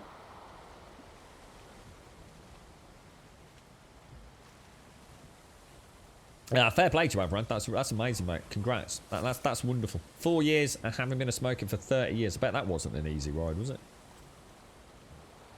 It is a story. My mom never smokes. My granddad caught my mom smoking, and it's quite funny because he was actually a smoker himself. He was a smoker of cigars, but he was absolutely distraught. He was I won't go into it in too much detail, but he was a pretty old school man. Let's put it that way. Certainly not the way you'd treat people these days, but yeah, he actually dragged my mom down to the bottom of the garden, handed her a packet of cigars, and I'm sure it was cigars. I was going to say cigarettes, but I'm sure it was cigars. Welcome to Gold Sub Juppy. How you doing, Juppy? How's things? Good afternoon, me old mucker. Oh, actually, it's still early, mate. How are you? What's the plans this weekend, Juppy? Have you done any more streaming, me old mucker? I have arrived. Good morning, great people of Earth. You sound like Ashy, mate. Yeah, my granddad, he pretty much manhandled my mom into this very small shed. Obviously, I never saw it. Gave her a packet of cigars and sat outside the shed, and he made her smoke every single one of the cigars. And obviously you can imagine a small shed with cigar smoke. She could barely breathe in there. And as a result of that, my mum never smoked until later on in life, when she had the odd cigarette when she was really drunk.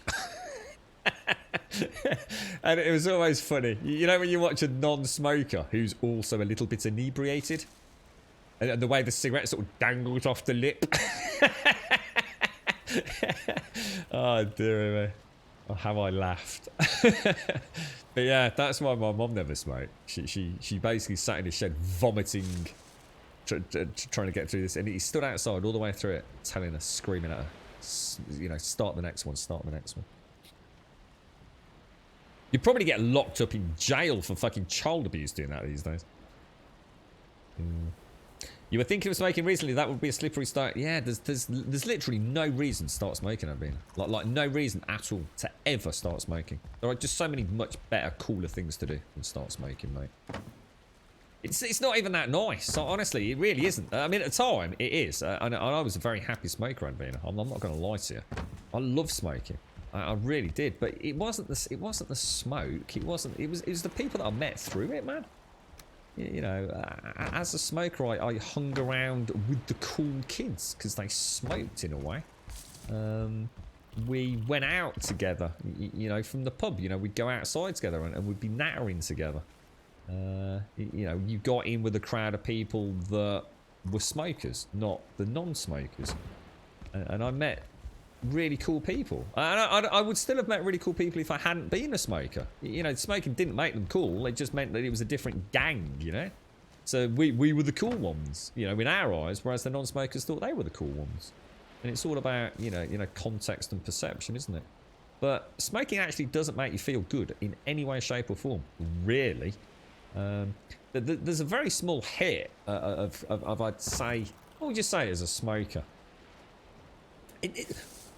Your first cigarette, you will fucking hate. You will fucking hate it. There is nothing good about your first inhalation of a cigarette. And if you think about it, that's the point.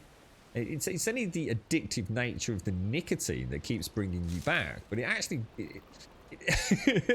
it's you know, you don't get a feeling of overwhelming happiness or a buzz like anything else that you'd take. You know, you don't get the happy jollies of alcohol or you know, the sweet mellowness of smoking weed or something like that. Nicotine and cigarettes are shit.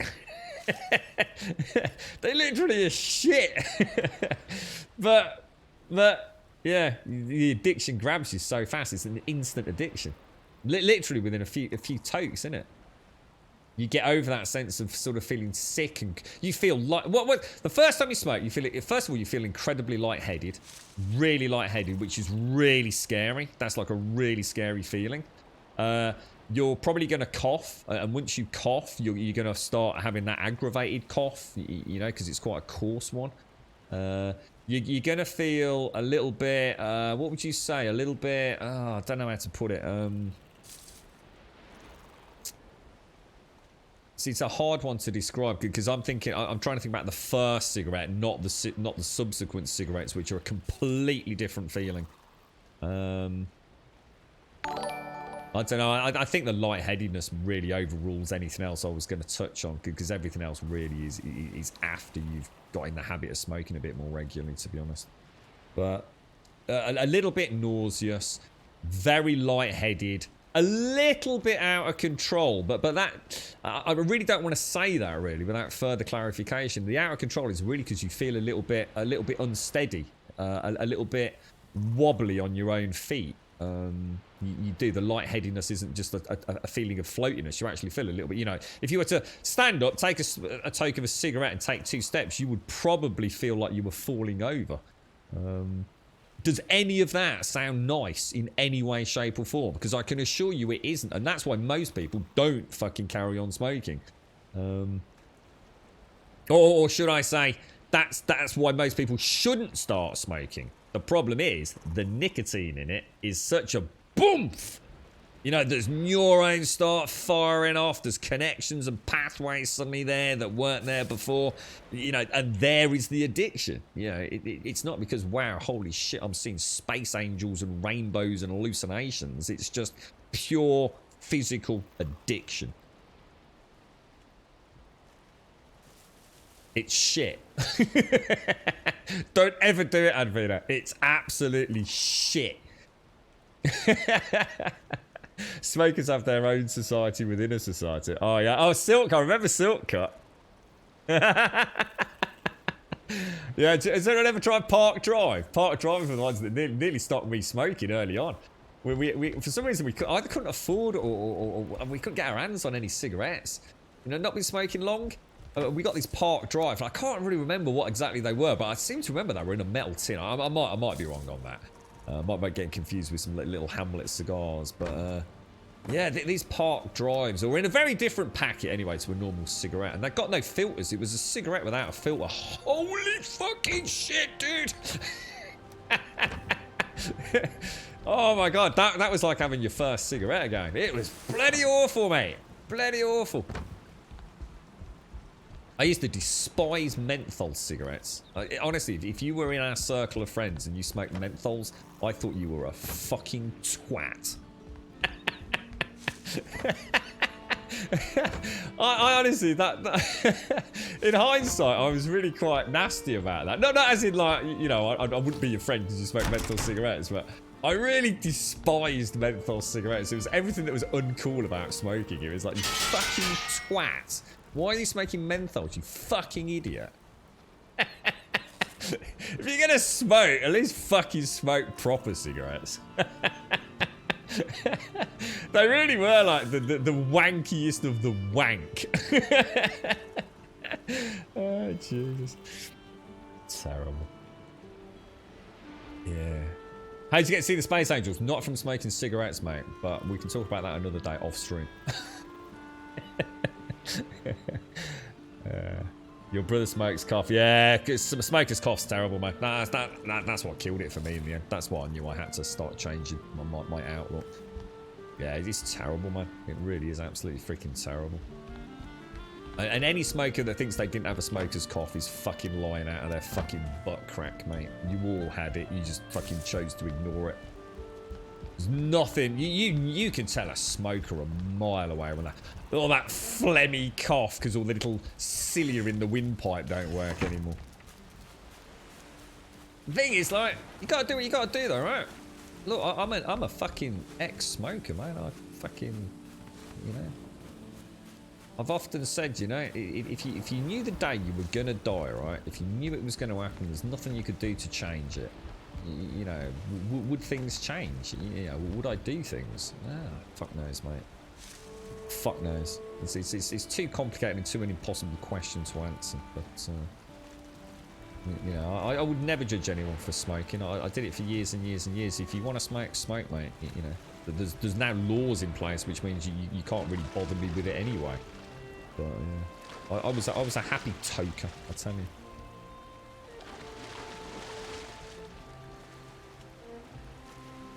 Yeah, for a good brand here, 7 to 10 a pack. It's a lot cheaper than it is over here, man. That's dirt cheap compared to what it is over here, Juppy. Yeah, we pay a lot of money for them. Sorry, what was that? So your mum actually went blind from smoking. I didn't know that was a thing actually, Timo. That's awful, my friend. You lost 2 friends to lung cancer as well, so that helped me give up. Plus the price of Scar I wanted to. Yeah, I mean, I'd long given up, but my dad died from skin cancer, and you know he was a bit of a sun worshipper during the holidays that we went on. He often used to get, you know, he never burned because he was just like one of these guys who's about this gorgeous golden brown colour, really deep brown. And my mum was always so jealous of him, but he smoked all the way through, and it kind of helped matters, can it? Smoke pipe, yeah, tobacco smoke, as in pipe tobacco, cigar smoke, very different to cigarettes, I find. Yeah, if there's anyone out there thinking about giving up or is on the road to giving up, fucking best of luck to you. Seriously, best of luck.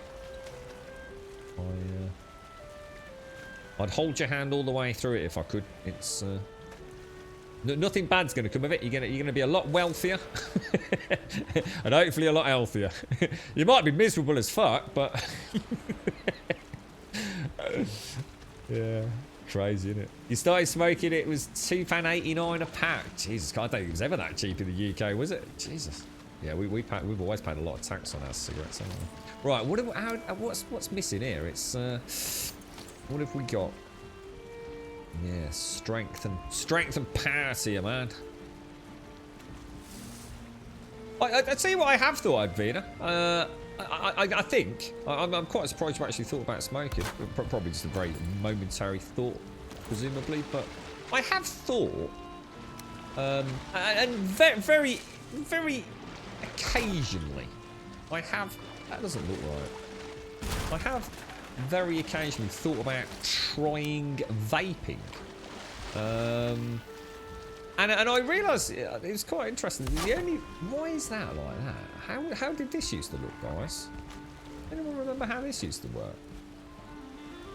I don't think it was 2 holes. I'm sure there was a. Maybe it also had one of those in there, perhaps. Maybe it was like that. But no, it can't be. No. Oh, I think I've lost a sconce, haven't I? Oh, it would have been one of these. Oh, that wouldn't have been in there, would it? That would have been a cool wood pole. Oh, no. Or would it? Yeah, it would. Would have been a cool wood. For fuck's sake. You switched over to these fancy nicotine-soaked salt. What on earth is that? Is that like a new fancy variant of a nicotine patch, is it?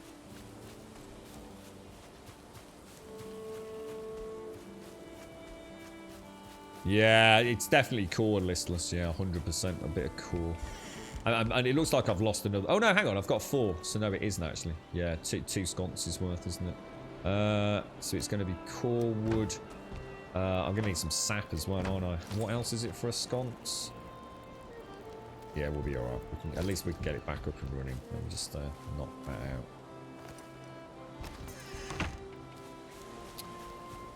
Yeah. My ongoing addiction would be alcohol. I get bored. That's to be honest, that's what it is. I get fucking bored, mate. I just feel like I just get, I don't know what it is. It's boredom. I don't think it needs to be anything fancier than that. I literally just sit there and think, why? What is? It's not about. It's not about like the deep meaning of life. Like, what is the point? or I'm not gonna lie, I do have moments like that. I'm sure we all do, but the, oh dear. But my point being, and I've said it many times, you know, you work all week, you burn the midnight oil. I mean, I have the luxury of coming here on Twitch and having a good chinwag with some fucking awesome people here, which is about the only thing that keeps me mentally stable, I think. I think. But, you know, you work all week, you fucking do all the things that keeps, you know, whatever it is that you've got going on, a family running around you, whatever. And I do sometimes think, fucking hell, man. What do I actually do that is different each week? You know, and for me, it was having a drink. It was going out and letting my hair down, and fucking just having a laugh. You know, dancing to some fucking music, playing a bit of pool. But all that seems so boring without alcohol. I don't know why. It just isn't as much fun. I don't know why that is, but who knows? But see, the thing is, that would make sense if that was the option, if that was the alternative I was looking at. I did do the fucking sconces, didn't I? But I'm not. Oh, now I need a forge to put them down there. Oh, that is a massive pain in the ass. I really feel like that forge thing needs to change, man. It really makes a mockery of building at times. There is no reason on God's green earth, right, to need a forge to place a sconce. Let us fucking manufacture them, dude. Yeah, honestly, that really pisses me the fuck off more than it probably should in this game. I don't want to have to go and rip out a forge, build a forge just to place a goddamn sconce. I can understand it with other things. It makes total sense. But for a sconce, it's just fucking annoying. Right, okay. So we have... we got any... Oh, we've got some healing potions, haven't we? Macular degeneration. Can smoking... I mean, that's the thing anyway, isn't it? So smoking can make that happen. Or it's more likely to happen, is it, a teammate? That's awful, dude. I'm very sorry to hear that, mate. That must be terrible. You're smoking 3 packs a day, Juppy. Jesus, yeah, I can imagine. Yeah, even with those prices, that's a lot of money, isn't it? So yeah, you know, the weekend I get bored. I think, fuck it, I'll just go and grab a beer from Radges. The closest I got was it? Rada gave me a bottle of beer, didn't he? Was that before Christmas? Well, I can't remember the circumstance. He basically gave me a free bottle of beer, didn't he? And I brought it home. I thought, you know what, I might treat myself to that tonight. The fucking cap. It was like fate conspired not to allow me. The fucking, somehow, in my Adidas bag, right, the cap on this first ever held bottle of beer for God knows how long. And, like, literally years. The cap had popped in my bag. And as I'd wobbled, obviously during the wobble era as we're in, it had all shaken up. My bag was literally drowned in beer, and there was like this, like, sort of half a bottle of whatever it was, Heineken or something beer. Just completely, you know, no bubbles, completely flat. I was like, you couldn't make this up, man. The pouches over here are about $100. A pouch. Oh, we used to get 25 gram and 50 gram pouches over here. I'm not sure. I didn't know until someone mentioned it in chat today that you can't get packs of 10 cigarettes. So goes to show how little I know. I'd still sort of know a couple of people that would still smoke a normal cigarette down the pub, but that most of the time they'd vape. But yeah, I think they definitely would smoke a normal cigarette just to be a bit naughty, really. And again, probably like me, just to do something a bit cheeky at the weekend, you know. I've had wood on the roof for freaking months, mate. Yeah, I think there's 4 logs up there. That's all right, Revelry. Yeah, hopefully it's yeah, hopefully not making it worse or anything, but £1.50 for a pack of 20. Jesus Christ, that is cheap, man. £1.50. Damn, I honestly didn't even know cigarettes had ever been that cheap. Hang on a minute, that means a pack of 10 was less than £1, Wookie. Is that right? That's not a typo, mate. That's not like supposed to be like £2.50, no? So a packet of 10 like B&H would be less than £1. Holy balls, man. So you can actually walk into a shop with £1 coin and walk out with a packet of cigarettes. Oh! Damn.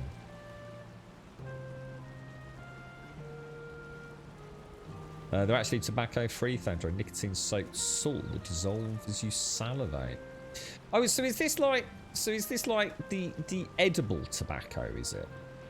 But without the actual tobacco, but it still gives you the nicotine. The nicotine buzz. Because it is a buzz, isn't it? But that's you don't feel the buzz like that on your first cigarette, do you? Yeah, you feel fucking weird on the first cigarette. So it's a very unpleasant experience. And I think as someone that tries to give up a few times, you go through that, don't you? You remember that first cigarette going back, and it's kind of like weird. I'm really confused as to what's going on here. Where is all my carrot soup and things? Did we just not make any?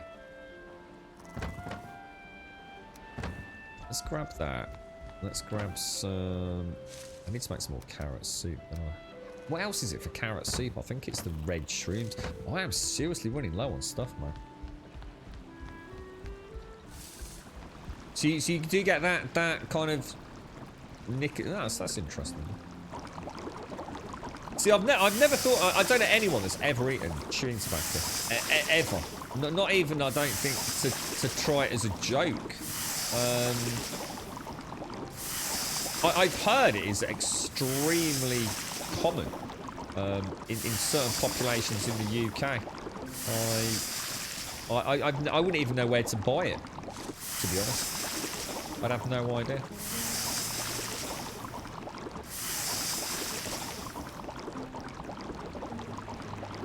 I don't think I like the thought of it, really.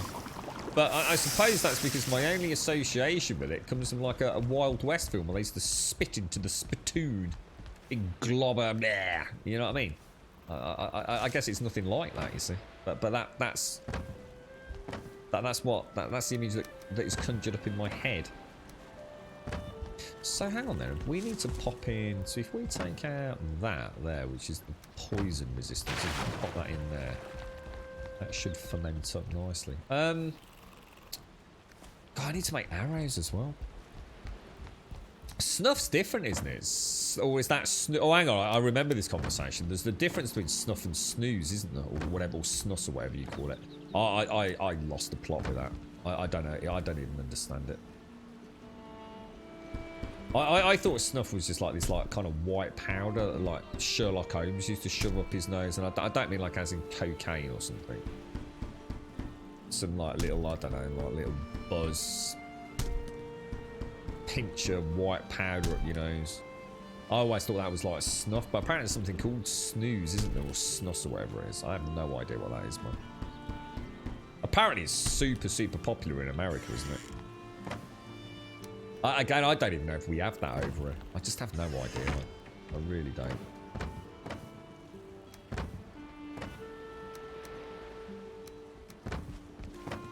It is tempting though. I'll admit. Tempting to one day throw caution to win, say fuck it, buy yourself a bottle of Jack Daniels, 20 cigarettes, go and write a book in the garage.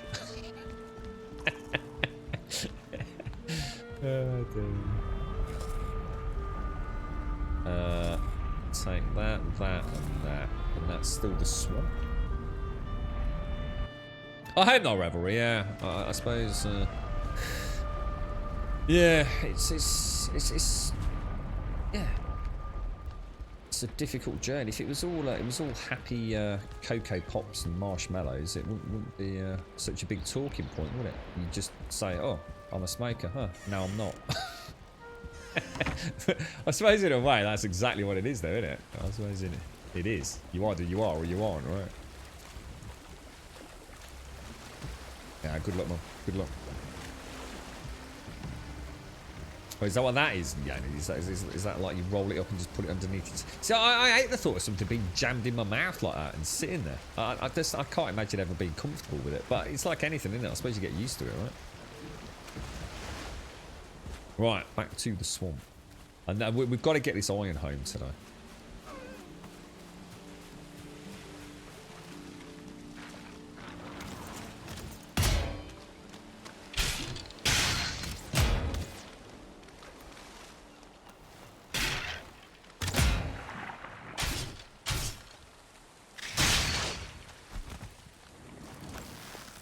Where are you, little knobber?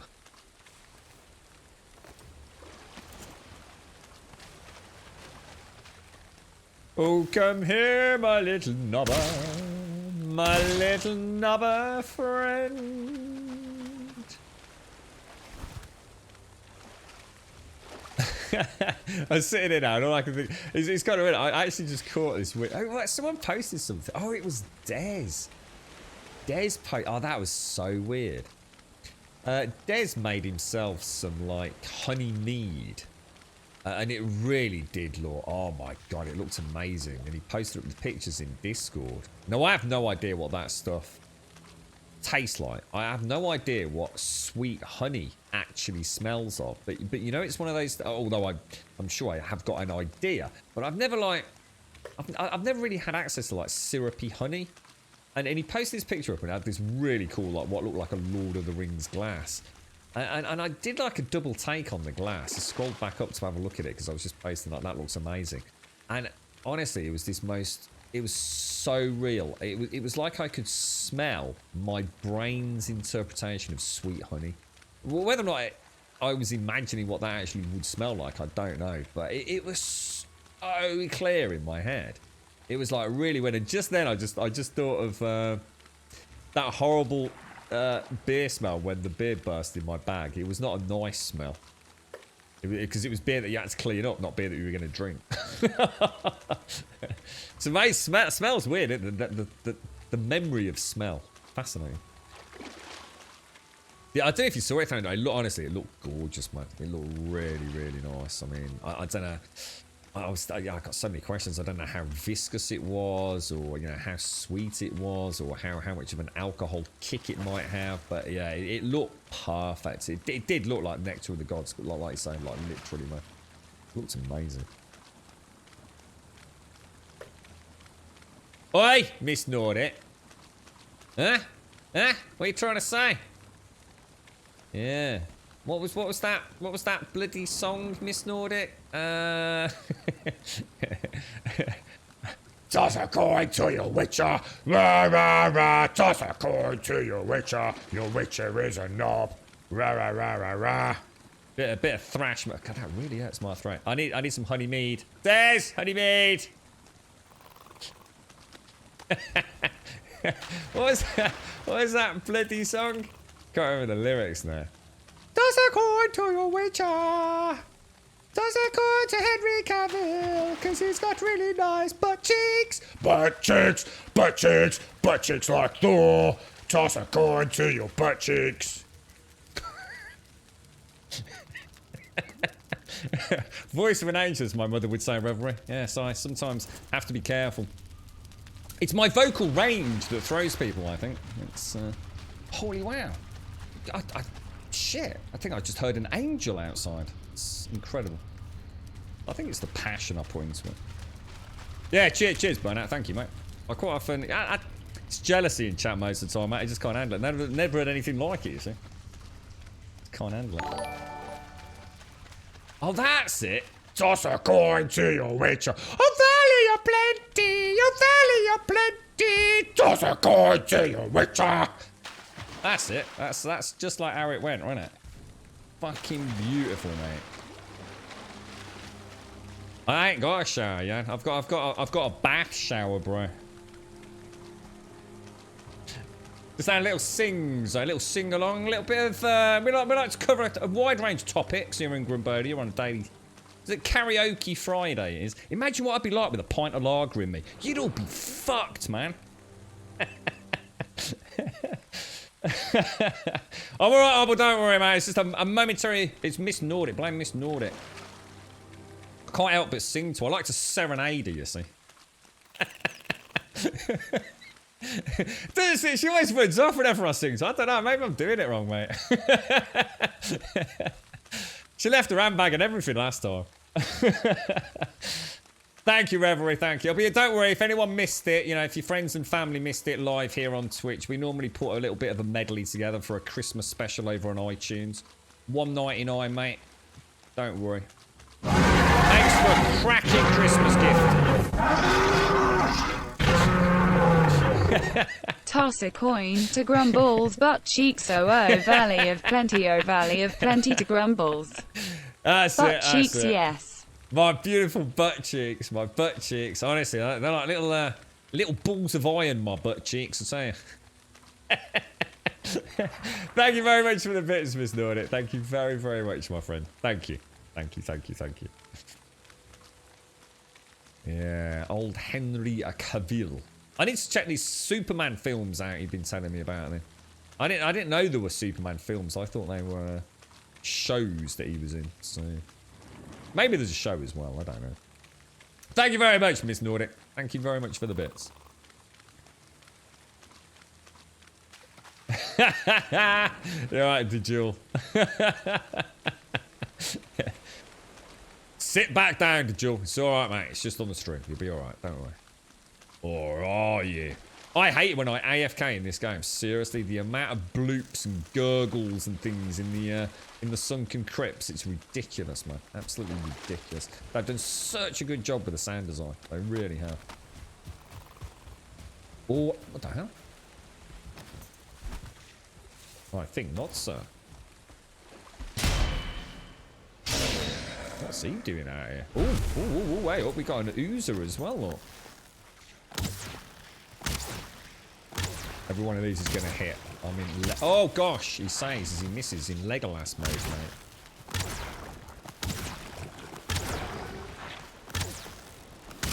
So where's these blobs? They seem to. I'm gonna have to be careful here, mate. There's something behind me. I think it was a leech, wasn't it? Look at that. I love the way the fire arrows light up the ground a little bit. I think that's so cool. Whoa! Check this lot out.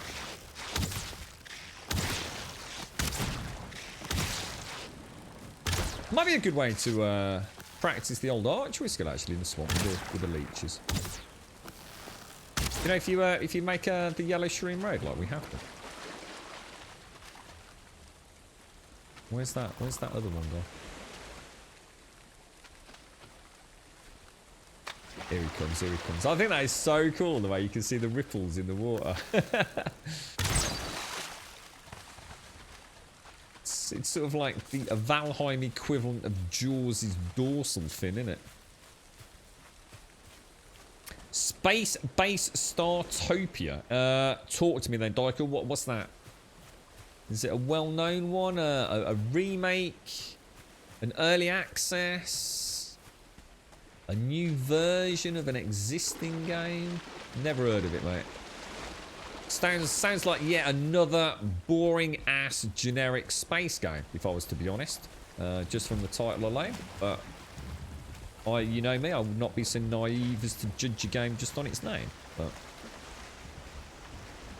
it sounds a bit pretentious to me. Starbase Startopia.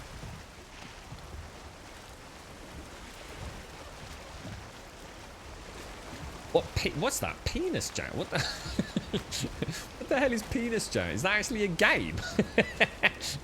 A remake of a great old fun space station manager like Dungeon Keeper. Oh, I like Dungeon Keeper, dude. Dungeon Keeper was cool. Oh, okay. Oh no!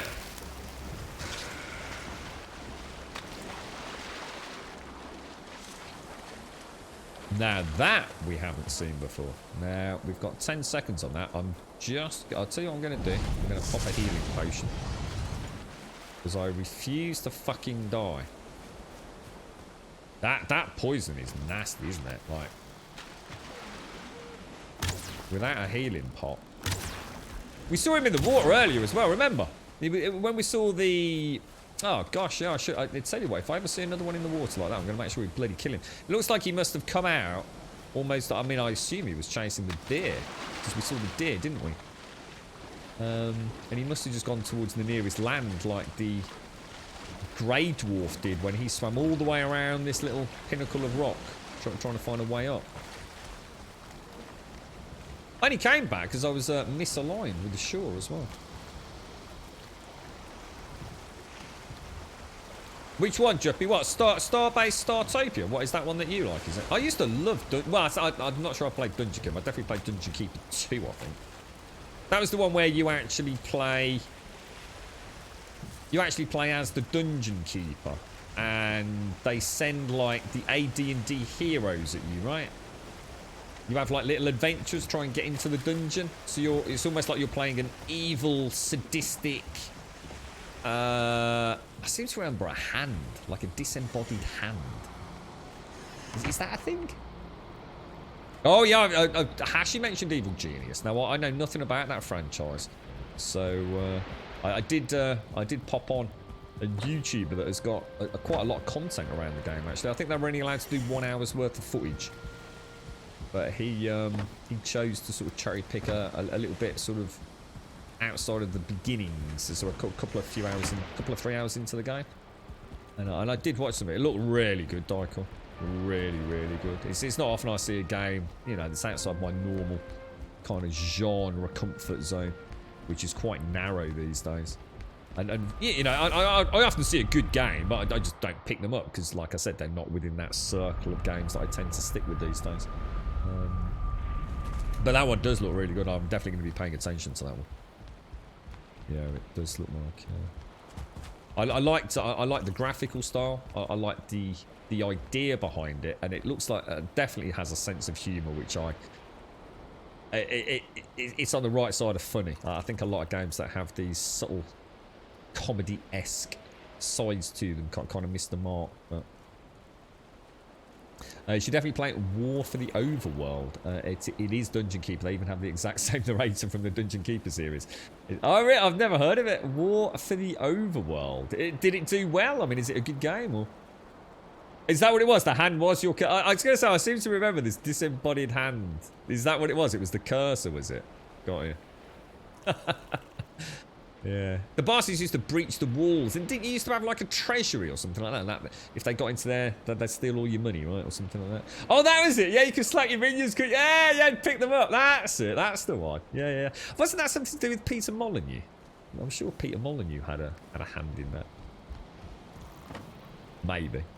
Right, okay. Let's pop all these back. I just want to go and empty this last one. Is that actually a game, Juppy? Is that a thing? Miss Nordic, thank you very much for the bits, mate. Thank you very much for the bits. Very kind of you. Oh, that was black. Oh, right. So who made Dungeon Keeper? What studio? I'm thinking like Bullfrog or someone like that. Then who made that? That's an old game. I don't know when the second one was made. Not sure if it was under a new developer at that point or a rebrand. So those and those both. Oh, I know. So I keep getting cop blocked on these entrails. I keep thinking it's classed as raw food, but I kind of know it isn't. It's just, or at least not in the way I've got the inventory managed.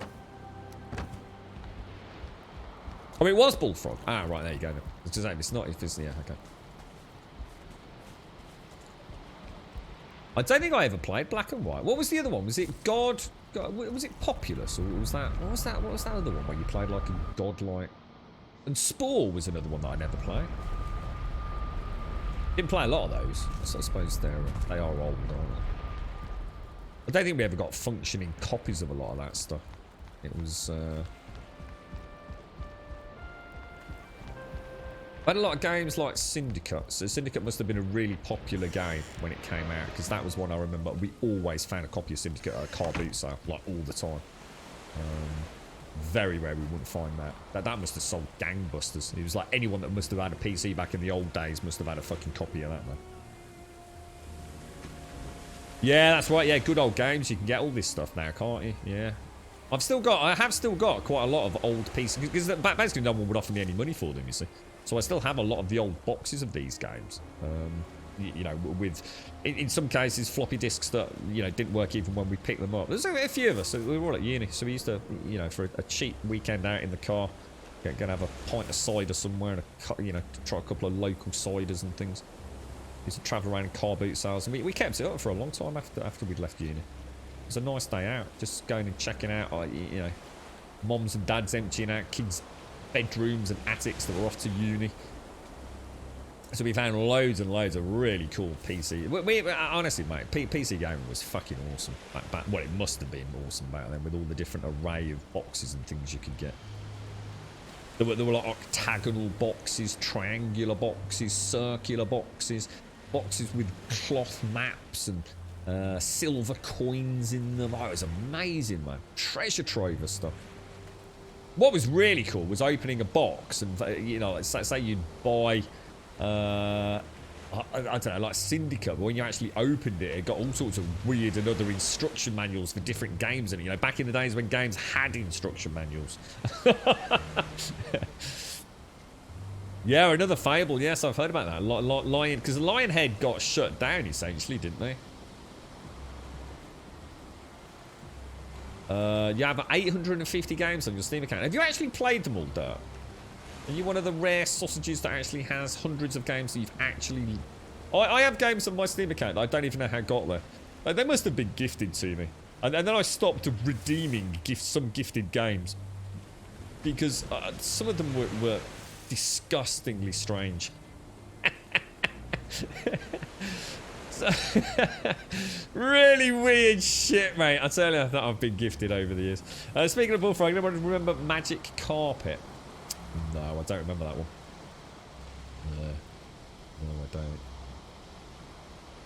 No, I don't. I'm sure most of you heard this one. The greatest game I was ever gifted. This is the insanity of the internet, right? I've been given some weird, I can only describe it as possibly some kind of hentai stuff. I don't really know what the definition of that is, but all I know is there's a picture of a dude with a very strange looking lady with what I can only presume is a large pair of breasts about to emerge on the screen. It's extremely strange. I got gifted a copy of stuff like that, all sorts of weird things. But the greatest one, the one that I will never forget until my dying breath, was when someone gifted me Shower with Your Dad the day after my dad had died. That literally, I definitely deserve some sort of fucking award for managing to keep going on that stream. It wasn't done horribly. It wasn't done maliciously. You know, it was meant in jest. Obviously, not everybody knew what had happened, and yeah, yeah. I learnt a lot that day. It was tricky. Yes, it was. Yeah, I learnt a lot about my own ability to keep going, I think. Oh dear me, fucking hell, crazy, isn't it? But yes, that was a good one. Yeah, I've had all sorts, man. I've had crazy stuff like yeah, really weird, obscure games. I'm sure I got given about 300 copies of Dead Rats or whatever it's called at one point as well. I don't know what happened with that. It was like everyone just it was. I don't know if it was a Twitch thing or what. It's like everyone it wasn't called Dead Rats. Bad Rats, not Dead Rats. Yeah, millions of the fucking things. Right, I'm gonna grab a coffee. I'll be back in 2.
Right, we're back.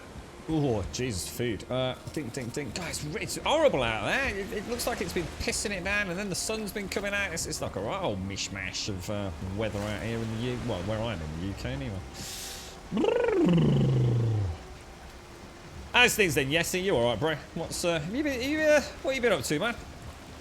You still playing on your Ark server, bro?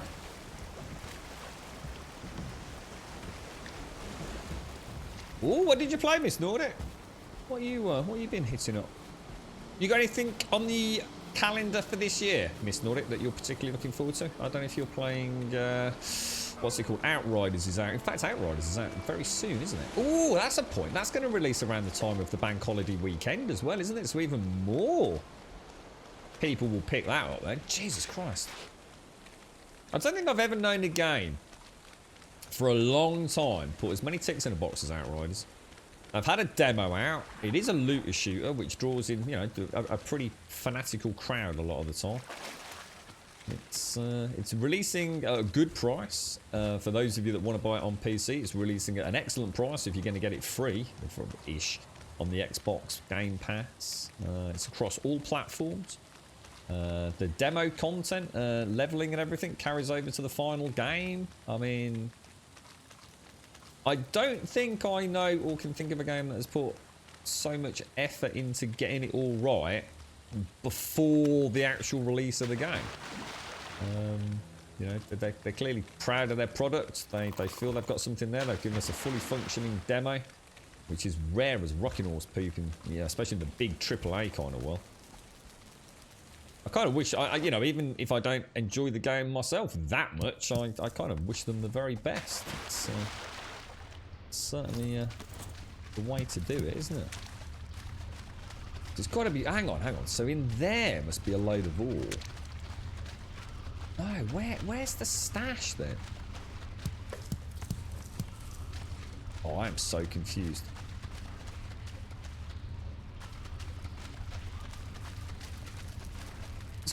I swear there was a room, like, directly opposite the entrance that had all the... I'm in the right freaking crypt, right? Oh my god, is the crypt all the way over? Oh, so this was... Ah, well, actually, no, that's what it's okay then. Let's just double check we did empty this. We didn't. We didn't empty it. God damn it. And that's why the mushrooms are here, because they've obviously grown back. Oh my god, we nowhere near cleared this one, guys and girls. Not even close. I'll stick with only right hand then, I think. Let's stick with the right hand entrance. We've obviously got a dropping off point we've been using there. Yeah, we've got tons of stuff. You started to play Fallout 4. Oh wow, Mr. Are you playing like a modded version? Oh mate, I tell you what, I'd love to go and play that. It's just that I know for me, I'd have to start fiddling with mods. I can't help myself with those games. So it would take me forever to get a mod pack up and running. How are you getting on with it? Are you enjoying it? You never played any Fallout at all before? I think I would have a lot of fun going back to something like that. I've always been able to really role play into my characters. It's very much like Skyrim. There's a really nice community around those games as well, Miss Nordic. I mean, I don't know if you picked up on it during the streams, but I mean, there are some really, I mean, you know, like anything that's very well known, you've got your sort of zealots, your slightly fanatical people that, you know, would... You must not use that mod, you heathen. But you've also got your cool, you know, your cool peeps. Oh, you know, what have you been playing, Yeti? Up to anything else, or? Yeah, even patching the demo, that's right, Tycho, yeah. And even, like, listening to a bit of feedback, even in the early days, right? Yeah. There's no, like, you know, hefty save game limits, you know. You can play, you know, at least one of each character.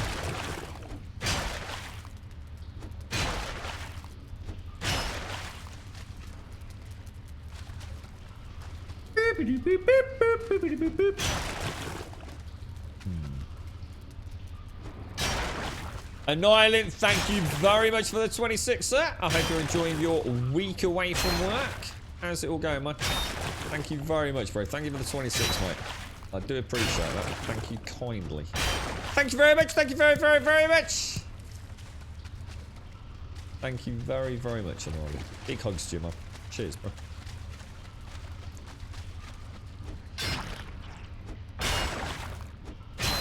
What, so you're not playing modded, Mr. Nordic, or you mean you've gone crazy with mods?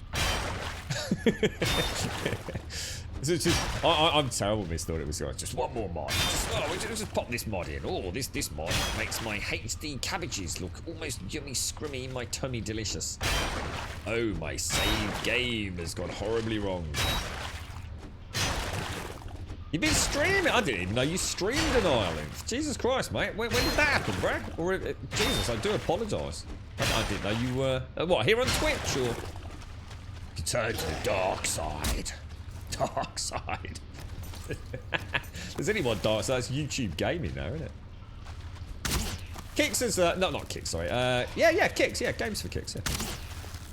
He did a Project Zomboid stream the other day. Got kind of pissed I missed it, actually. I'd like to have caught him live.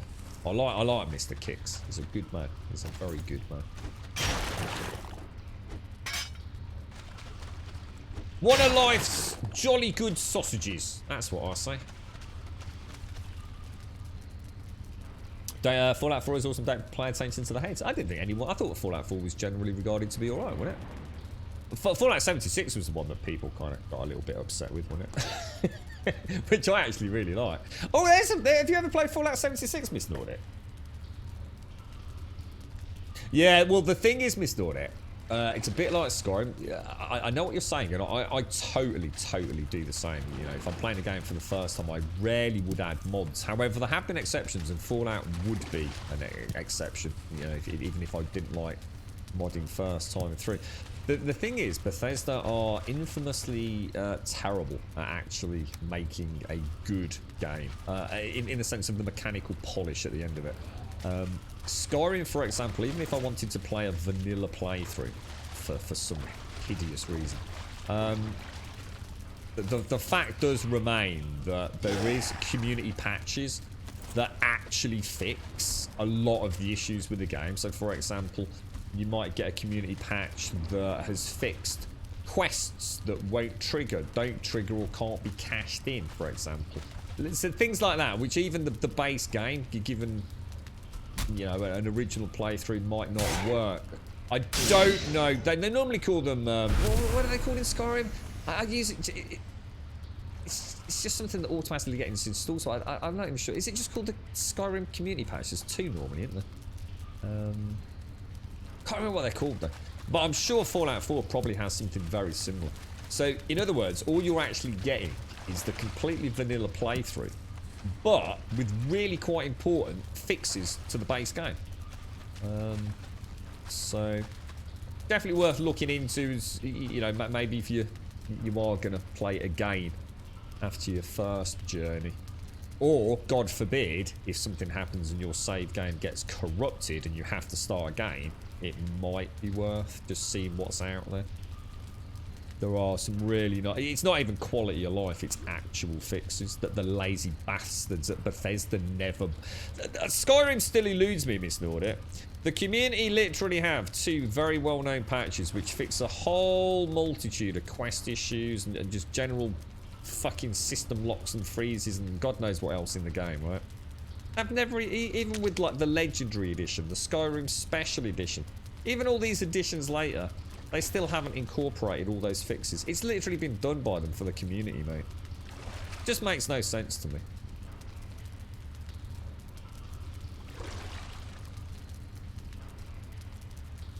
What made you start it, Miss Nordic?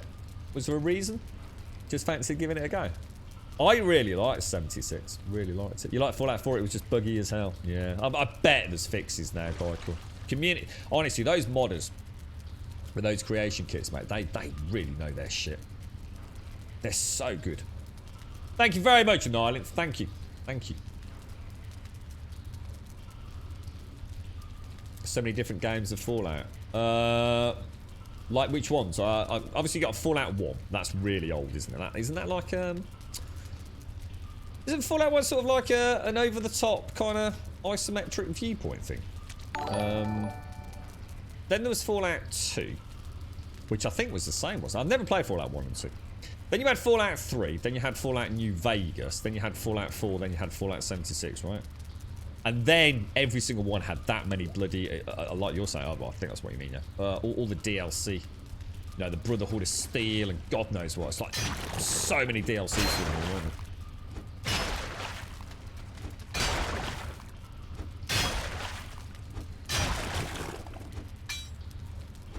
You've downloaded Outrider. It's ready for next Thursday. A 60 gig. Is that what it is? 60? You're looking forward to it, Mary? You gonna? Do you know what time it releases? Is it a worldwide simultaneous release, or I think it is, isn't it?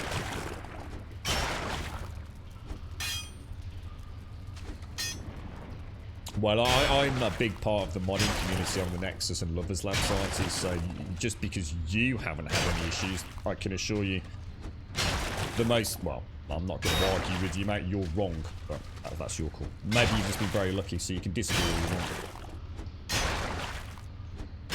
want. I needed to play something more than just 7 days, but I still love it, but yeah, I know what you mean, Miss Nordic. Yeah, I do know what you mean. It's, yeah. I struggle with 7 days now, Miss Nordic. The thing is, I love the game. I'm never going to sit here and have something bad to say about it, any more than the bad things I say when I'm playing it. You know, it's starting to feel like an old game, mate. And not because it is an old game. I don't know, it just feels like it's... I don't know. It's not even about it feeling familiar. It just feels. I've tried to watch a couple of people playing it, Miss Nordic, even some of the big mobs. It's not a case of like me being bored of it, because I honestly I know for a fact, right? If I turned on 7 Days to Die right now, I could get 100. I would be back in, man. You know, I'd be, oh, here we go. You know, I know it would suck me back in. I really do. But the fact of the matter is, I've kind of seen it. I have seen it all. There's not a lot left for me to do in that game. And, you know, whether or not Alpha 20 changes anything to radically make me change my opinion on that, you know, I have had thousands. And, the only game that I've got more playtime in, I mean, is Skyrim. I think my main Steam account, which was largely streamed here on Steam. I think I've got 7,000 hours on 7 days. I think it's something like that. And I always said we could probably at one point have almost, but that was probably back when it was about 5,000-6,000 hours, maybe halved that again. So it's about another 2,500 on top of that. Because I have had another account that I have played on at times. I did a lot of modding. Back sort of Alpha 14, 15, which would probably account for a fair bit of time. So, you know, we are getting dangerously close to 10,000 hours, right? That's a lot of hours to put into a game, you know, that isn't sort of like an MMO or games as a service. And only Skyrim do I have more time in. At both a playing level and probably way more at a modding level. So, the fact that it can still hold its own against something like Skyrim, you know, what more do you want for 15 quid? You know, it is a game that I think every PC gamer should probably own. You can pick it up for 4 or 5 quid, can't you? So it's like owning Minecraft. It's kind of like just get it. Don't worry about it. Just get it. If you hate it, who cares? You know, just give it a go. Now that's the way I feel about 7 days, but. I suppose all good things ultimately have to come to an end, don't they? I guess. Yeah. You can do whatever you fucking want, Zai. I literally couldn't give a fuck. 10k, wow, and you still have a lot. Yeah. Well, most of that was streamed. That's 10,000 hours actually streamed, I should imagine, Miss Nordic. Well, let's put it this way. At least half of it's got to be streamed, isn't it? I suppose the main account, I can't imagine any of that wasn't streamed. I mean, that goes all the way back to Alpha 5, Miss Nordic. Alpha 5. Yeah. The game that kept on giving, Darth. Do you still play it, Darth? Because you were a big fan of 7 Days, weren't you, mate? You've only got 1,666.9 hours in 7 Days to Die. That was 1,000 hours too much for you. But look, what else is in your Steam library that even comes close to it, though, yeah? Do you know what I mean? I mean, yeah, we can all have a pop at it when we're not playing it. At least I'm consistent. I normally have a pop at it when I am playing it, especially when I was playing. What was it, Alpha? What's that Alpha that I couldn't? Oh man, I was raging on that. What was the stamina bullshit? Was it Alpha 17? That was shocking, man. That was shocking. That was absolutely that was a train wreck of a game. But yeah. But Alpha 12 was even worse for me because Alpha 12 I couldn't play. Alpha 12, the game didn't work for me. It just didn't work.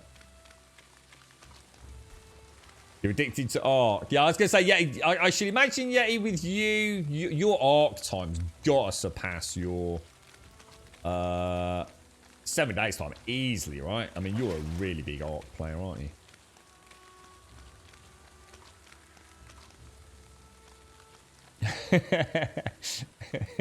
I can't see any of your stuff with the bot. I can't see any of that. So yeah, it was Alpha 17 was like, so I can't remember exactly what it was. Yeah, that was a bad Alpha, man. It's quite funny as well watching the Fun Pimps defend it and then literally later on sort of brush over all their old comments. It was, and then use the old, oh, you know, it was a precursor to the changes in out. What an absolute load of fucking wank. Just fucking man up and admit you fucked it, boys. That was funny. That was proper funny, that was. Like, didn't they even say on one of the posts, I'm sure it was Joel posted something about, like, was it something about the rudder? Like they allowed somebody else or something. They basically just dropped someone underneath a bus, didn't they? They allowed somebody else to take the helm for a while or something. Yeah. Who knows? Who knows? It's still a freaking good game, no matter how what you think of it, though, isn't it? I think it's Alpha 19.4 with Alpha 20 due out. Well, I'm really surprised. I honestly thought now we'd start seeing Alpha 19 2021 like hit really quickly. So I can only err on the side of hope that maybe Alpha 20 is such a big update that they're spending a lot of time on it. You know, that it really is going to, you know, shake the game up yet again. But it at the same time, it could be that Alpha 20 really is, you know, I suppose the alpha before they head into beta. You know, this could be a lot of touching up, fine-tuning, balancing, optimization, you know, addition of new content in terms of POIs, moving into the end game for production. We just don't know, do we? We're sitting here, who knows? Who knows what they're up to. But it'll be a crack. It's going to sell gangbusters, man. It'll be the talk of the internet at some point. You know, it might even get its little Valheim moment of discovery.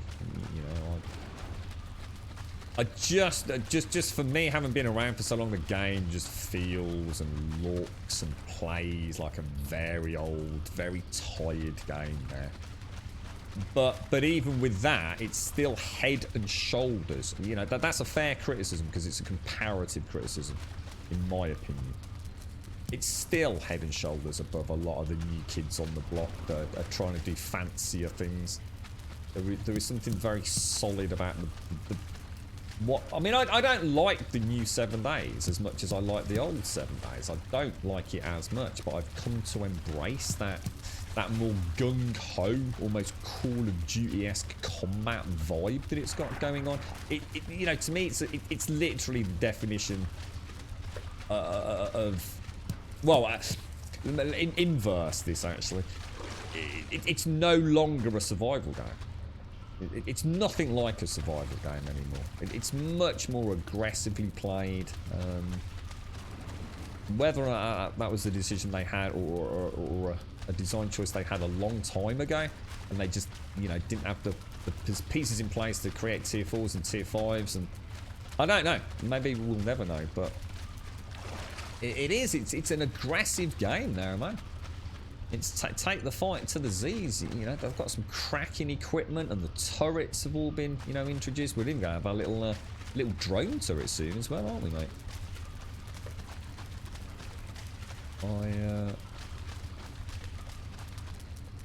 I think we have done most of this end, haven't we? So I think we'll just head back to...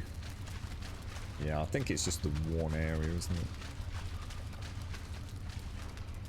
You haven't played it since 2016, Dyke? Wow. Wow. I wonder what alpha that was, bro. Joel saying we're going to start delivering smaller deliveries. Did he actually say they did it? When did Alpha 19 release, guys? Does anyone remember? You're not a fan of Alpha 17, Darth, no. I don't. You weren't, Mario, but unfortunately, it has to work both ways. You can't sit there in chat and tell me that there's nothing the matter with vanilla Skyrim. But when I can assure you that there is a hell of a lot wrong with vanilla Skyrim, especially if you're a heavy modder of the game who knows how it ticks under the hood. So I'm not sure what the patronising comment was about. But you can't sit there and say that there's nothing the matter with the game just because you didn't have any problems with the game. I can assure you, as someone that pushes that game to its absolute limits and has played both vanilla and heavily modded and everything in between, that there are some fixes that are almost compulsory to install for vanilla Skyrim. Especially if you really want to see it all, and you want to see it, you know, with good frame rates and, you know, no issues with save game sort of profiles, etc. So, you know, I think when you're in the room and you're the only person amongst literally hundreds of thousands of people that play the game that hasn't had a problem with it, then you can't make statements like that, can you? Do you trust the one person who's never had a problem, or the hundreds of thousands of people that literally mod the game, you know, over the years that it's been out? Because the modding community over there is probably one of the biggest I've ever seen outside of Minecraft. They know the code, you know, they know how it works. They've literally taken the game apart piecemeal. They know their shit. Let's put it this way, they know their shit better than Bethesda do, quite clearly. Yeah, exactly. Actually, and the thing is, the community are amazing. You know, and who knows how it all works over at Bethesda. I'm sure there's some incredibly talented people over there. All we can do is hope that Starfield is, well, let's hope it's the game that I want it to be, but I don't know what I want it to be honest. I mean, is it Skyrim in space? I mean, how would that even work, man? What is Starfield? That'd be so cool to know what they're up to, you know? What is it? What is that game, man? As far as I know, we haven't heard anything, have we? We know it's a project. We know it's being made. We have been led to believe it will be a launch prior to the next Elder Scrolls. And other than that, I don't think we know anything. Or at least I don't. So I'm not sure if there is any info out there. If anyone knows of anything about Starfield, feel free to link away in chat. Your first 100 hours in gaming as an adult went to Skyrim. Did it really? Wow. That must have been pretty cool, Nordic. Pretty cool, Miss Nordic. Sorry, did I just call you Nordic? so I'll swig in my coffee as well. Yeah, it's... Oh, man. Yeah, it offers so much, doesn't it? It really does. It's one of those games that almost is a foundation. I've always felt like my own little personal game developer modding Skyrim. It's such a wonderful foundation, and you know, the community around it for the modding community is so helpful most of the time. As long as you don't rock the boat or upset anyone. They are quite fiercely protective of their work. Well, and quite rightly so, because some of it is like freaking... I mean, Jesus Christ, you know. thousands of hours go into some of those mods. Your first game as an adult? I suppose I've always played games, so I don't really have that. I mean, my first game when I came back to PC gaming was Diablo 3. So I'd never really played anything much outside of an MMO before that. So let me just get rid of that and let me mark that. Yeah, it was... I'm just going to pop down to this other one quickly. Yeah, Diablo 3 for me was the first time I actually played a PC-only game. Only available on PC, by the way. In fact, actually, interestingly enough, thinking about it, it was actually also Skyrim. Diablo was the first game that I played. Skyrim was the first game that I started to mod and play. So they were actually simultaneous in a way. So I suppose I'm not that far removed anyway from what you've seen there, Miss Nordic. Yeah. I felt really... I was just about to take a swig of my coffee, and for some reason I just skipped to the miss bit, Miss Nordic, and it felt awful. I felt like I'd really done you a disservice there, mate. It's like you lazy ass grub. Oh dear. Here's the hoping that Microsoft will help with their buggy... It's not a buggy engine. Why does everyone keep saying that the Creation Engine's a buggy engine? There's nothing the matter with the Creation Engine. The Creation Engine's a very, very, very, very versatile engine. There is absolutely nothing the matter with it. It runs phenomenally well. If you actually code it right. We've all been able to turn a Skyrim that runs like absolute ass into a fully fledged, almost photorealistic with full EMB lighting. With, you know, just knowing how the engine works. There's nothing the matter with the Creation Engine.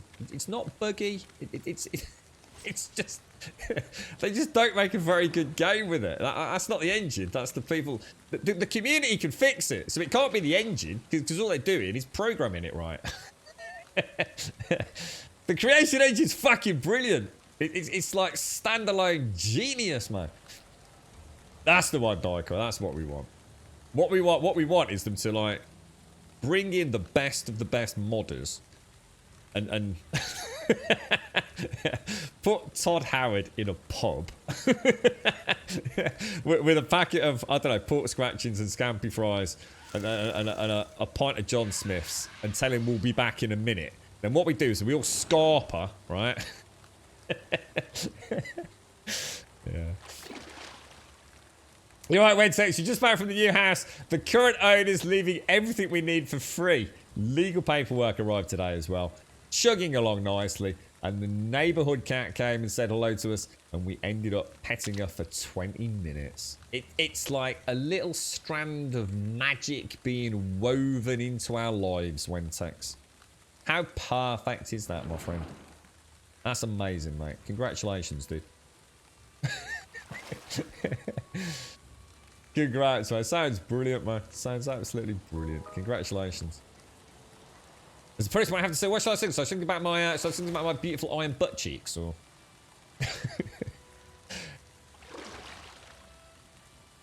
Yeah. My first game you ever played was Pong. Pong is the oh god. So what was Pong? I mean, surely Pong was on every. Isn't that a bit like saying the first game you ever played was like A, B, or C? But it's existed on all platforms. I mean, I don't know. I mean, was Pong... I'm trying to think. What would Pong have been? What was the first computer you could have played Pong on? Where would you have... Where was the earliest possible place you could play Pong? That's the one with, like, two rectangular bars, left and right, isn't it? And a ball just... Well, it probably wasn't even a ball, was it? It's probably a square. Bounce from left to right. That's Pong, yeah? So, what was the earliest machine you could have possibly played that on? Because I'm thinking like the Atari, but that's because my dad had an Atari, which I now own. That I swear he never played it. He just bought it, or he got given it probably for some work. Yeah, I can think of an Atari, but I bet there was stuff before that, right? Congratulations, Wentex. Congrats, man. You just got back and Finley's turned on the TV. Can you please hello to me before we turn over to PJ Masks? Hello, Finley! I hear that you Enjoy your Cocoa Pops, Mr. Finley. I like Cocoa Pops, Mr. Finley. Very yummy, scrummy in my tummy in the morning. I hope you enjoy it. PJ Masks as well. I don't know what PJ Masks is. What is that? What do you mean, scared chat away? Well, back up, Miss Nordit. What you meant to say was we don't want to see elevated viewership because then you won't be able to keep up with chat room. That's what you meant to say. I know what it's like when you've had a hard week streaming, Miss Nordit, and things get confusing. After all that beautiful voice, it's like the siren call across the internet, isn't it? People just can't resist and they hear our angelic voice. We should do a duet, Miss Nordit. after a pint of vodka each. Oh my god, can you imagine? You can play Pong on an oscilloscope. Oscilloscope's one of those things with like sine and cosine waves, right? Like really old. Like old. Pong actually launched something. So it would have been the Atari, would it? The Odyssey, one of the... I've never heard of that, mate. The Odyssey. Wow, that sounds crazy, dude. I've never played Centipede on Atari. I've played Centipede. Is that oh no, that's Snake I'm thinking of. What's Centipede, dude? So basically, everyone had an Atari apart from you, Darth. You had something called the Odyssey. I think I was probably the same, actually, Spicy Meatball. Yeah, I probably had some sort of handheld or something back in the day. Kind of a bit vague about all that, to be honest. Sonic the Hedgehog 1. What was that on, Mario? It's presumably a Mega Drive. It's a Sega game, wasn't it? Which I always associated with the Mega Drive or Master System or something like that, right? Sheepdog. It's basically just a sheepdog displayed as an X, the sheep as an O, and you had to move the X around to herd the sheep inside an enclosure made of things and things. You got me sold, Daikoi. We should create a virtual... Yeah, just let's remake it, mate. Sheepdog, the remaster. Let's do it, bro. It's called a Magnavox Odyssey. Jesus Christ, Magnavox. It sounds like something like from...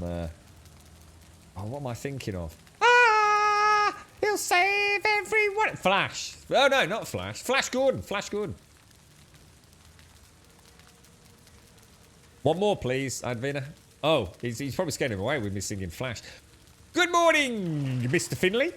In fact, Mr. Finley, it is actually the afternoon, which means it's long after Cocoa Pops time. I hope you had a lovely time at school, Mr. Finley.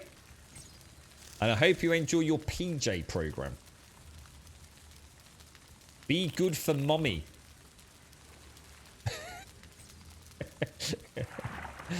What was that your glasses showed? Oh, it's probably quantum wave mechanics, that is, Drew. Yeah. Yeah, my voice is so pure. So pure on those high notes. That if there's any imperfections in your ocular wear, it can cause them to instantaneously defragment. You want to get down the opticians, you've been sold a right proper pair of dodgy spectacles, mate. They actually use my voice in lab analysis to make sure glass is perfect, you see. It's a true story, isn't it, Miss Nordit? Acoustic resonance chambers. That's my day job, you see.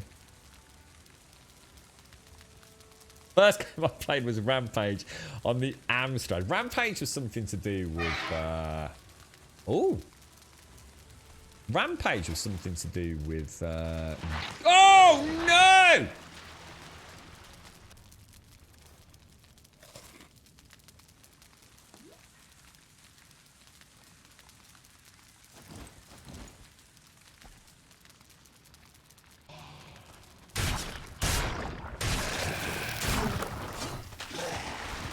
Oh, no, oh, no, oh, no!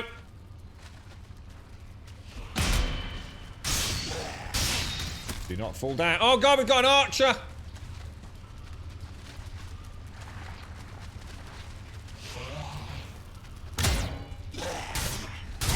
Oh shit, that's gonna be a fucking problem, bro.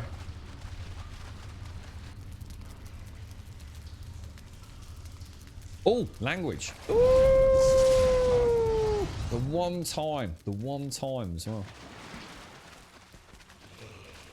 We've been so good all day.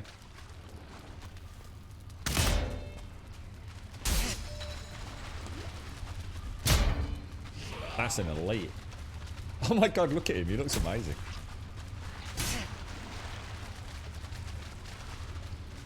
Oh, that is a nasty entrance, isn't it? I'll tell you, we'll go by. I reckon we can have him.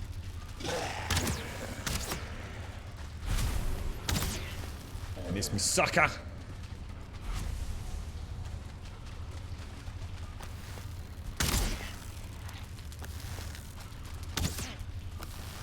Feel like a little bit of revenge for that last one where they kept shooting me in the water. Those dastardly devils. Right, so let's grab... Oh, well, we should be okay, shouldn't we? I can hear a blob. There's definitely a blob somewhere. Presumably in that room. Okay, we're okay.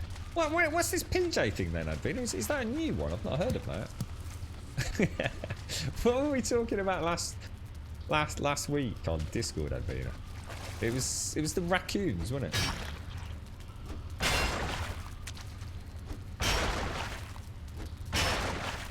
Hours we've gone, all clean and friendly, Advina, and like the one time.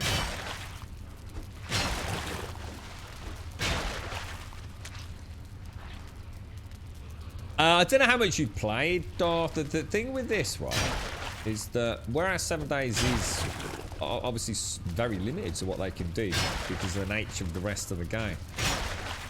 This has clearly been a deliberate choice, and I didn't believe it myself to start with. I've come round to their way of thinking.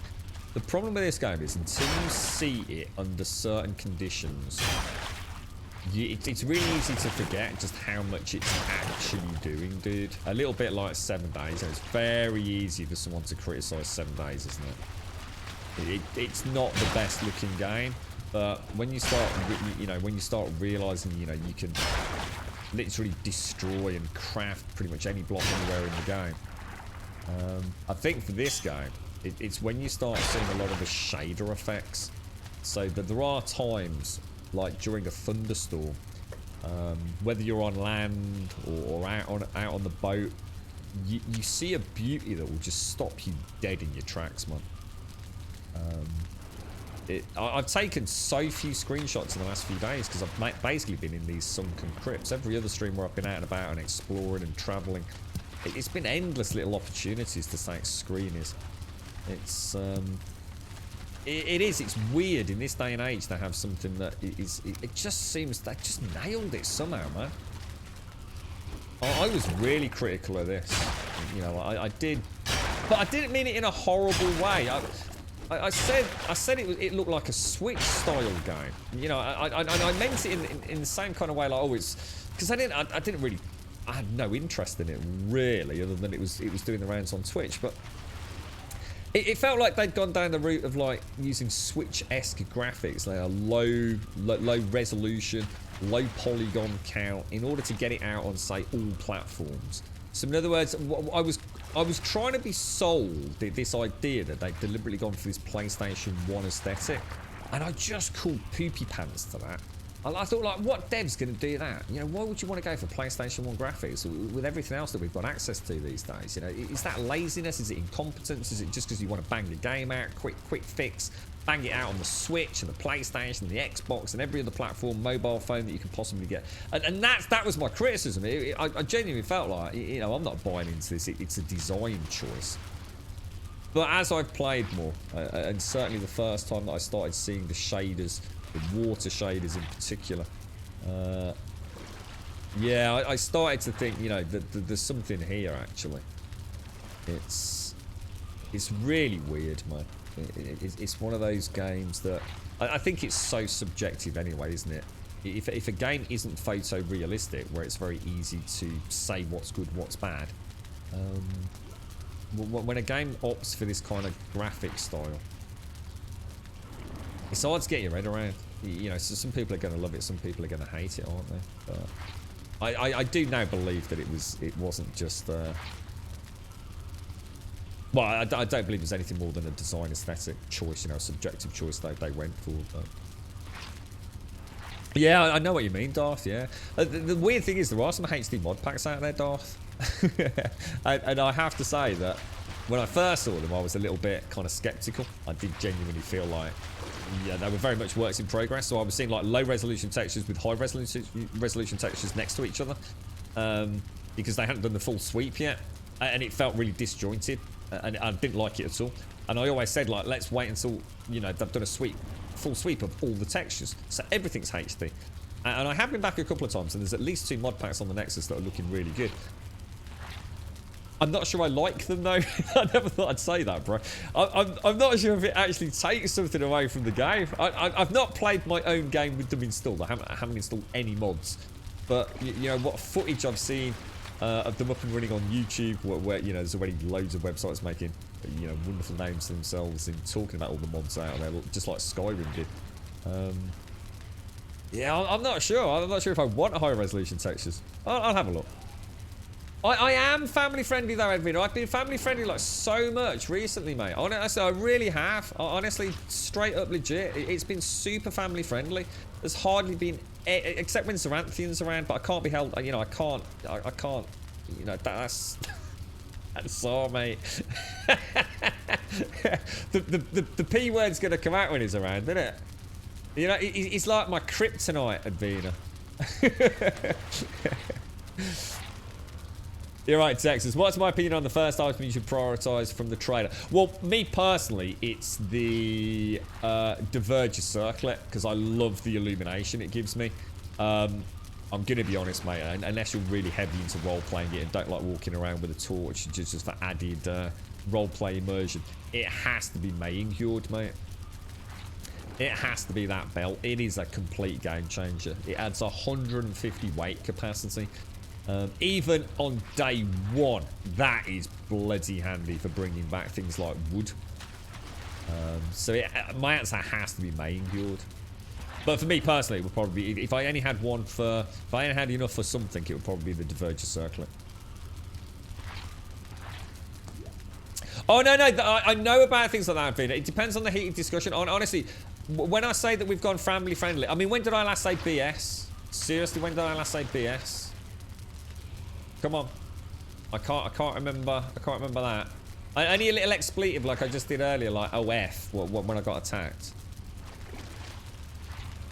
I've been, oh, come on. When did I say BS this morning? What was that in reference to? Really? You surprised me? Oh, I clearly am doing it without knowing it.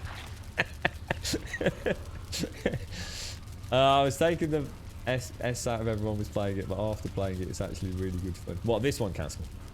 Yeah. I think we all did, to be honest, didn't we? Yeah. You're right, Brian. Yeah, I'd agree, Crop. Yeah, 100% the Mayengjord. Yeah, definitely, without any shadow of a doubt. Yeah. The packages we were talking about earlier, from what I've read, it's just the nicotine condensed down and then salt placed in an absorbent that dissolves it. It sounds awful. But as more and more of the US facilities are going tobacco, fillers has been the best smoking alternative to me that is available. Do you think you'll give up in the end, Thandra? Do you think you'll just, like, say forget the nicotine? You know, is it a case of, like, weaning off it, or...? Yeah, that's what I mean. That's what I mean, Advina. Honestly, I'm not doing it consciously. You know what it's been, Advina? Here's the thing why I feel it's changed over recent weeks. I've been tired. So it's not a case of being more relaxed. I'm always relaxed on streams, so I don't want to give some disillusion there, but I've just been really kind of chill. I haven't really got... I don't know, it's not about not having the energy. I've just been a little bit more... I've got a lot of bad things happening, Advina. You know, a lot of bad things. So things that normally would rile me up a little bit. It's been water off a duck's back recently, mate. I think the expletive count has dropped off a cliff. You know, I reckon it's just a few times in a stream at most recently. But, and like you said, there's going to be times where shock, panic, or someone does really wind me up. Yeah, it's just something that is really gonna, it's like a red rag to a bull. Then yeah, you know, I'll probably slip back into the more normal kind of expletive. I did say the C word in front of the girlfriend earlier this week. I caught my finger in the cupboard and I screamed that. Well, I didn't scream, but I sort of like hopped out, hopping on one leg, which you do when you bang your finger, obviously, and I sort of shouted out dicks and the Australian C word, and the girlfriend was actually behind me doing the washing up, and I heard a chuckle. You don't often hear me say that.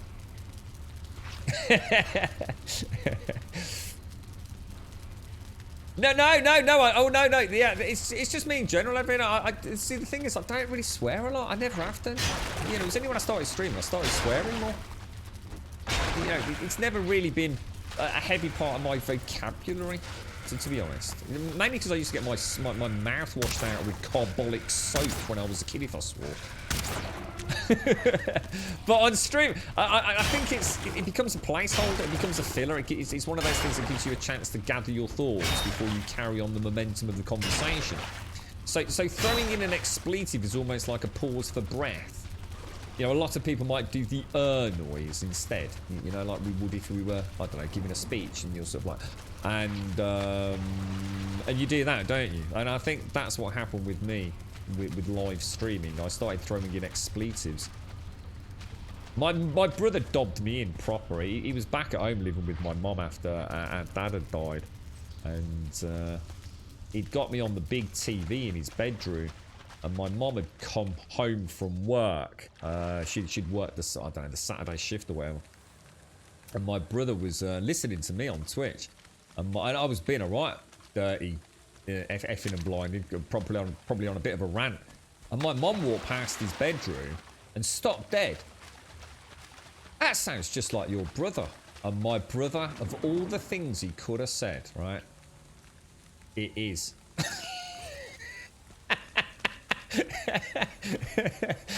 That's your firstborn son on there, Mom. Come and have a listen to this. He dobbed me right in it, mate. Right in it.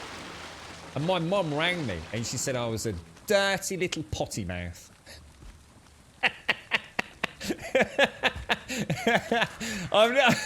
I'm still not forgiving him for that. You've got to turn it off and said it was just some brummy bloke on this, like, I don't know, just blame it on YouTube or something, mate, you know what I mean? Proper dog me. Yeah, Mum, come and have a sit down, have a listen to him. What an absolute, oh, you little cheek. I'll tell you what, mate. Yeah, she rang me that night. I heard you today. I was like, what's that, Mum? What do you mean? You alright? No, don't change the topic. I heard you.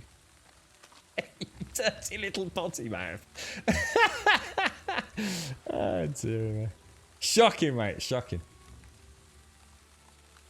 Yeah. F-bombs are PG-13, are they really? Advena. Just found out I haven't played some of those since May 2015. When on earth was that game released? We did what? Is that 7? I think it's 8 years, is it now? 8 years, is that right? I can still see him over there, look. He actually has legged it, look. Yeah, I'm sure Alpha 1 was 8 years ago, right? It's been a long time, man. It's been a long time. It's not often a game sticks around in the Steam bestsellers list for the amount of time that game has as well. It's still very strong on the sales boards, isn't it? You're right, Derp. As of yesterday, players on Reddit have figured out how to build underwater on Valheim, just using movement and building manipulation to keep their feet touching the ocean floor. Oh, wow, Derp. Oh, that sounds amazing, dude. So they actually can go underwater. They found a way to actually go underwater. Not just that we're not talking like underwater like in a puddle, you know, 6 inches deep. They can actually spelunk down. Oh, is it this weekend, Advena? Nice one. I would not have known that. Oh, wow, that's cool, Dirt. That's actually really cool, man. You've never heard of you've never heard of 7 Days Standro, or?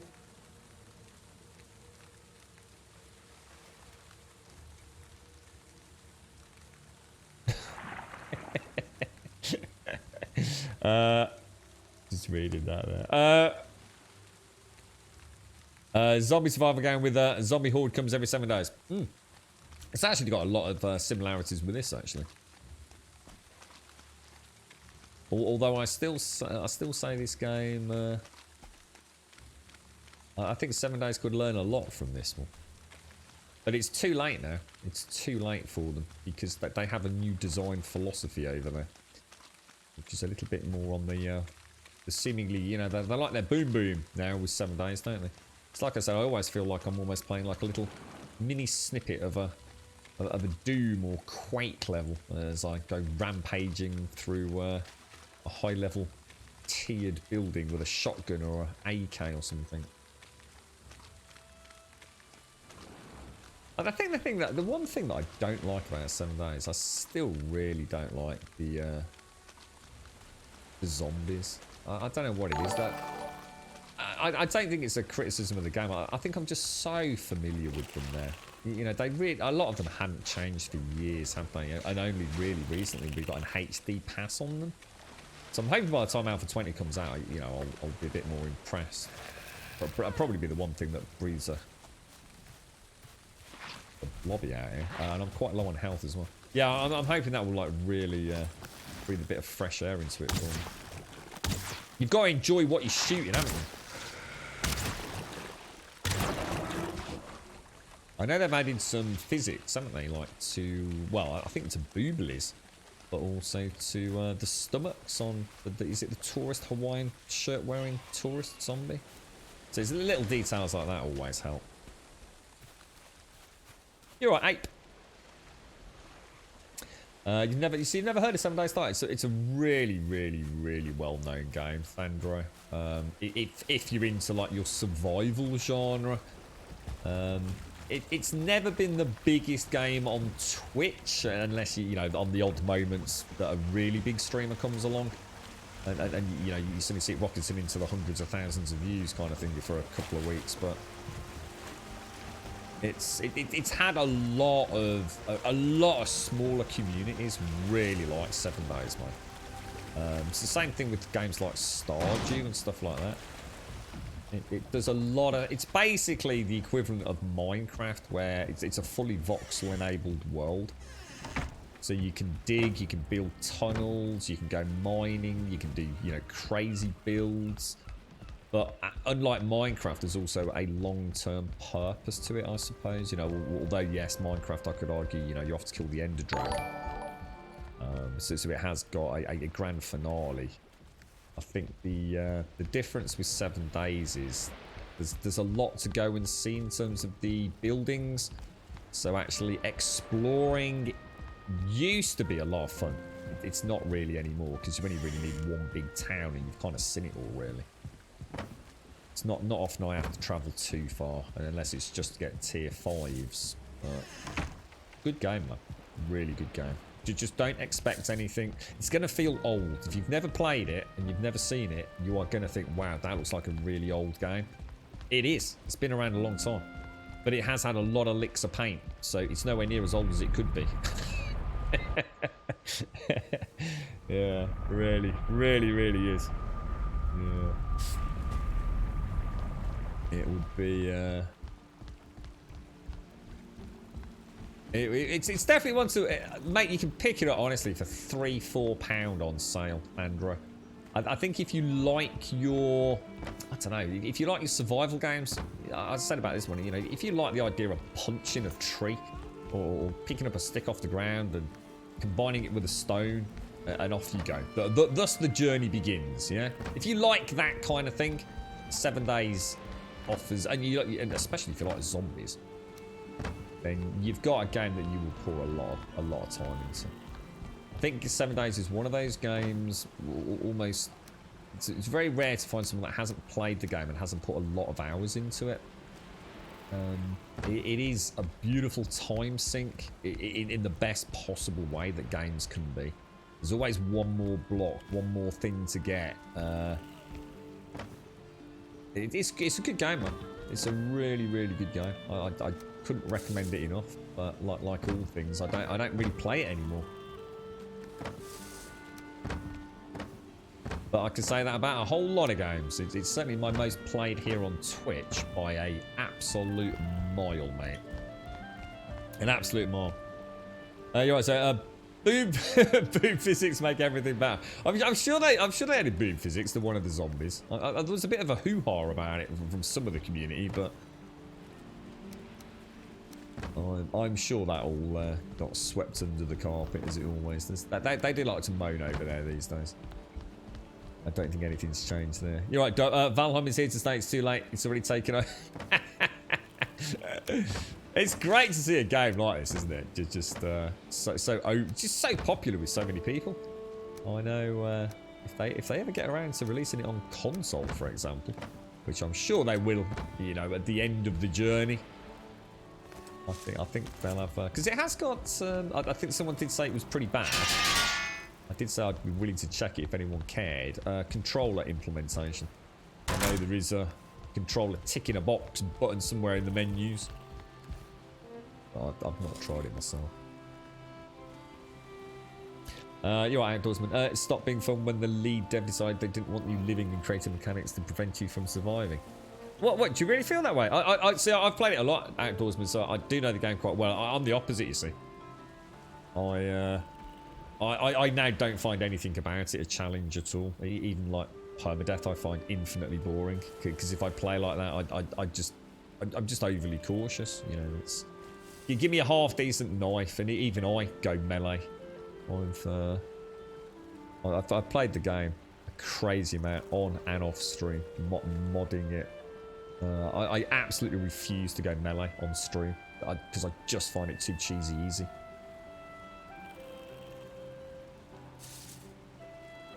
Red Dawn.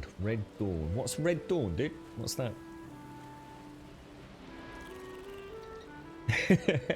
What? Hang on, what have you never opened, Zoe? The controller isn't too bad, but you still need a mouse and keyboard for some. So it's not 100% controller enabled just yet, is it? Partially. Oh no, did you survive, Zoe? Or I've not even seen a wolf yet, mate.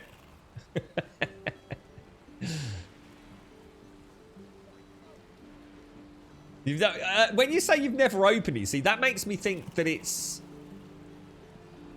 So, when you say opened it, what do you mean that you've never played it? Or do you mean you've got a physical copy of it?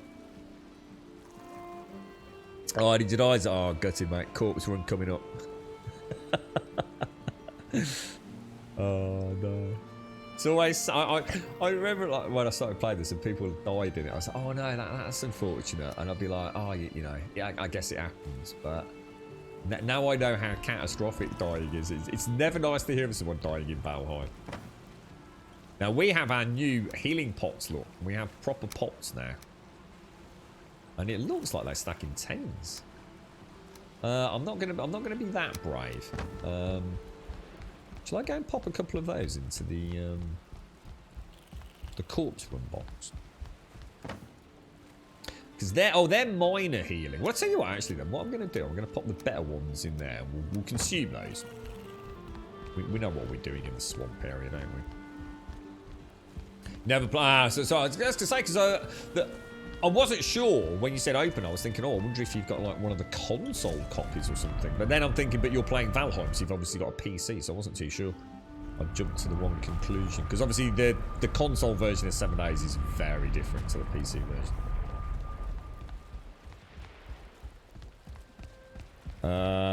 Yeah, that's why I wouldn't really go down that route, Caskell. Yeah, but being able to have like micromanagement of things in here with a mouse, yeah, it's always tricky in those sorts of games, isn't it? I suppose the one thing this game has got going for it, the inventory management isn't... I don't go in here anywhere near as much as I would in, say, a game like 7 Days. Having played on the PlayStation 4 in that game, that was quite tricky to play. Any sort of semblance of speed. Because there's a lot of inventory management in 7 Days compared to this. There's inventory management when you go back to base, and that's going to be the case in any game, isn't it? But I think in 7 Days, there's a huge amount of inventory management, even just when you're out and about. In this one, not so much. See you in a bit, Juppy. Take care,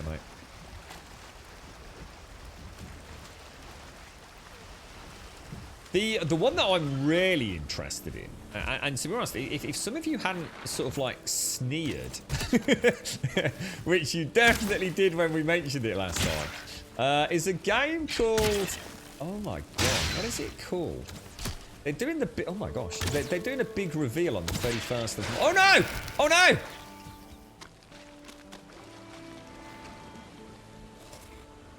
I didn't see the damn blobs. Are we gonna survive?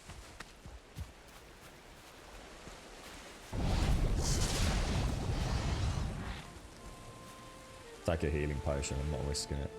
Damn, that was close, bro. That was close. So what does a healing potion actually do? How does it work? Does it just give me one big boost? A 50 over time, does it? Does it come in the format of like one big spike of like 25? Or is it just a constant tick for the duration of 50? Anyone know the stats behind that? I'm starting to think I need to start paying a bit more. Oh no!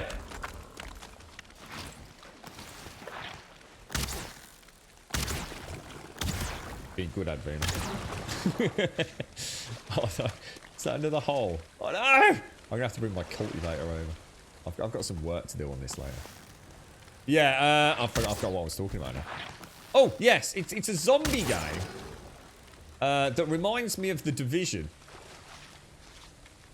Crossed with The Last of Us. And I did link it in Discord again this week. But some of you were suggesting that it was it was a developer that was very well known. I think it was there a Wild West game some of you played? I did laugh about it. See, that's what I thought Valheim might be.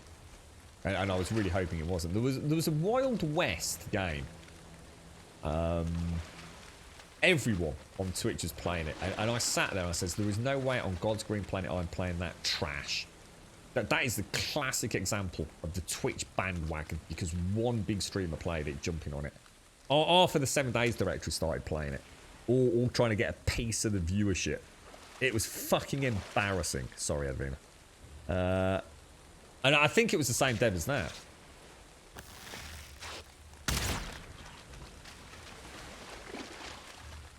And I think they were known for starting projects and disappearing. I'm not sure, I can't see me getting anything because I need to get some healing potions in. I need to get, I'll tell you what I have to do in a minute. I'm just going to go and check this crypt out. I need to get all the iron back to base, and then if I get a chance in the early hours of the morning, I've got a load of smelting to do. So what I'd like to do tomorrow is get all the iron made. All the iron armor, Tuffy.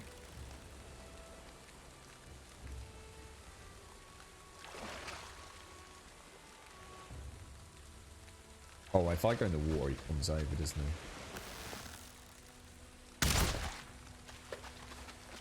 Yeah, we're gonna. I don't know anything about bone mass, Tuffy, so I thought. So I can't remember who it was.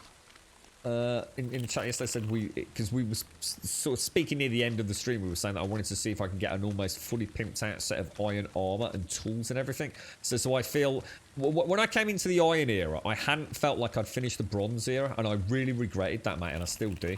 I still hadn't got all my, I hadn't never made a bronze set of armor, I hadn't upgraded all my sword and everything, I don't think. So I want to be going into bone mass, no, not because I want the super advantage to kill him. But I want to go into bone mass knowing that when he's dead, that I'm moving on to the next biome, where I should, in theory, be. You know, I really want to... I always said I wanted to have a little bit of everything in the game, and I felt like I kind of got caught up in the swamp, because I've actually really enjoyed the swamp area. So, I want to have enough armor to be able... Sorry, enough iron to be able to make a full suit of armor, full suit of weapons and tools, have it at least pretty much pimped out as high as I can get. Hit bone mass, and no, we're going, I assume, into the mountains with some half decent gear and almost like a fresh slate, if that makes sense. No, not Red Dead. No, because Red Redemption 2 is an amazing game. No, it was a dodgy little developer, apparently. That's not my words. That made a sort of like a Wild West survival-esque game. It was trash, mate. Absolute pure trash. You could say it was trash, but everyone like, oh, everyone's playing it. Gotta go and play it, mate. flavour of the month on Twitch. I flat refused. I think we had 5 people offer to buy it for me. And I just said, you're wasting your money, mate. There was no way I'm playing it. It's shit. You still mine tin and copper even though I have iron mace. Iron. Are you still mine tin and copper? Yeah, I will, dude. So if I ever get a chance, I mean, honestly, mate, this week I've had to work so many hours. If I got a chance, I would definitely, outside of the stream, go and make a full suit of bronze. I want to see it all, dude. I actually want to see what it looks like and everything. You actually seriously struggle with bone mass pimped with iron gear. Yeah, and obviously I've heard bad things about bone mass. And also I'm fighting in a very waterlogged area by the looks of it. So I have a feeling we're going to get some death loops on him. And I'm kind of ready for that. You know, if it happens, it happens.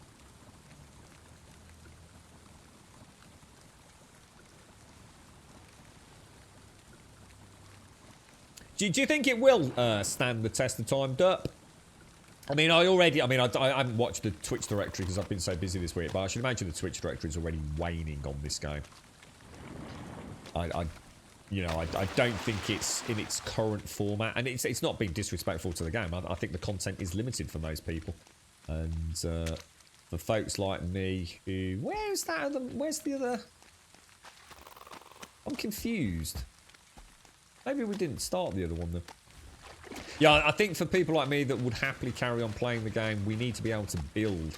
But the problem with building at the moment is it kind of does look like it brings the game to a bit of a grinding halt ultimately. So let me do... I keep forgetting Hash's little trick. And it is a very good trick. Put that there. Come out. There you go. Yeah, I mean, that they will presumably be quite hungry to get some content out soon, I would have thought. Just keep momentum with the game. The thing is, does it matter? Would you care if you'd sold 6 million copies of a game? Without being funny. We're looking at it from the point of view of what we want, aren't we? You know, we're gamers playing Valheim and really enjoying it, so we want more content. Of course we do, it's natural, right? But the developers, you know, they may never have had any plans to put out Half in the Home until mid-July, August, even September. Who knows? That's why I've not been in any hurry with it, to be fair. Yeah, I didn't know that, Bogpot, but it doesn't surprise. I even said myself, like, I should really consider flattering the area. What I decided to say to myself was, Bogpot, was I'll fight him like once or twice. Take a couple of deaths, and if I genuinely feel like the, you know, one of the biggest disadvantages I've got is all the water, I'll consider flattening it.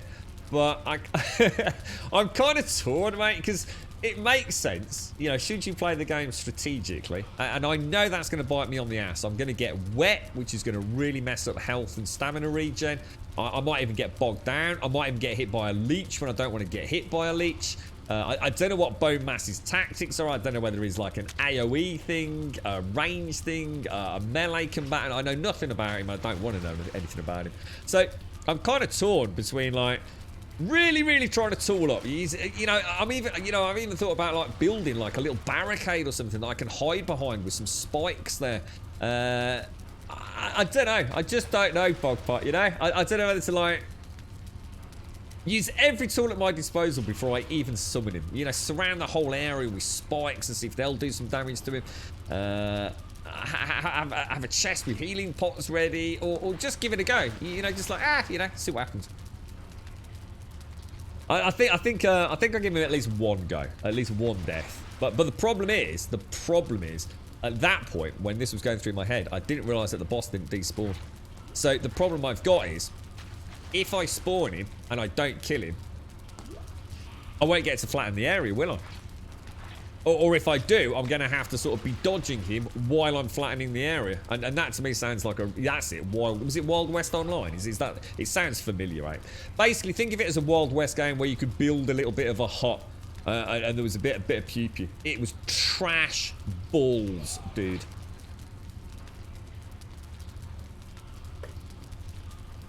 You've got a relatively flat area. Yeah, I haven't, Homero. Mine's like a little island surrounded by quite deep water, actually. Oh, I haven't got a poison pot, guys. Take care, yeah. Look after yourself. Enjoy the pizza, mate. Enjoy the pizza.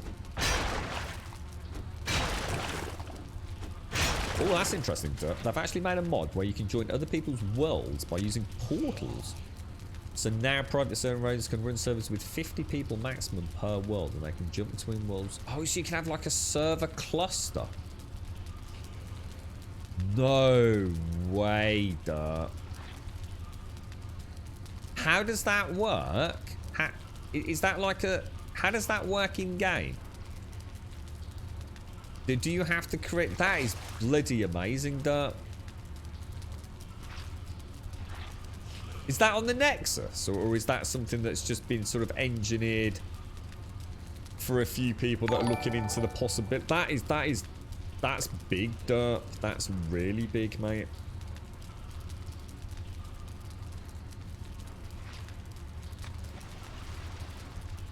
Wow. I'm just thinking about all the possibilities with that one.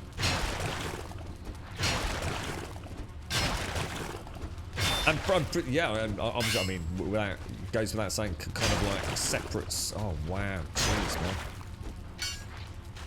That is really, really cool.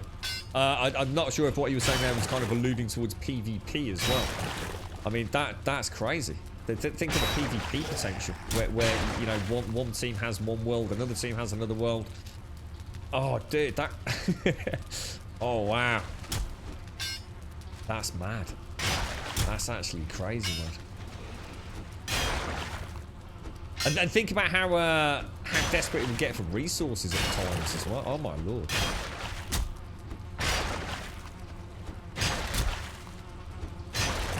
I am quite gobsmacked by that, mate. I suppose it makes sense, though, doesn't it? I bet it's... You know what? On that note, yeah. I bet it's as exciting for the devs as it is for us at times with moments like these. I bet the devs sometimes pop over to the Nexus and then take a look and think, you know what? Why didn't we think of that? That's madness, mate. That's madness.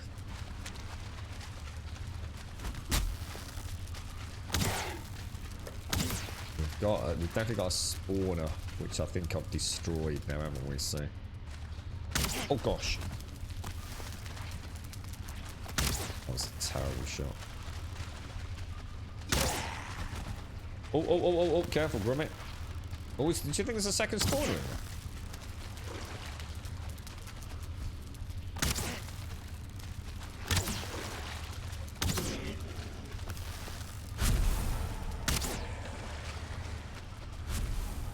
Yeah, we're good to go. Good to go. This looks like a really good one, actually. I didn't realise I didn't have my Diverger circlet on. Oh well. Did you find out what Red Dawn was? Patrick Swayze and his high school buddies fight off a Russian and Cuban invasion of North America. I think I've ever heard of it, dude. Red Dawn. What brought that up? I'm kind of confused anyway. I haven't seen anything with Patrick Swayze in it for a long time. Obviously, he unfortunately was he died from cancer, didn't he? Quite young as well, if I remember. The only film I really remember, because I've never seen Ghost, by the way. I've never actually seen Ghost. Which was that? Who was that in that? I can't remember. Was that Whoopi Goldberg, Patrick Swayze, and somebody else? And I've never seen the film. The one that I remember him from most vividly is the one. Was it something to do with Dead Presidents? I don't know if that was actually the name of the film or not. With Keanu Reeves playing like the surfer dudes. Yeah, I've never seen Ghost, mate. I've heard wonderful things about it. The girlfriend's favourite film of all time is, I think because she used to watch it with her mom. Obviously, her mom's no longer with us, so I think it's a big part of that. I used to watch it at Christmas. Dirty Dancing, which is of course Patrick Swayze.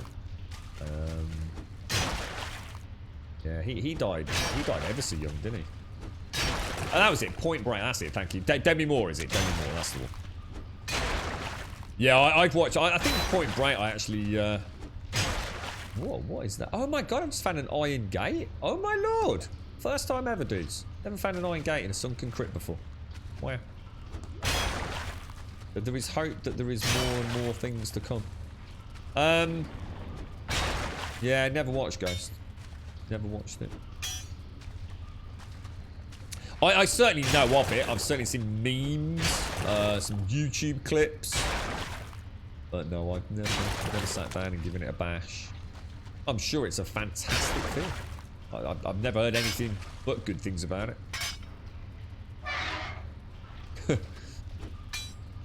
I actually forgot we got Iron Gates available. So I like this. I like the squeak. There's also a world gen mod that allows you to import a height map pre-made world. No way. Tamriel Europe and get out of here. For real, dude.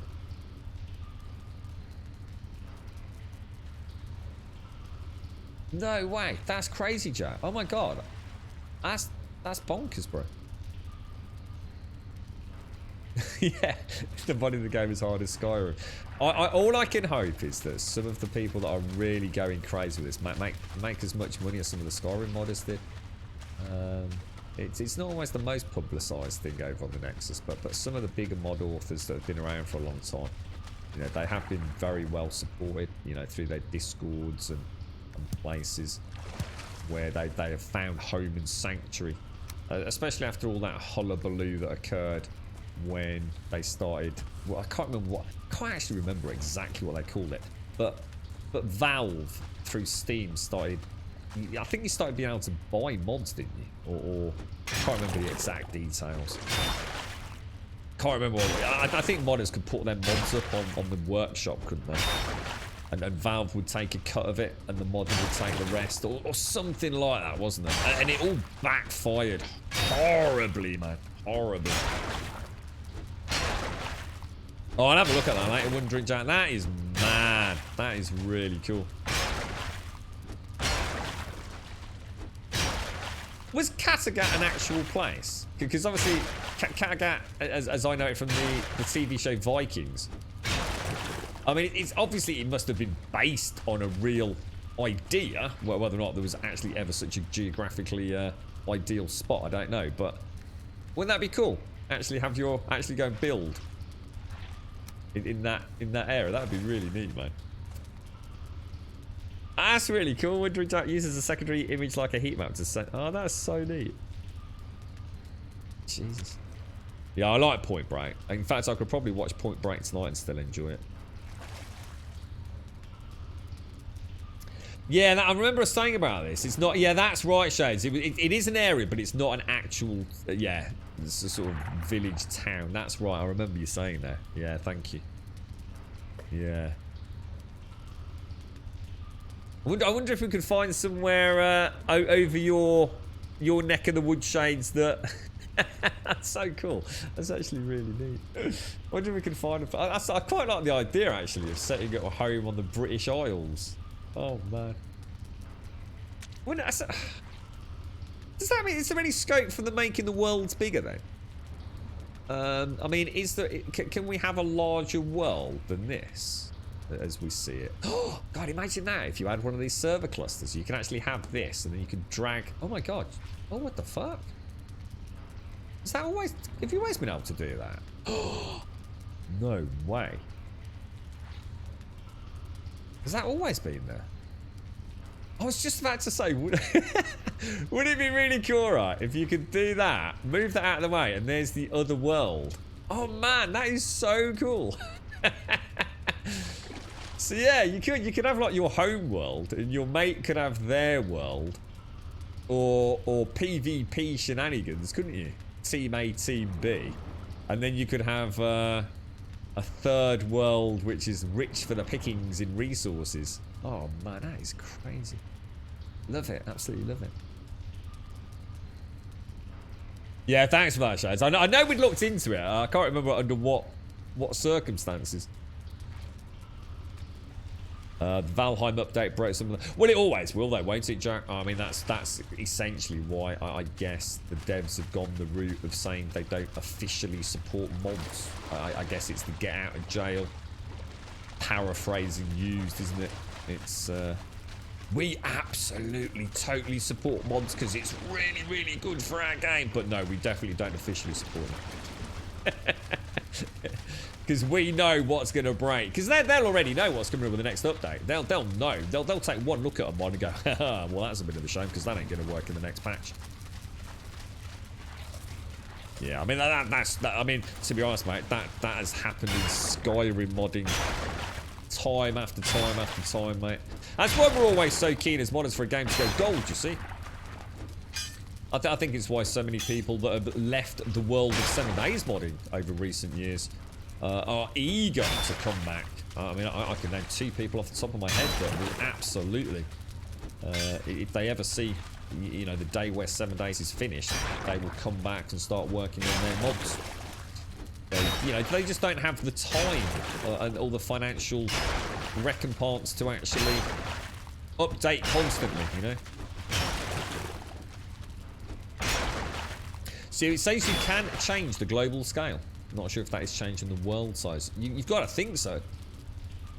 Reading between the lines, what else can it mean? But yeah, a bit vague, right, Jack? How's your playthrough going, Shane? So you doing well on it?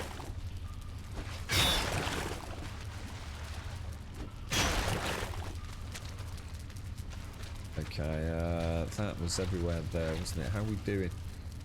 16 at the moment.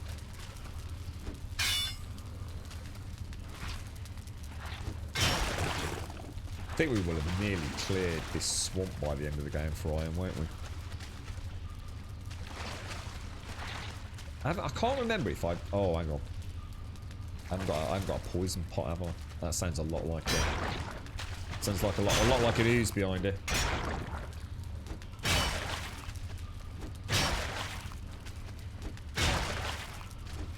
It certainly doesn't hurt, Seaside. And I think one of the things that's really nice about modding games is sometimes a dev, once a game's, think of it from the point of view of the devs, right? They pop out the game like this, and let's just say there's 1 or 2 directions they're thinking of going. You know, they're really not sure about how to approach a particular, to them, obstacle in the pipeline in terms of mechanics.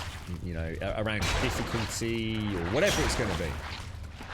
And 9 times out of 10, the beauty of it is, a mod might come along that actually introduces something that they're thinking about.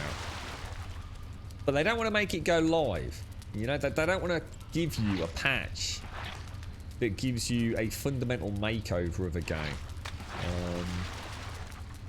Because for a lot of people that changes the vanilla experience into something that they don't want. And a good example of that is, for me, when 7 days became a bit more pew pew and a little less survival. I'm pretty sure the fun pimps were around looking at, you know, the ways that people liked playing their game. And then there were a lot of mods around that really went crazy with ammo and guns and adding lots more mobs and a lot more combat. And, you know, I'm not saying that did change their philosophy, but it means you can actually see how your player base is responding to things that you might not want to add yourself because you don't know how it's going to be taken. I know one of the big mods out there for this at the moment seems to be the one that adds in randomized loot. So for me, for example, it is a bit of a shame at the minute. I'm not going to knock it because the game's still early access, but if I find a sarcophagus in a crypt, I pretty much know what I'm going to get in there. I'm going to get some gold coins, probably a ruby, bit of amber. None of that is really useful to me. The trader is a bit of a dead end at the moment. So what does it mean? It means the sarcophagus isn't as exciting as I'd like it to be. You know, I'd like the idea of, yes, a sarcophagus, like, you know, the first time I saw one. Oh, gold, brilliant. I wonder what I use that for. So one of the mods, I think, adds in randomized loot or enhancements to loot or crafting materials to enhance loot. So you might find a sarcophagus, for example, let's just for argument's sake, holds adamantium. You know, you find a bit of adamantium ore in the sarcophagus. Or an ancient shield that you can smelt down for adamantium, and then you can use it to enhance your weapons. Or you might even find, you know, a +1 longsword Well, whatever. I have to be careful that I don't look at the mods in detail because I don't want any spoilers. But you know, the devs must look at something like that and think, you know what, that makes a lot of sense in the game. You know, we've got these, we've got the gold, we've got things that we can turn into gold, pearls, rubies. But what is the player doing with the gold? There's nothing to do with it. You know, they buy Maying Yord, they buy the Diverger Circlet. The only, if you like, consumable is worms. So I personally find it very hard to believe the trader won't get huge updates as we continue through the game. It doesn't seem to quite conform to their end-term concept for the game. But yeah, and like I said, my point being that mods offer these avenues of discovery without having to make it live in the game and possibly upset a lot of people or suddenly think, shit, that didn't work out at all how we expected it to, you know? Is that what you're doing, Diesel? Yeah, all your stock into worms. We had a little idea yesterday, didn't we? I can't remember what it was. Oh, we suggested like maybe having grindstones, like various types of grindstone available from the trader that you could buy. So rather than having to, if you like, one could argue, make it easy, put a portal outside this, you know, go out, repair your bronze axe or your iron axe, and then portal back. You could maybe use your cash to purchase a grindstone, and there could be, you know, high quality grindstones which cost a little bit more, and that would completely repair a pimped out +3 iron pickaxe, for example, or whatever you've got. A lesser one might not be quite as handy, and at least then you would have a reason to spend cash, wouldn't you? I'm not saying it's the most exciting way to spend cash, but at least you've got gold in, gold out. You've got a gold flow, haven't you?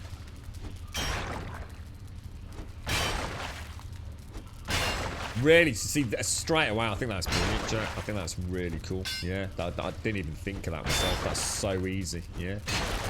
I mean, obviously you'd have to be careful what you made purchasable, but yes, yeah. It makes spelunking for gold all the more important, doesn't it? I like that. Yeah, I think in a balanced mod that could be a lot of fun, actually. Especially if I could go and buy sconces. That I could actually place without having a forge near it. Oh, that does annoy me. It so annoys me. I just want to be able to make the sconce at the forge and then take the sconce wherever I want to put it. It's so annoying. I have to rip my forge out every time. That takes back my only building niggle right now.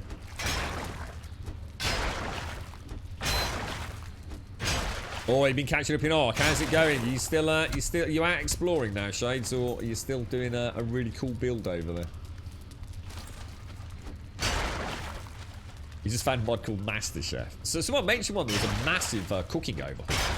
I don't know if that is the name of that one. Like, huge overhaul, where you would actually gain cooking skills.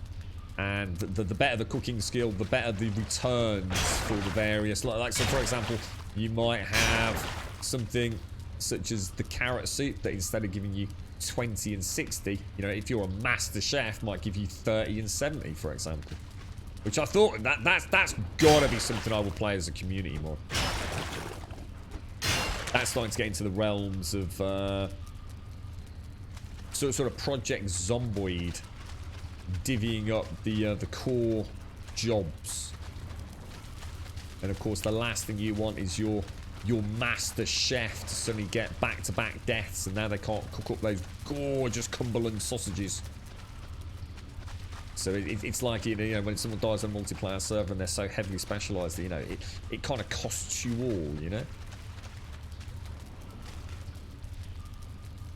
At the trader having 100,000 gold pieces special pair of cores that allow ore transport.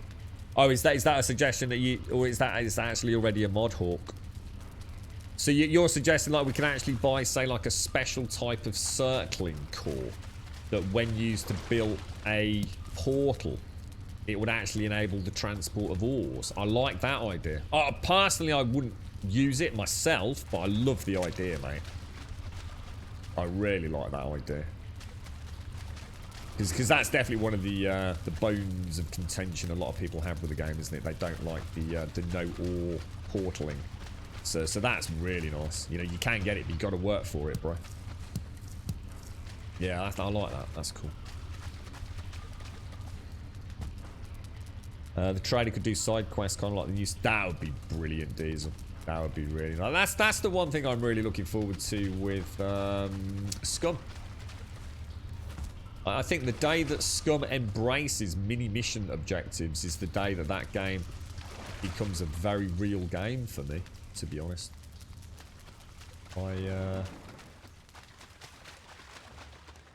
Where's my... We want to go up that way, don't we? I really should follow, continue my yellow shroom road, should I? It kind of stops at bone mass. Yeah, I like that. Yeah, that's a good idea. There's a skill injector API mod. I've just added half a dozen skills already made for it. Cooking skill, cartography skill, increases minimap exploration area, fitness, more stamina. Love it. Love that, Jack. Oh, I'll tell you, I can't wait to play this again. Yeah, I saw one very early on, and again, I sometimes sound a little bit vague about these mods, and that's because I tend not to read the deeper descriptions, just in case it drops a spoiler for you know, later on in the game. But really early on, there were a couple of mods. One of them added, or rather tied in, the running skill. So every X amount of points you gained in running skill actually would increase your carry weight. So it was kind of like more like a strength and just general endurance skill rather than just running. And I kind of like the idea of that. And there was another one that did something similar, but that one sounded a little bit OP. I can't remember the details. And again, without sort of having to be careful what I read, I don't always get to see necessarily the big picture. But yeah, that's me, Zoe. Yeah, I see, the beauty of it for me is I'm not in any hurry. I'm not desperate to get through the content. I'm very much enjoying the game and being in the game, even if it is just mining iron for a couple of days. I've got no issues with it. You know, it gives me a chance to get my bow skill back up as we, you know, fight a few mobs. Can't really do too much building at the moment, you know, because I don't want to cause my game to fold in on itself. So I'm quite happy at this point. So transporting ores around is part of my journey. I've got a lot of ore over here now, like possibly 400 plus ore maybe. That's a lot of ore to get back safely. You know, I really want to... we might take a very long route home.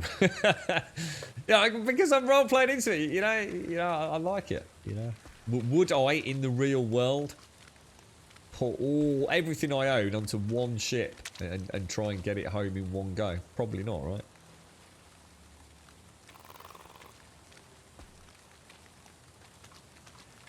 Quite a lot of seem to feel stamina is a bit limited. As in they're struggling with the stamina. So I actually quite like the stamina system myself. My biggest danger is when I get complacent and play too defensively.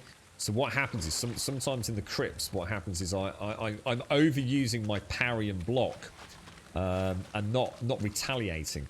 So what's happening is although I'm surviving, my stamina is being constantly whittled down to the point where I now haven't got enough stamina to block and to go aggressive. So I've had to backtrack, and I feel like it's quite a sweet spot at the moment.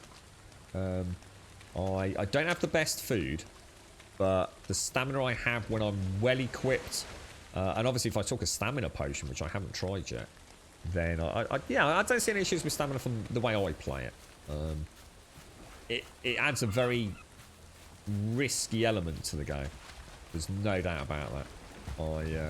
Nearly all my combat deaths have probably come from botching stamina, really.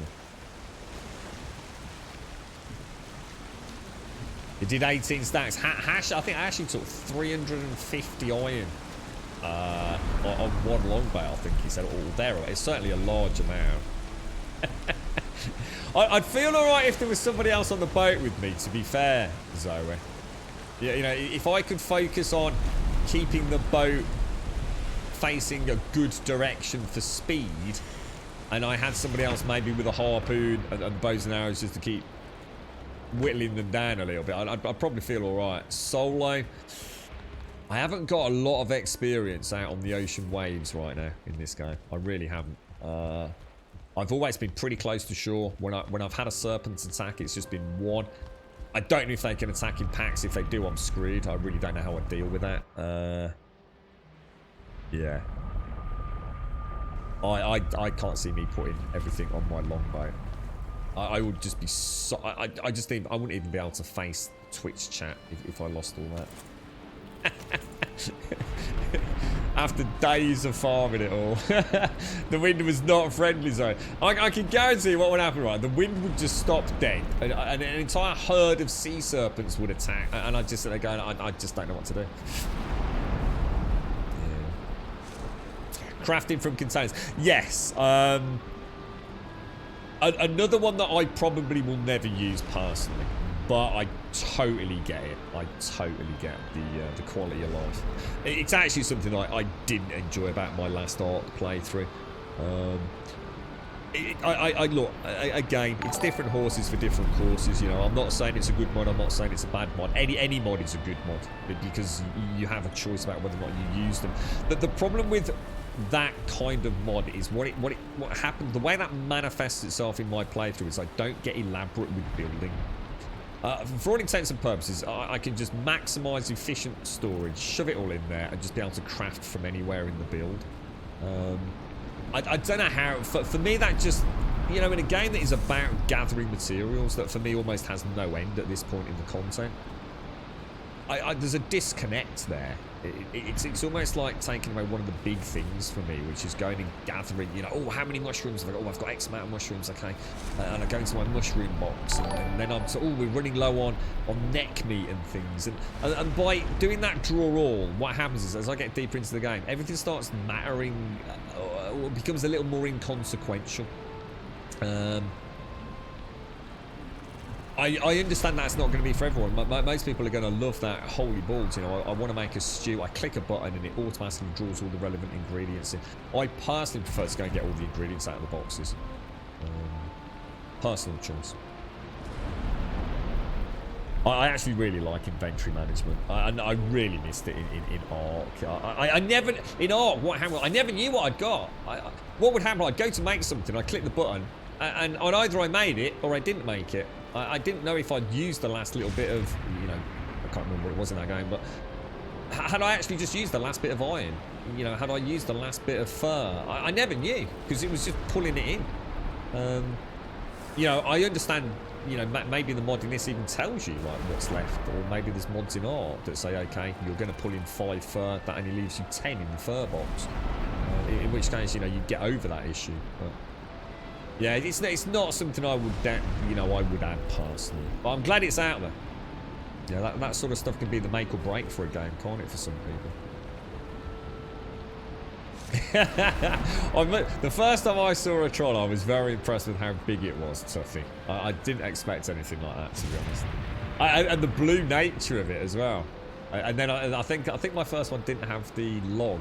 I think it was the second one that I thought that had the big two-handed or one-handed log. Yeah, that was like, wow, that's kind of cool. Yeah, I'd love to. So, honestly, this is nothing, honestly. It's just a big blank box at the minute. I would love to build, but there are, you know, with the free placement by pressing shift and blocks in this game, you can go. I mean, honestly, I'm going to have fun with it. I dread to think what really talented, creative peeps, like you said, you know, Notre Dame. We know people have built things like the Millennium Falcon and things. I mean, that you know, that's... I'm never going to be able to make anything as elaborate as that, but... You know, I really do enjoy building, and one of the most important things in a game like this for me, and it's the reason why this game has been so special, is that Hobbit home journey. I love leaving my home and coming home. I love that. You know, the little hobbit leaves the Shire and comes back, in this case, just with a little bit of raw meat, you know, but it's bringing it home safely. It's stepping foot outside the door, but it's having somewhere to return to that I built. It doesn't matter if it's a crappy little wooden shack or you know, the Taj Mahal. It's something I built or built with other people. And that is the magic, man. That is what... If I don't have a home, I find it really hard to connect to games. It's that sense of persistence that I really, really enjoy. But again, I also totally appreciate that. That is, that's some people's worst nightmare, isn't it? That they just want a long house that looks adequate and it has everything in it. And they want, their fun is actually playing the game. I like chilling out. Every minute I spend in this game, I'm a happy little camper. Like, I do the same thing all day, every day, as long as I'm getting, each day I'm getting a little bit closer to something. That's all I ask. All I ask is that I don't lose all my iron on my return journey. We may have to take like 20 trips. I don't care. I'll think it through when we get that far. I'll see how the gaming gods are treating me. I seem to have this kind of ebb and flow to the game where I have a good day followed by a bad day. I'm convinced the gaming gods are watching me. And also, every time I've ever seen Odin, I've had a really shit day. No, I'm going to be honest. I genuinely do not believe, right, that seeing Odin manifests itself in any difference to spawn rates, difficulty rates, or anything in this game, right? I am 100% confident that seeing Odin is just a completely random event. Sometimes you see him a bit, sometimes you don't. But in my head, as a gamer, seeing Odin, that's bad. It starts off good, and it goes a little bit like this. Ooh, Odin! Let's go take a screenshot. Yay! And then it goes, oh no, it was Odin. Bad things always happen after seeing him. I have days where it just keeps popping up, mate. Honestly, I was building around the base. How many times? I think we saw it like 4, maybe even 5 times in one stream, mate. It was like, what the hell, dude? This dude is like proper, always, hovering on the periphery of my camp. What's going on, man? I think that's brilliant. The little touches like that really make the game. Really do. That's absolutely genius. It's such a silly little thing. I just can't even begin to tell you how much that makes me smile when I see Odin. Followed by the sense of impending dread. You like inventory management. I hope they had a bigger cauldron for bulk crafting, though. Oh, right. Okay, yeah. Yeah, I mean... Yeah, again, you have to bear in mind I haven't seen anything beyond this. I've been really careful not to watch any, footage as best as I can. I've listened to a few streamers playing it just to sort of find out how they're finding it, but really not watched the streams, if you like. I did notice the cauldron had the same crafting rating. So, if you go to a crafting station, it has the star. So my workbench, I think, is tier 3, my forge is tier 5. And I did notice the cauldron had got a crafting star rating, so... I don't know if I can improve it already, or whether that's something that will come later in the game, or isn't even in the game yet. But yeah, anything to flesh out the cooking. As long as they keep it meaningful. This is one of the very few games I actually really enjoy my mornings going and doing the carrot and turnip farms. Like really enjoy it. It's like super chill. I spend all out, a good hour doing that. Cracking start to the game. Get me turnips and me carrots all farmed up once a day. Quite happy.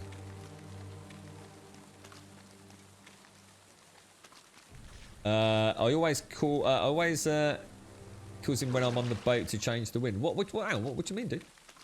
Oh, curse him, sorry. I know I've never seen Thor. Probably because I never really look up at the sky.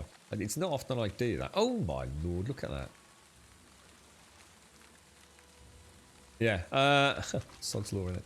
Yeah, I've heard Thor rides through the sky on a chariot or something, pulled by his goatly friends. Big Blue and Stinky. I really enjoyed farming the tribes. I do hope, I mean, that trading becomes a much bigger thing in the game. And if it doesn't in the main game, it will with mods. And yeah, I like the idea of going and farming some trolls and becoming the great troll hunter and selling the hides and things. No, I don't think I even own a cam that would work, to be honest, Tuffy. I've never bothered with it, dude. Just never done it, mate. I think we thought. I'm not sure. There was one time I think we were going to play a horror game, and I think I did tentatively dig out. Was it the PlayStation I think it was. Oh yeah. No, I've never streamed with a cam. Like I said, I did think about it. Thing is, I don't know. I've got no issues with cams. It's just that it just seems like one of those things that everybody does these days, but they never used to. You know, I don't know. Would I be any different on camera? I wouldn't, because I'd never even look at it. I'd just forget about it. I know I would. I can forget about my cup of coffee. I'm certainly going to forget about a camera. But, yeah, I don't know. See, the thing is, I watch a lot of streams, right? Or I used to watch a lot of streams. I don't get as much time these days. Not good, mainly because we stream quite a lot ourselves. But how can I put this? I do watch a lot of streams, and to be fair, if it's let's just say if Lyric was on with his camera or Lyric was on without his camera, I would watch Lyric without his camera. The only times where I personally prefer, I understand why it's there. I understand it creates, let's be honest, the illusion of familiarity with your streamers. You know, if you're a viewer and you can see the person that's talking, it gives the illusion of familiarity. And it can lead to terrible things. You know, it can lead to terrible things when your public face is out there. Might not be a good thing for everybody anyway. It's a topic I could talk about for hours and hours, to be honest.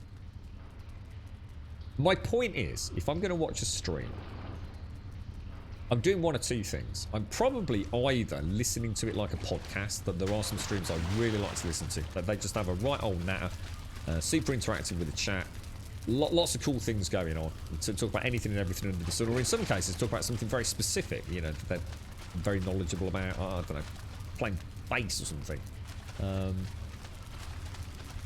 Or I'm watching it because I want to see a new video game.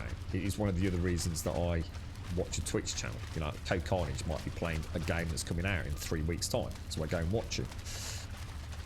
In both cases, having a camera adds nothing to the experience for me, and I really mean that. All it's doing is taking up screen real estate, so I just have no interest in it. You know, can you move that out of the way? Because I'd rather see more of the game, quite frankly. The only time I personally like to see a camera is if it's a horror game. The problem with that is I also know how much it distracts the streamer who's then got to have some sort of lighting.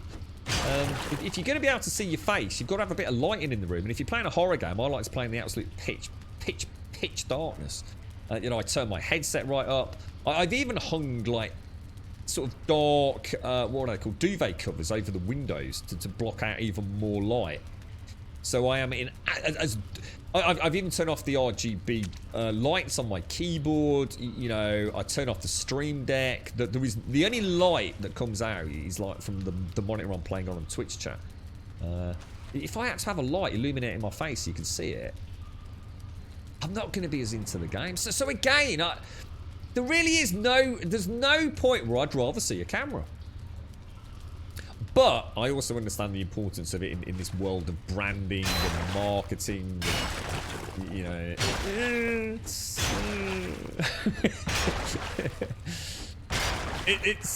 things I could say that probably wouldn't go down too well, so I will refrain from saying them today.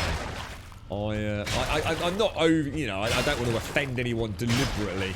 And it's in order to do that, I'd have to speak to it about it at length, because otherwise I'd be summarising my thoughts without a chance to really articulate them at a much deeper level. So Twitch is a complicated place. I unfortunately am not someone who conforms to most things in life, and I certainly am not about to start conforming on Twitch and putting a camera up just because everybody else has.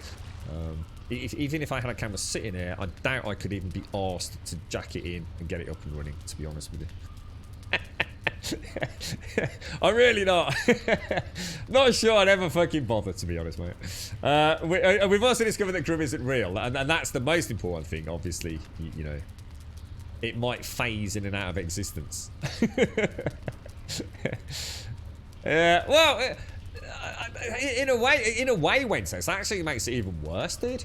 Because I've gone so long without a camera, I can assure you that every single one of you, without any hesitation in my mind, that every single one of you has thought, what do I look like? Of course you do. It's exactly what I do when I listen to a streamer. You know, I might not consciously be thinking about it. I might not be thinking, you know, what size tits has he got or something, but I will have had an impression. I will think, oh, you know, he's probably got a beard and like long hair. Or you know, he strikes me as quite a large man. He sounds like a big man. You know, things like that, don't you? You might not do it. You might not be overthinking it and sketching it and getting all weird about it. You know, Twitch being Twitch. But you are. You know, you'll have an idea, won't you?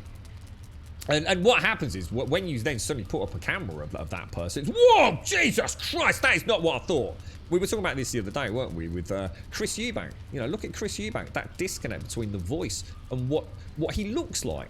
And his career as a boxer. Mike Tyson's another one. You know, it's really strange, isn't it? It's almost like, wow, that voice in my head doesn't match that physique or that persona. And it is, you know, you always get to the point where you don't want to disappoint people.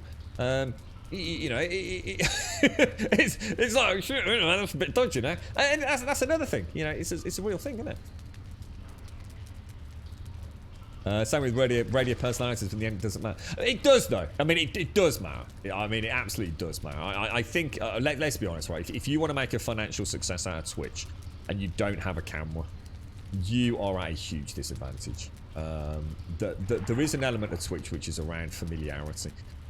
Most people are fairly grounded people, right? The majority of people on Twitch are probably half decent people. You know, a little bit of empathy for other people in the world, but there's also a huge part of Twitch, and whether it be because of immaturity, personal circumstance, mental well-being, everything that defines and creates who we are as individuals is as vast on Twitch as it is in the real world.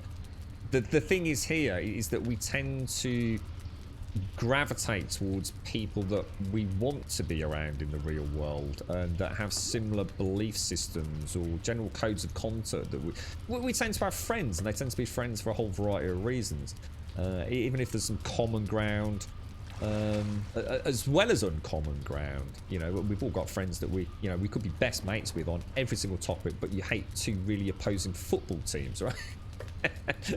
so it's not always about taking the path of least resistance, but on Twitch you literally are thrown into this huge pool of different personalities, wants, needs, desires, and on top of that you now have the worst influencing factor on a platform like this. You have the anonymity of that name on this platform. No one really knows who you are, and part of being on Twitch these days is it's about a brand. It's about supporting a football team in many ways. You know, when this all started as a much smaller platform, you know, as the break from Justin TV, there were very few what I'd call mega channels. You know, that all started happening pretty quickly as Twitch came online as a gaming platform, specifically around gaming. And you know, you had the early adopters, you know, people like Lyric, who have made a fantastic career out of it. But it's about branding, familiarity. If you don't have a camera, you are already at a huge disadvantage. You can spin it any way you want, but you are, if you're in it for financial recompense and fame and success, you probably have to have a camera. More so than anything in many ways. But the most important things don't you know, if the most important things never ever in life, you know, if you're thinking of streaming, you're thinking, shit, that's the one thing that really puts me off, I don't want to have a camera. Don't have a camera. Don't ever follow the pack on things like that. If you think for 1 minute it's going to make you feel uncomfortable putting your face out there, just don't do it. You don't have to do it. And let's be honest, if you're setting up, you never stream before, you're setting up to become rich and famous. It's probably never going to happen, no matter what you put on camera. so be realistic, you know. It's, you know, you're not going to start a Twitch channel tomorrow and suddenly be earning hundreds of thousands of dollars in a week with sponsorship deals, are you? So is having a camera really that important? It's not, but it is important. It's something you're not going to be able to avoid as we move into the future, I think. Most people like a camera, I think, because they feel that in a way it strengthens the bond, doesn't it? Because I think most of us probably go to Twitch channels for the community. I watch Twitch channels for a whole variety of things. I watch some Twitch channels. I know nothing about Clay Carnage's community. Nothing about it at all. I'm not a part of that community. But I watch, or did watch, a lot of Clay Carnage. Because he has a really good quality setup. I'm going to get to see a game looking good.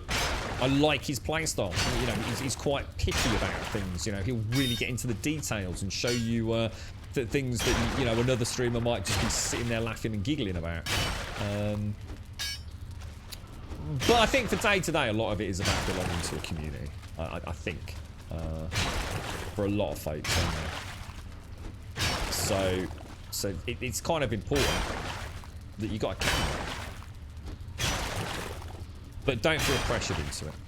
You know, no good's going to come out of that. There's no point you being a stressed out streamer because you're I don't know, particularly worried about a physical attribute you have, or let's be honest, mate, you could be the prettiest person in the world and some asshat is going to come here and rain on your parade, mate. You know, point out your lopsided face or your wiggly ear or something, or whatever they decide to have a pop at, right?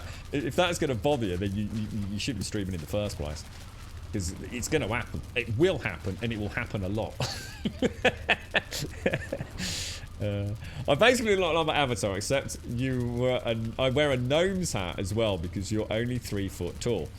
Okay, you sit and stream on a giant mushroom with one wheel. I'd like to point out.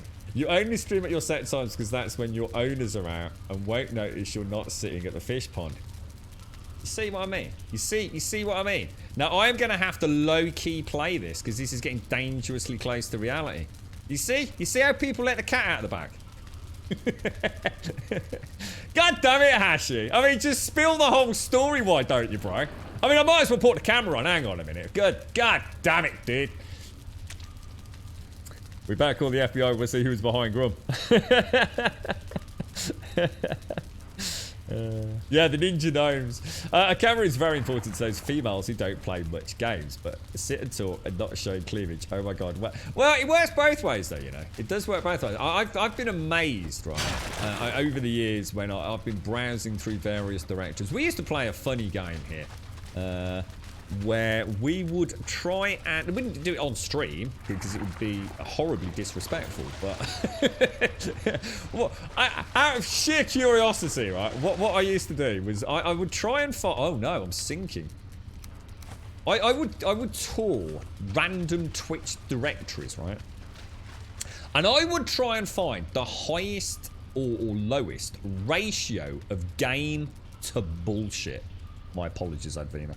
So in other words, one of those streams where literally it looks a bit like, have I got anything? A bit like maybe that. So yeah, you've got a little window of gameplay, right? but the rest of it is basically asking, you know, oh, bit hard up this week, lads. You know, can you pay my lecky? Pay the lecky bill? Yeah. Cheers, lads. And or I've got some, I don't know, I've got an outdated library fee. Anyone able to? Yeah, and I've got to pay my mortgage. Oh yeah. Oh, and I've got 15 dogs. Oh yeah, and 74 hamsters. And they have cheer alerts. They have subscriber alerts. And I don't mean alerts. I mean as in last done. Not just last subscriber. The last 6 subscribers. And literally, you just end up with this little postage stamp of the actual sort of game. And they've got a pet cam, and a goldfish cam, and a front door cam. And all the cams, nut cam, which we've got. But that's for gold subs only on a Friday night. Yeah, and It's mad. It's mad. And you know what? A lot of those channels, I'm not kidding you, mate. There's a lot of people watch those channels. Like, straight up legit. They do actually watch them. It's amazing. Never think that you haven't got what it takes to get an audience, if, you know, if that's what you're after on Twitch. You know, people will literally watch you eat food on Twitch. That's the thing. That's actually a thing. Apparently, it's quite a cultural thing. There's a reason for it. You know, it's not weird or seedy or dirty or anything like that. People actually like, you know, you might be alone. You know, you live on your own, but you like to eat your food in company. So you sit down with your favourite streamer and, you know, eat a little bit of fish and chips together. I mean, who'd have thought that was the thing? I didn't think that was the thing. I thought it was mad. And there's literally a jar of peanut butter that, in the space of 1 week, had a higher viewership than I will have in my entire lifetime. It was just a jar of peanut butter. I think it was a jar of peanut butter. It was a very famous jar of peanut butter that just sat there, and I think was like just not doing a lot really, because you know they're not exactly known for their highly involved chinwag and general you know calisthenics, are they really? But yeah, you know, just think about that. If you're thinking of starting streaming, right? Just think you will never be as successful as a single solitary jar of peanut butter in an empty and quiet room. Yeah? Just in case you get any lofty aspirations, you know, you get a bit of an ego, yeah? I can quickly bring you back down to earth, mate. Yeah. Yeah. But yeah, it's blokes as well, you see? Blokes, so my point on that conversation was, it's not, you know, it's easy to say, oh, it's all the ladies, man, I've got the boobs, didn't they? The blokes are as bad. Doing their pull-ups and their sit-ups and all that, you know, for subs, and the ladies cheering them on and the boys cheering them on. It's, you know, it's madness, mate. It takes all sorts to make the world go round. Right, is this the way out? Is this because I'm going to drown doing that? Let me grab this. Yeah, you got it. Yeah, a camera to switch the camera. You know what it's all about, mate. You've seen it all. But yeah, it's you know, it is. It's mad. So Twitch is crazy, man. I've honestly, I've seen channels that are so unprofessional. It's just like the sound is shit, the video quality is shit, the conversation is shit. But it pulls in viewers, man. And like me, I sit there, I watch that shit myself. You know, I'm not being a hypocrite.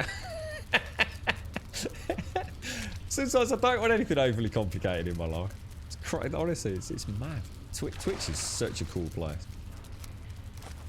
Yeah, there's always someone out there having a good chinwag about something, I think.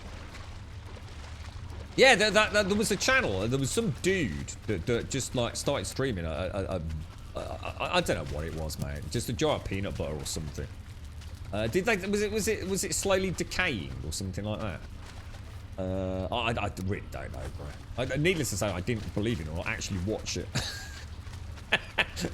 There's a lot of things in my life, and watching a jar of peanut butter, it wasn't one of them. Oh, eating, I know, that's a big problem for me. Yeah, I'm not a fan of watching people eat on stream. I can understand it when... Oh no, where did I just put that iron, guys? I understand it when it's one of the channels which is specifically around eating together. I get that, and I can totally understand it, but I really do struggle, and it's to the point where I have on occasion actually switched channels as a result of it and then gone back. When someone like sits back and starts munching on a packet of crisps, like really loud. Where did I just put that iron, guys? There it is. Oh, can I not even carry that? I was going to say that can't be right. Yeah, or I don't like it when people slurp. Yeah, it's just weird. I don't think in real life it's a problem. I think it's because they sit so damn close to the microphone, so it's actually like really loud. You hear things that you wouldn't normally hear when someone's just eating a packet of crisps. It's very in your face, isn't it? You know. So I think there's a reason for that. I don't think it's about being a prude or not liking the sound of someone nibbling things. It's just literally a case of oh gosh. When you're sitting very close to a camera with the sound turned up, you probably hear the squelches and the gurgles and things. I saw a cracking image yesterday, which was a picture of a cat's tongue. Has anyone ever seen a microscopic picture of a cat's tongue? It's amazing. A cat's tongue is basically made up of millions of little human tongues. They're really cool, man. It's like proper amazing. It's no wonder they feel so like abrasive when they lick you. It's really cool, man. I saw it on Twitter.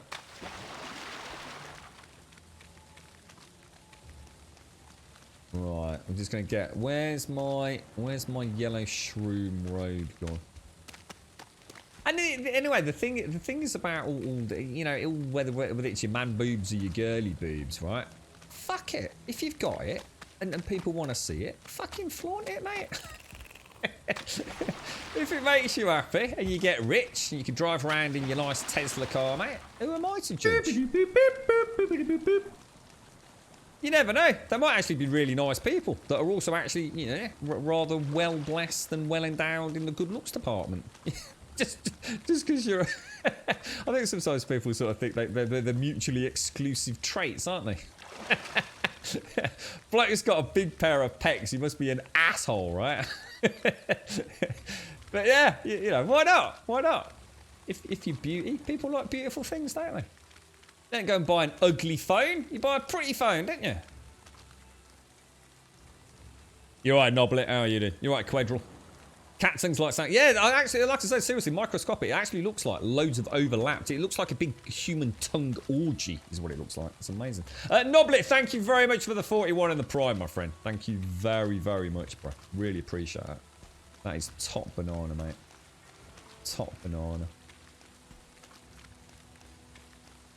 Well, you see, there you go, though, Tuffy. You see, that might be somebody else's, like, again, you know, so somebody might actually really like a pair of saggy man boobs, you know what I mean? That could be like their ultimate. That, you know, find a pair of saggy man boobs on Twitch. There's probably someone throwing money at them. Like I said, there's something for everyone on Twitch, mate. And it probably won't take long to find it either. But yeah. Oh, look at those saggy man boobs. Oh, mate, how beautiful they are. Oh, $100, mate. Lovely jubbly. All boobs sag. Do they really? Do they really? I mean, you know, what we could we could create nipple braces. There's another project for the R&D team. Man boob or man moob nipple braces. I like the idea of that. Over the shoulder. You're starting a titty stream, Advina. Oh, how they would flock. Oh, dear. The thing that makes me laugh as well, though, it is another one. I mean, it works on both of them. The amount of people, right, that I've known, you know, through streaming and have asked me things, or I've just got to know them. Yeah, they'll say like, oh, and I see it on Twitter a lot. I've mentioned it a few times. They'll be streaming and they want to make it big. You know, they think they've got what it takes and all the rest of it, and they're on Twitter. But they'll say, oh, you know, I'm sick and tired. You know, the only way to make it these days on Twitch is to play like Fortnite. You know, no one watches me play anything. You know, I'm just gonna give in, and I'm just gonna go and play Fortnite, like, or whatever the flavour of the month is. You know, I'm gonna go and play Apex Legends like everybody else does. You know, just sod it. What's the point in resisting? You know, if I want to make it big, I'm just gonna have to go and play the big game. That is so delusional. It's borderline insanity if you think that. Never ever has anyone suddenly started streaming with a low viewership. Even if you're the best Fortnite player in the world, right? Literally, hands down, have never been beaten. No one else knows that. They're not going to suddenly come and find you at the bottom of a, you know, 100,000 viewer directory with your, like, bot watching you. It's not. You don't get successful by playing successful games. You just don't. It's a fucking fallacy, man. There are some exceptions where you can, you know, if you really wanted to play the numbers game, you can hedge your bets. There are certain directories. 7 Days is a really good one. Stardew Valley is another really good one. Really tight, really regular, really consistent communities. And if you're a new face on the scene that fits the bill, you'll get a nice viewership from it. It's not rocket science. It's not. You know, there's ways to play that game if you want to. Just don't let it affect your own mental well-being, because it's a slippery slope, unfortunately. But yeah, what else was I going to say? But being pretty. Being pretty, whether you're a pretty boy or a pretty girl, does not mean you're going to be successful. The point is, there's a lot of pretty people on Twitch. You know, face facts. I can tell you for a fact, right? No one ever is going to accuse me of being pretty, all right? Never happening, mate. I'm one of them people, right? I know my place in the world, right? And I'm not going to be scoring a 5, all right, out of 10, yeah? I know my place. I've accepted my place. And I'm not bitter over it, right? It's not a problem.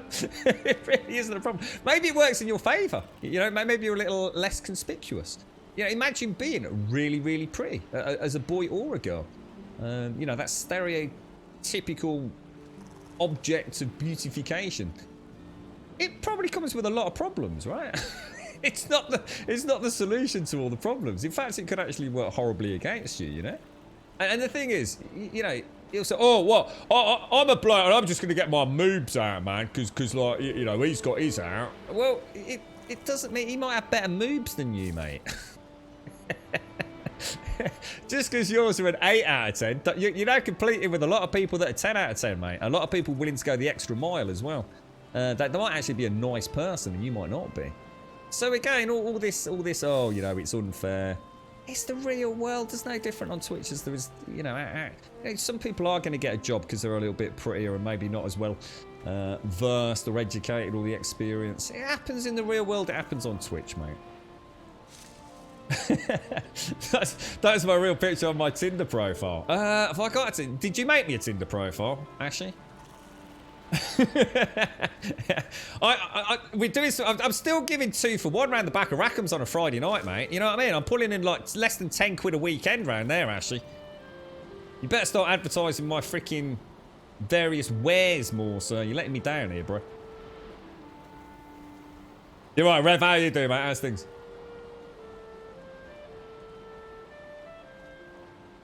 What's that? You just finished making a sick beat with the piano progression for Eiffel 65. Oh, that. No, that's not that one, is it? Or is it? He lives in a blue house with a blue fridge in a blue world with a blue man and a blue thing. Is that one? Not. Oh, is that is that the same song? Maybe it's the same thing. I don't know, mate. on the gnomes only say, oh, you see, I've diversified a little bit, Ashley.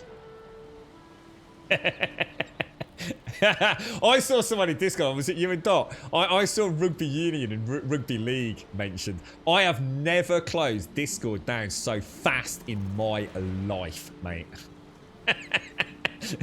The temptation to comment was overwhelming, Ashley, and I just thought nothing good is coming of this conversation.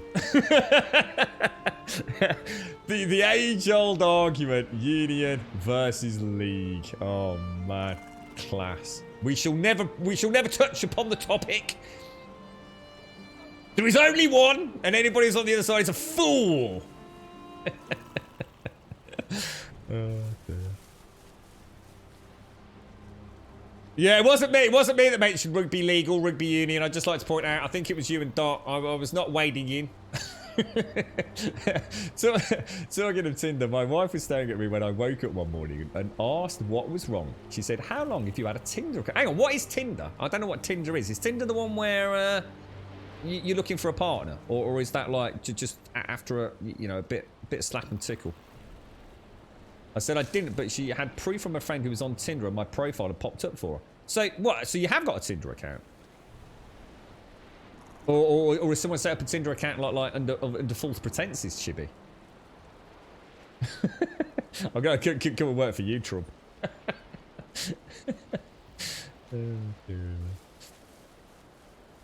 Gravity hates perky boobs. The bigger they are, the closer they get to the knees. With oh, is this like a golf ball in a sock situation? Is it, Ashley? I still have a friend. He won't mind me saying this, and he made a terrible mistake, and he's paid a hefty price for it. And he did do. Let's just say he decided that he wasn't making enough gains. And he really wanted to put on some weight, and he decided to start doing steroids. And he ended up with... I can only describe it as a teat. So think of your man nipple, right? And then imagine it. I don't know how to describe it really, because it is quite. Oh no! Oh, that's not good. My mate must be listening. All right, saggy tits. The last time I said that to him, I'm pretty sure he bounced my head off a car bonnet. It hurt quite a lot, but it was totally worth it. that was in the pub car park. It made a cracking noise. But yeah, we're still good friends. And I still call him saggy tits. But yeah, but basically, his nipples kind of just the nipple bit though. So he hasn't got like saggy boobs. He's got amazing pecs. I mean, he literally has always had fantastic pecs, man.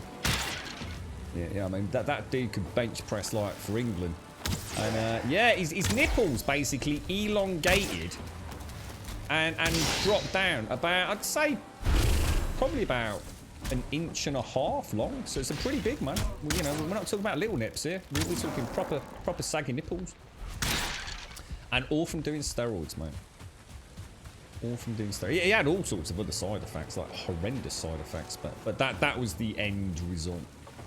Sad, really, but that's what happens when you play with things like that, isn't it?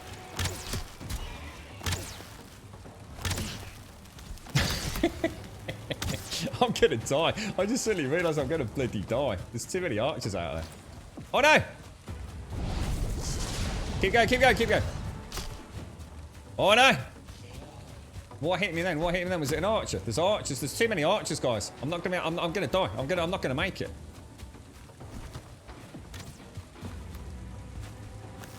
Where's the archer? I bet it's just one archer. I'm out of stamina. Oh no! Oh, I've got a huge problem.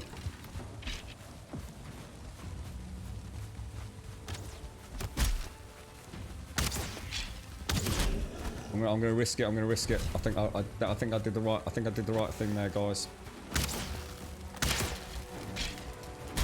Oh no, we got another archer!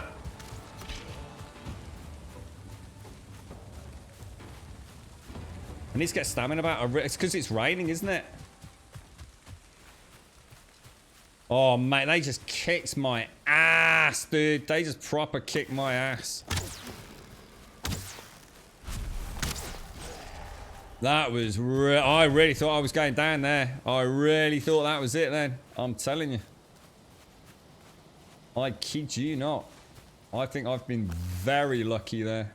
Very lucky. Damn, you don't realise, like, cold and wet is bad news on stamina regen, innit? I think we need to go and hit the turnip farm again. I'm so chuffed I didn't die then. This is sitting there, I don't know, archer's not fair, bro. I tell you, if there'd been a second archer, that would have definitely been game over. They are like heat-seeking missiles, aren't they, those boys? Yeah, man-teats, that's it. Yeah, I mean, it's such a shame. I mean, honestly, if only he'd told me, man. If he'd bloody told me, I'd have sat down and done anything on this bloody beautiful planet to convince him not to give it a go. But he knew my thoughts on the topic, so he never spoke to me about it. And he did a couple of bad cycles and good. Imagine though, you put all that effort in. You know, if that's what you want to look like. Put all that work in, and it is. It's like another bloody job, innit? Looking like that, it really is a huge amount of dedication.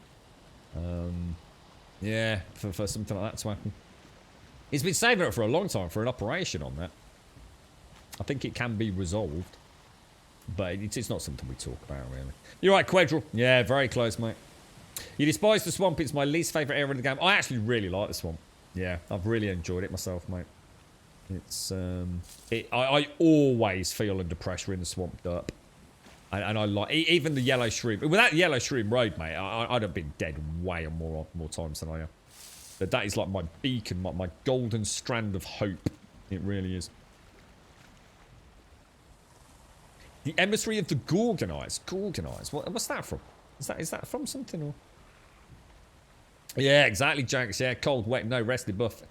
Insta doom. Yeah, I've heard bone mass is gonna deal me a few problems, mate. Oh, question, because here's a really important question, which I still don't think I've actually seen an answer to. And my apologies if anyone has answered it. If I take a healing potion, yeah, that goes on a cooldown. Is it a global potion cooldown, or is it a per potion type cooldown? So, can I take a healing potion and a stamina potion and a poison resistance potion, or is it a global potion? It's per type, is it, James? Thank you. Nice one, dude. So, so basically, I could literally load up at the start of a fight with poison, stamina, and healing. And yeah, all right, brilliant. Thank you. Nice one. Cheers, guys. Thank you. Those they always happen to me, Charles, when I come back home. And normally I'm coming home because I'm hungry. I've run out of food. I've run out of pots. I'm overloaded. You think I'd have wisened up by now, wouldn't you? Yeah, every bloody time, mate. Yeah. So basically, Chibi, so your wife accused you of being on Tinder, or asked you why you were on Tinder. You said you weren't, but her friend had got irrefutable evidence that you did have a Tinder account. And it turned out your son's mate had made an account with your details as a prank, but hadn't told you. Oh, wow, Chibi. That's a really good blag, mate. Obviously, if Chibi's better off is listening, I totally believe him. He's a good lad. He'd never do anything to upset you. Totally legit. Totally not a blag. Oh, what are you doing on Tinder? Oh, it's I gotta say, let me think. It's my mate's son. Did it as a joke. Yeah, that's right. Yeah. What, is that really the excuse you came up with? Is that the best you can do? Jimmy, did you get away with it, bro? Did you get away with it? I was disgusted. I'm a grinder, man. I have no idea what that is, but I can probably guess, right? Oh, dear, man. What are you doing on Tinder? Oh, it's my mate's son did it. Yeah, all right, whatever. Oh, dear, man. The best one of my mates ever pulled off was the used condom under the bed. And he was going out with I kid you not, she was batshit insane, mate. She was a fucking Fruit the Loop, his girlfriend at the time. I mean, she was like, oh, mate, you would not want to tangle with her. She was a cracking laugh, but holy shit, ball. She would beat grown men up. she had no sense of fear or just one of those complete, just like doesn't conform to any semblance of the world anybody else lives in. She was just mad, man. I mean, like I said, cracking lass, but she found a used condom under the bed, and oh man, you know what he's black.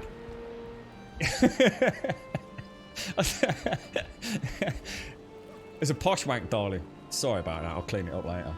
And she was so fucking like... He said it was such just like...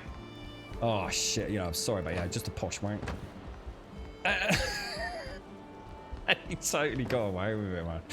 Totally. And I really mean he actually got away with it. You knew he got away with it because she wouldn't stop telling anyone about the posh wank and about how disgusted she was that he'd had a posh wank. thinking that she was embarrassing him, when all she was really doing was like obviously sort of embarrassing herself, really, because everyone was like just deadly straight-faced in the pub. I swear the amount of beer that man had to buy.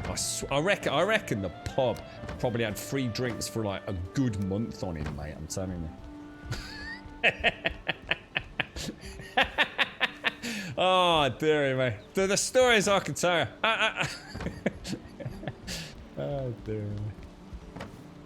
Well blagged, my friend. Well blagged, sir. Very naughty. Cheating on your missus. Not the done thing. I don't condone such actions. It's extremely rude of one. I'm not bothering with the light circus. Yeah, I'm sick and tired of farming sap, mate. I just thought I'd leave it until we can actually build properly.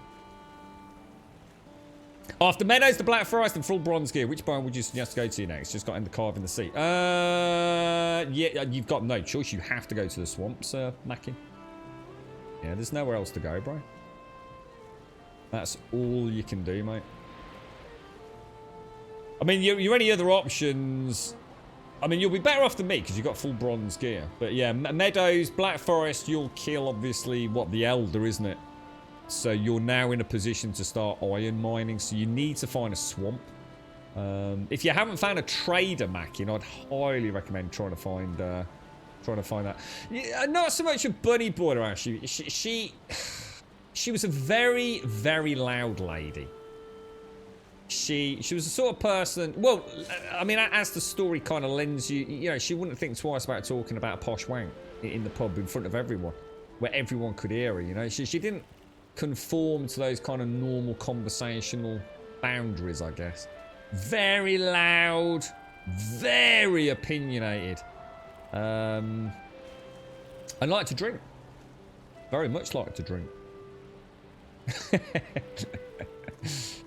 She was a lovely lady, though. She was. Needless to say, they're not together anymore. Other terrible things happened.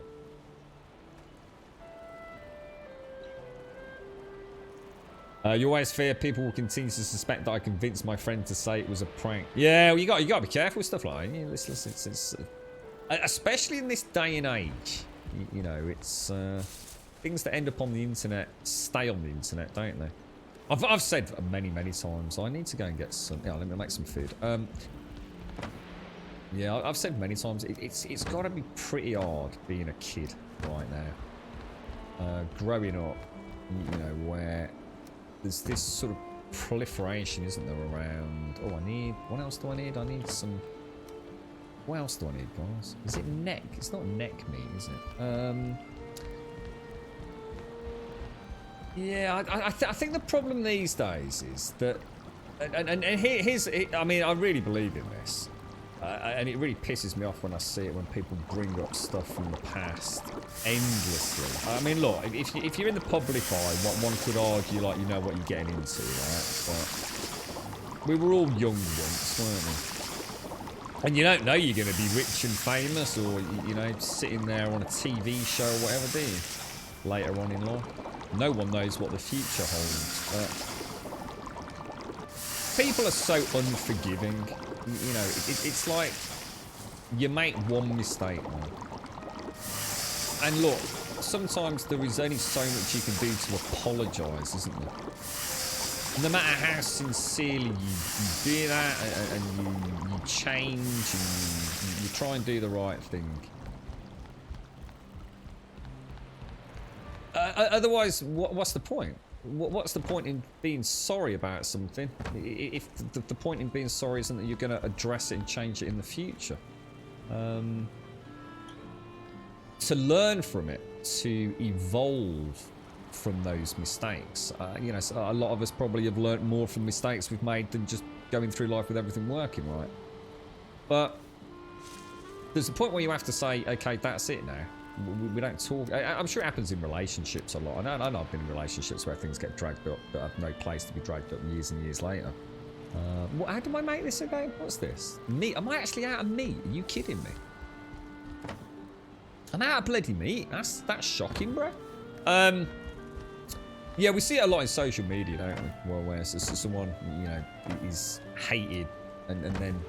You know, they bounce back from it, and it turns into a jealousy thing, doesn't it? People are just waiting to bring up the past yet again. But there's got to be a point where you say, like, really? Like, really? You're going to keep bringing that up? You know, that happened a long time ago. Or even it didn't happen a long time. It might not have been that long ago, but, you know, get the fuck over it now. Or get out of my fucking life, right? You know, if you really feel that badly about it, then maybe, you know, we shouldn't be seeing each other. Well, that's the problem with things like Twitter, isn't it? So many people stick their noses into stuff that isn't other people's business. But, and that's what, I mean, the point was, what I was getting at, was imagine being a kid who does make a bit of an oopsie when you're young. I mean, think about all the things that you've done when you were little, and I mean little, you know, before you entered adulthood, or around the time maybe you started drinking would probably be a good period. And if some of that stuff had got caught on camera, how many of you have said things that you absolutely, you sit there and think, Jesus Christ, yeah, did I say that? And then someone shows you a video of you actually saying it, and oh my God, and then take all this and then imagine it all being put out of context. So let's say you actually did say something stupid. That's bad enough. Let's say you actually said something completely innocent, but now it's taken out of context. But it sounds really, really horrible. And you know, the manipulation of you know, digital data these days. You know, to be a kid growing up right now, where everything's on every single thing you do, every jump you take in a basketball game, kicking a football around a football field, also to what you got up to at a party, blah, blah, blah, blah, blah. It's out there. It's out there forever. The second it's on your phone, you know, it might as well just be public knowledge to anybody and everybody, right? That's gotta be hard, man. How are you ever going to learn from mistakes? It's almost like if you don't live a perfect life, you can't make a mistake to learn from it. It's going to haunt you forever. It must be a nightmare. I think it's really scary for kids these days. The internet's rough. The people who apologise and make amends get treated like trash, and the people who do awful things just get laughed off. Yeah, it is. Yeah, there's no sense of justice to any of it, is there? Yeah.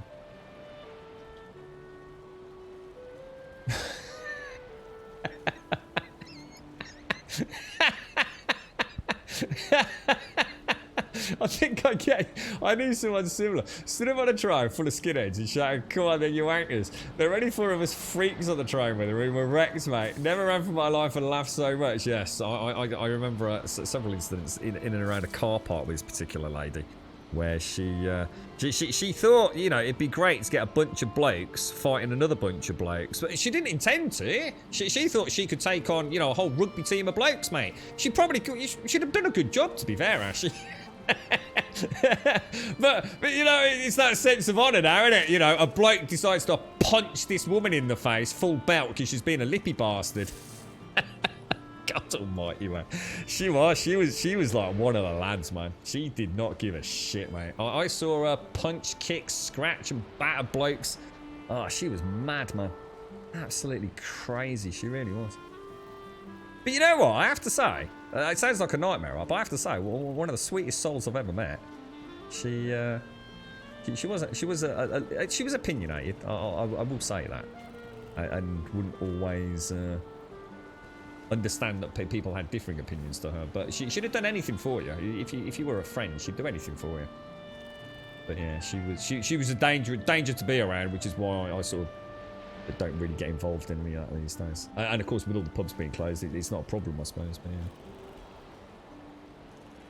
100% learning what to say, show online, what not. It's going to be the most important skill. It is, isn't it? It's going to be conservative. But the problem is though, we're now living in an era where actually getting yourself out there, it's seen as. I mean, how many kids probably go to their mom and dad and ask that, I need to set up a TikTok account, I need to set up a YouTube account, I need to set up a Twitter account, I need to set up a Facebook account. Because if you haven't got that stuff, it's like you might as well not exist, right? So we're just feeding the fuel of, you know, the nightmare, the inevitable, really, aren't we? I mean, think of the things that you did with your mates, where you got, you dared one another to do things. We used to dare each other to do stupid things all the time. I tried to think if some of that had been videoed. Imagine going for a job interview. And well, I should imagine, you know, a high-profile job interview, especially if it's something where you're in the public eye. The first thing they're going to do is start Googling you, aren't they? And then you've got, like, footage from years and years and years ago. It's scary, isn't it? Scary now. It's scary to think about, like, that stuff that's out there for us. But imagine like a young kid just about to embark on this school life. Jesus Christ, man. Terrifying. Yeah, we'll have a generation of kids growing up where everything, good and bad, haunts them in many ways, won't it?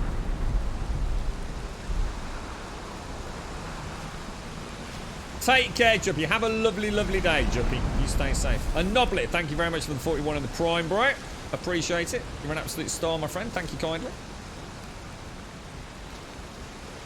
Yeah. The other thing, Spicy, I'm not suggesting, obviously I'm not sure what happened to you, but the other thing that I have seen personal first-hand experience of this, and I'm sure you could relate to this if if you pay attention to people in the public eye, but I've had some, not me personally, but people that we know, that have been falsely accused of things in the heat of the moment.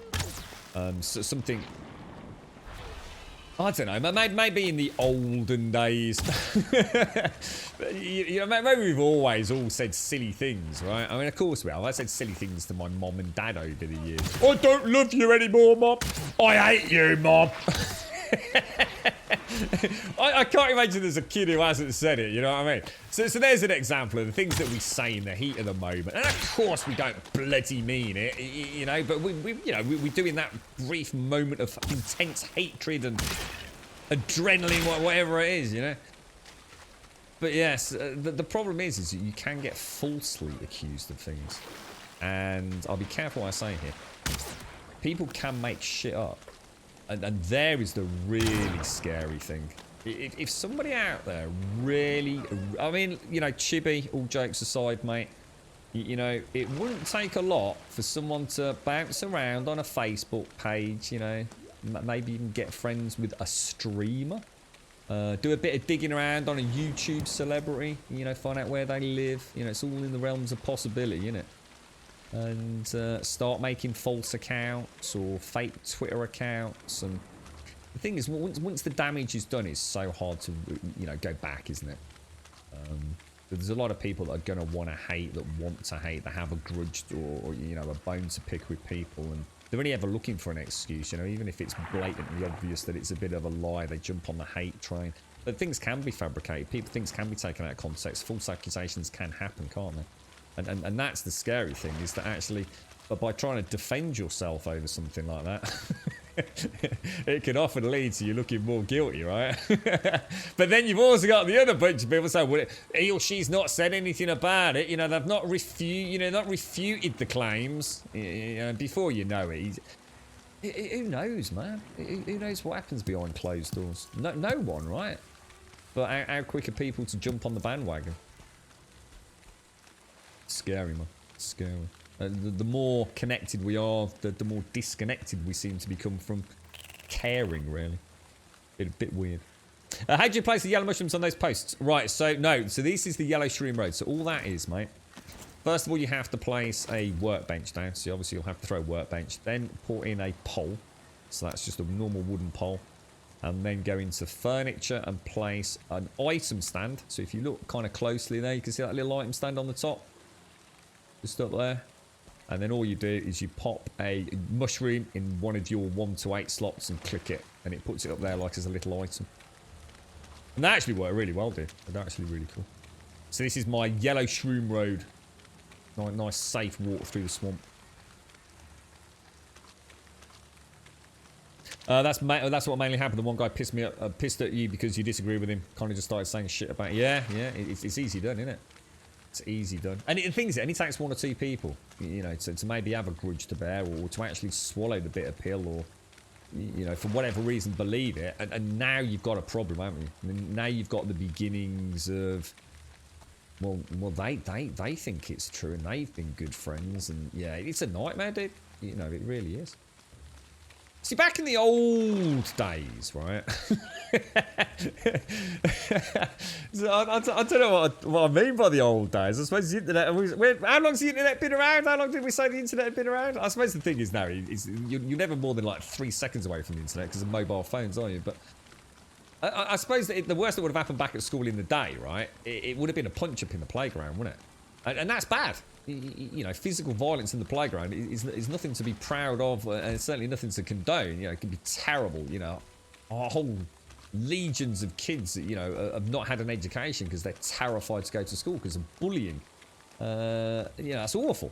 No one wants that, do they? Of course they fucking don't. It's bad enough being a kid as it is.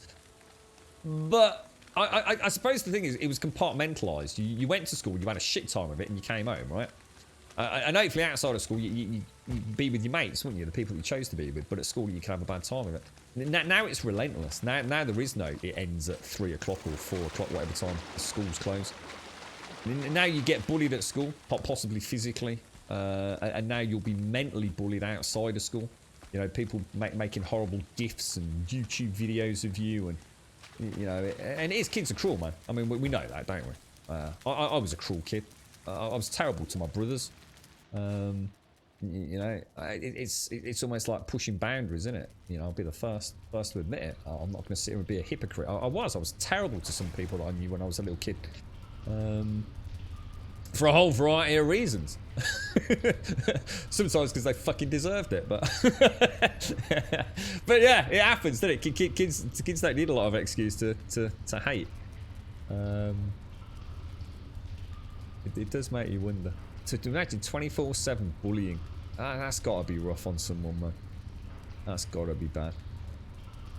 Having it all day at school and then all evening, people laughing at you behind your back on Facebook posts and Twitter, and been a nightmare. Oh, wait, by the time, no, I wasn't actually. I wasn't, no. What year was I born? Oh, that's a closely guarded secret, I'm afraid, Mackie. Closely guarded secret. When do you reckon, bro? Has anyone here ever been the victim of something like that? Or where someone's gone out of their way to sort of like spread lies about you? I have some very, very well photoshopped things in my life. I'll be careful what I say again. But yeah, amazing that the lengths some people will go to is really quite frightening, to be honest. But yeah, it's it is mad out there. But so much good comes of it as well, doesn't it? I mean, look at us, you know, we're all sitting here on Twitch having I'd like to think a half decent discussion. It's not all doom and gloom, is it? The technology exists to have some fun with as much as it's there to... I remember somebody in chat, is there not some country, is it like maybe in Korea or somewhere like that, where your internet... I've always wondered, would the world be a better place? Let me give you a hypothetical situation. Right? Let's say, as a child, I think the only way it would work is if it could retrospectively be done, but I've heard the suggestion.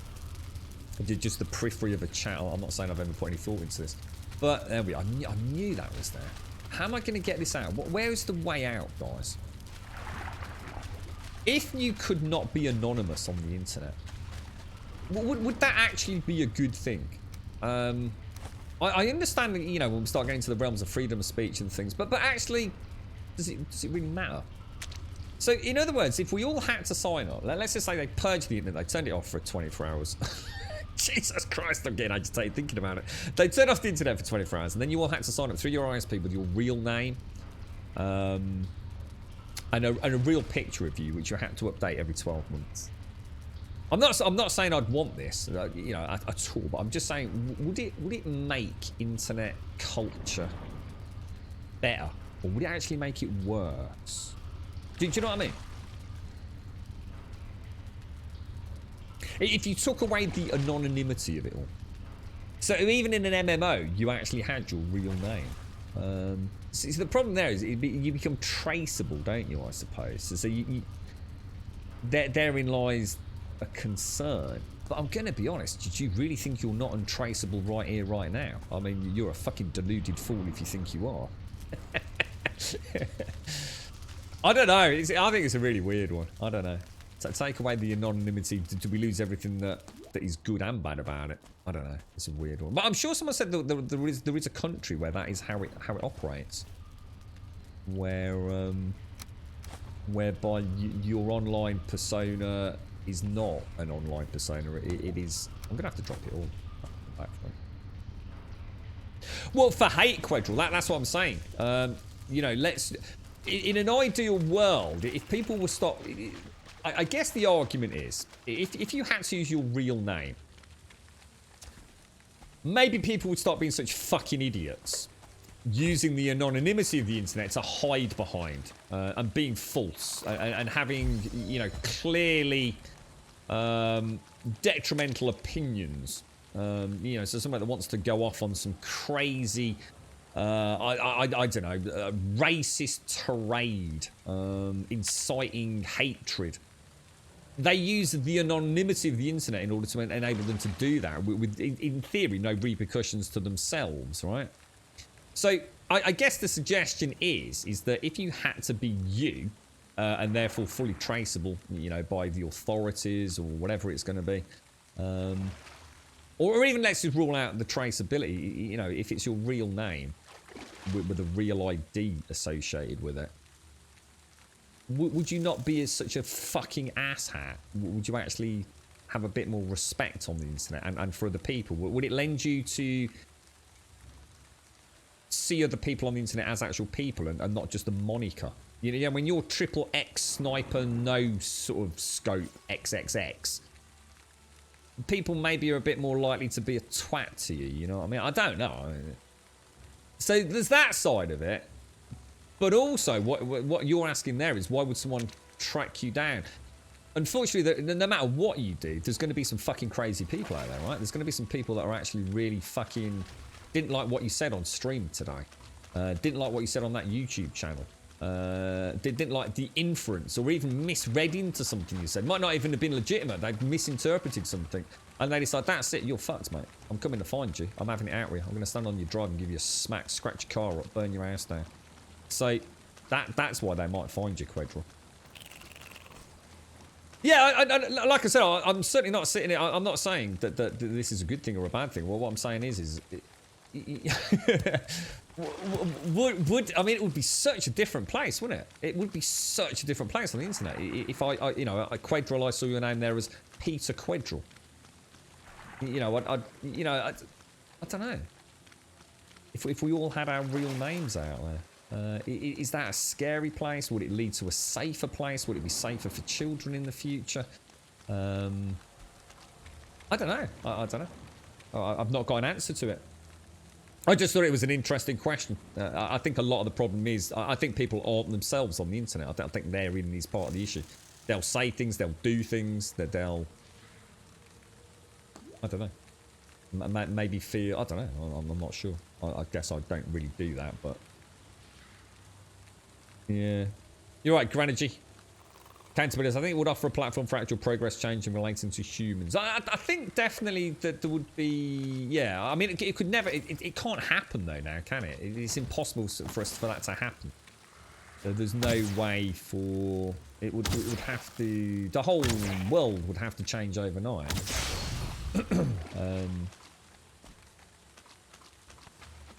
I don't know. It's a really weird one for me. I suppose I don't use the internet for anything kind of even remotely... I suppose I'm not involved in any organisations, you know, whether they'd be good or they'd be bad, that might only be able to survive if they're anonymous. I should imagine there's a lot of people out there that... I know for a fact that already don't like the slightly more big brother approach that's happening. See, I live in the UK, you see, and I understand this is very different in America, or at least I think it is. We have CCTV cameras everywhere in the UK, mate. Like, everywhere. You've only got to get within sniffing distance of the city centre, you will be on cameras all over the place. You know, shops have them, small shops have them. You know, there's no getting away from a video camera. And I don't really have any issues with that. You know, I don't... You know, yeah, you know, it doesn't really bother me, but I understand some people are really worried about that. I don't really worry about anyone knowing what I browse. Well, I say I don't care what anybody knows about my browsing history. I don't really browse that much. I go to sort of gaming websites. So I suppose it's easy for me because I'm not doing anything that I suppose might be deemed to be, I don't know, uncomfortable or like I said, part of an organisation that maybe, you know, I shouldn't be a part of. I don't know, because I suppose I've never been a part of that side of the internet. I'm not a hacker. I don't go behind some kind of... But I do like my privacy, is what I'm ultimately leading towards here. And a large part of what we were talking about the camera earlier is actually, you know, is it any business of yours? You know, we're not beating around the fucking bush, mate. You know, that's my choice, isn't it? I don't know. It's weird. Well, I see a lot of people say that, Sophie, about they've got nothing to hide. And I've always kind of felt the same kind of way, but I also, you know, I've spoken to other people that see a much bigger picture than I've ever done, and it kind of bothers them about how invasive it can all ultimately be. But I don't know. Maybe I'll never see that. We changed overnight with COVID lockdown. It is. Yeah, I think that's right. I think COVID's going to have some real long-lasting repercussions for us all, isn't it? Financially, the way we socialise. I mean, this is the tip of the iceberg, isn't it? I mean, for future, I mean, just for us, future years, but future generations. You know, this global pandemic. I mean, nothing will ever be the same. Let's just hope something good ultimately comes of it all. And, you know, maybe things don't and shouldn't stay the same. And maybe, you know, as much as it's brought great heartache and death, let's hope, I suppose, as a species on this planet, we somehow learn something from it. Who knows? Yeah. Don't walk through the city centre with no clothes on, man. That's a terrible idea. Right, and then we must come and get all this iron tomorrow. Yeah, yes, it's weird. Yeah, it's. I think even bus stops have some CCTV. I mean, I swear there's a bus stop not far from here that's got a CCTV bloody camera on it, mate. I've never seen any. Normally they have to put up a picture, but it definitely looks like a camera. Don't know. You personally think security cameras are amazing, but people here fucking hate being held accountable. Yeah, it's a weird one for me. You know, like I said, I suppose. I don't know. I guess I just don't have time to worry about it. I think that's what it really boils down to. I've got no inclination to fight a fight on either side of the fence on it all. I just need to get through each day without worrying about things like CCTV cameras. Yeah, it doesn't even register on my radar except as a topic of conversation in Twitch chat once in a while. You know what I mean? But yeah, it's like your phone, isn't it? I've often thought my phone probably sits there and watches me and listens. I have no doubt so sometimes like my Google thing will suddenly start telling me the time even though I've not asked it the time, and but the thing is, what's my alternative? You know, I hear about all these people that like really are against you know, like Facebook selling data and all that, and yet they're sitting there with an Android phone, which could, I'm pretty sure, probably collects that much data if anybody ever wanted to play silly buggers with you. I mean, yeah. I always sit there watching like crime programs these days, and especially, you know, if you ever watch like an old crime program where a murder's been committed. And you just think like there is no way at all ever in a million years you would get away with that today, mate. The amount of forensic evidence that you have left at that scene is just unimaginable. You might as well have left your fucking wallet there, mate. It's mad, isn't it? The things they can find. Absolutely crazy, bro. The problem seems to me that people do not take the time to think about what they are saying and the impact they could have before they press the send button. There are also some people who should have their hands cut off to save the world from their online stupidity. Yeah. I don't know. I think. Do you think it's genuinely the case that they don't think, or you know, or actually, I don't know. Actually, I don't know. I have had conversations with people that I've sat there and thought, you can't possibly believe what he's saying. We've all had those conversations, right? It would honestly be like, I mean, I've never had this. I've never sat down with a flat earther, so someone that genuinely believes in flat earth, like genuinely believes in it. Whereas I genuinely do not believe that the earth is flat. I really do not believe that. And I've never had to sit there and have a conversation with somebody about it. I would be absolutely, you know, if it was a friend, I would be absolutely willing to listen. And let them have a good long chat and tell me what they think, and then I would, you know, tell them what I think, and I'm sure we'd get on the phones and we'd Google some things, and you know, over a pint of lager. I think it's a conversation I'd really enjoy. You know, I'm not there to disprove them or tell them that they're wrong. You know, if they genuinely believe it, you know, it doesn't impact on my life. You see, Their belief does not it's not having a negative effect. If anything, maybe it's having a positive effect. They strongly believe in something that I don't.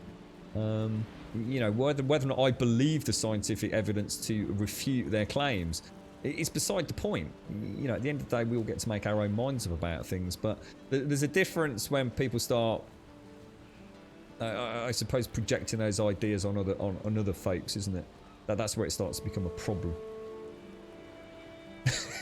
Until they dig. What's that? The internet single-handedly did away with accountability. Yeah. And yet, I suppose the thing is, but yet so many people sign up to Facebook, though, don't they? And unless I'm mistaken, I mean, I know you don't have to have a real account on Facebook. There's ways around it. But most people I know have legitimate Facebook accounts. You can go and find them on Facebook. You know, their whole life is open to pretty much anybody and everybody. Which scares the shit out of me, mate. I guess what I have to remember is that because I'm part of Twitch, so as a viewer and someone that streams every day of the week as well, I do see a lot of fucking people. Seriously, that worry me. I could tell you some behind the scenes tales that would frankly fucking terrify you. And it's not like we're a big channel. We are like a tiny little teensy weensy channel. And I've actually had to get the police involved. I actually did have to contact law enforcement. It completely pointless, but I had to do it for my own peace of mind. Should things have escalated, you know, I did it in a way that hopefully didn't take up any police time whatsoever. But I had to. Because things escalated a little bit. You know what I mean? It's scary, man. You have a friend who was genuinely a flat earther. I told him, you're right. Out of all the round planets in the sky that we can clearly see during eclipses, we're just spinning around the sun on an effing frisbee. Well, I think it would be a cracking conversation to actually talk to someone that actually believed in it genuinely, rather than somebody that is out to make money out of doing huge conferences and things. Because a lot of these people, they're not as daft as they freaking look, mate. I've said this many times. If somebody can get people to believe in something, somebody will find a way to make money out of it. And I feel very confident in saying that I believe a lot of people that so-called bloody dog's going crazy. So-called believe in the flat Earth theory absolutely and clearly don't. It's beyond any shadow of a doubt. I don't believe they actually believe that the Earth is flat, but in public they do, because it is a huge revenue generator for them. You seen that? How much it costs to go to some of these seminars to listen to like leading authority on flat Earth theories. It's not cheap, mate. You know, no, who's the prat? The bloke or lady who's like selling tickets at 150 quid a pop.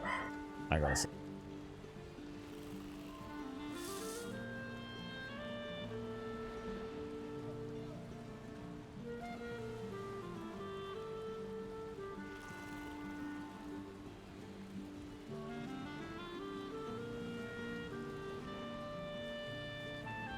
Yeah, it's alright. Dog's going crazy because the girlfriend, she's doing a clinic tomorrow, so she's out on the bloody drive unpacking her stuff to get washed tonight, presumably. I just said, what are you doing out there? Hanging out the window. Dog's going bleeding batshit crazy. Right, I'm going to have to try and do some work on this later, aren't I? Because tomorrow we are hitting, without any shadow of a doubt, we're going to hit our friend Bone Mass. We have easily brought enough iron and things over. But I think I really need to go and do some hunting, because we are super low. The boars have not worked out for me at all, guys. They really haven't. I think we killed 6 boars yesterday, and I got 1 meat out of them. I guess that's because they're not 2-star boars. And I do remember several of you saying that getting anything other than the 2-star boar is a complete waste of time. I kind of feel like you were not even close to telling me how pointless they were. I mean, to kill 6 boars and get 1 meat is ridiculous, isn't it? I mean, that is a poor drop rate on killing a domesticated... I mean, even if you sort of like made wild ones a lower drop rate and domesticated ones a little bit more likely. But yeah, that's rough. He tries to talk to you about it in private and convert me. Yeah, that's where it starts getting a bit weird, isn't it? When they get a little bit too passionate, and it's like, oh, you know, you've got to believe me, dude. You've got to believe me. And then, well, I don't have to believe you, bro.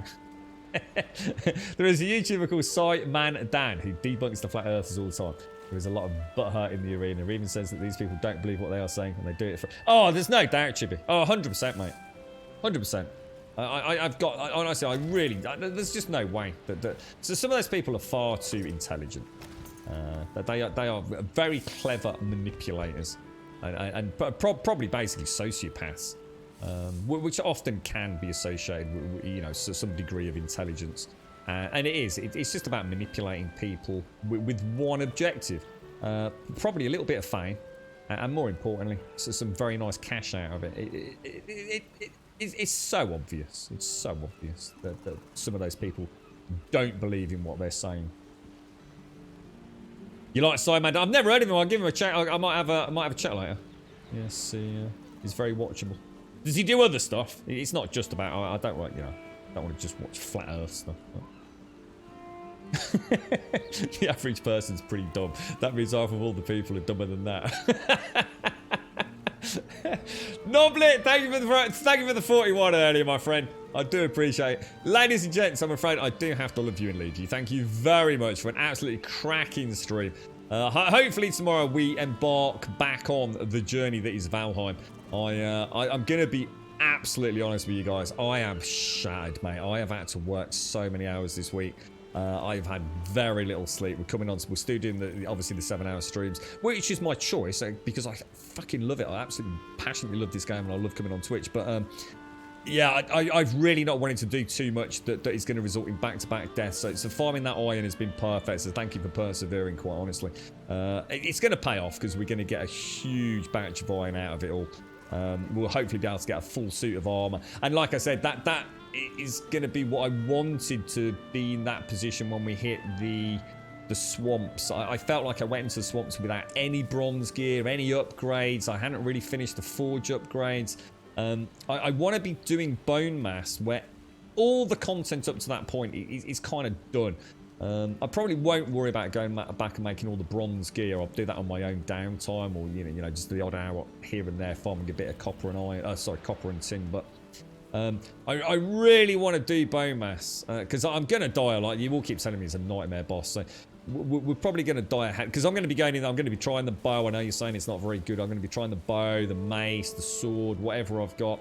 I will be trying all the different pots out, you know, just making mistakes during the fight. You know, we're going to die. I'm going to lose stats. So I don't want to be worrying about then also having to go backtrack and get some iron back here to the main base. So I want to be going, hopefully, into biomass. Probably hours on him. Then into the mountains. And I'm really looking forward to some new builds in the mountains. I don't know how harsh an environment it is. I don't know what we're going to be finding up there, but it would be nice to actually start thinking about another semi-permanent base if we can find. I mean, it sounds a bit stupid, but if we could find a flat area in the mountains to sort of make as a new perma base, because this thing's so spread out, because this was going to be the main home, but until we get the optimization pass, you know, any more work on this, my frame rate's going to start dropping below the 60 FPS, and I really don't want that. So it's a big part of my enjoyment about a video game for 7 hours is having a nice smooth frame rate. So we'll see how it goes. But seriously, to everyone that's joined us today, thank you very much. It's been an awesome conversation. You're absolutely amazing. Thank you to everyone that's been chilled. You know, lots of differences of opinions on a lot of topics today. Everyone's, you know, it's just a chill chat. Like I said, if it's like a chin wag down the pub over a pint, it's been a perfect day to me.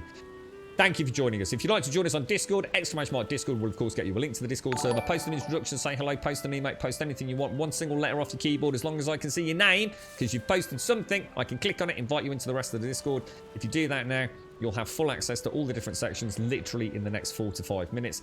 Twitter will get you a link to the Twitter feed. We do stream 7 days a week, Monday through Sunday, starting at 8:15 in the morning through till 3 o'clock in the afternoon. As a point of reference, it's now 3:40 p.m. so we've overstayed our welcome yet again. A little bit here, I do apologise. An exclamation mark, Twitter, no, YouTube, sorry. We'll get you a link to the YouTube channel.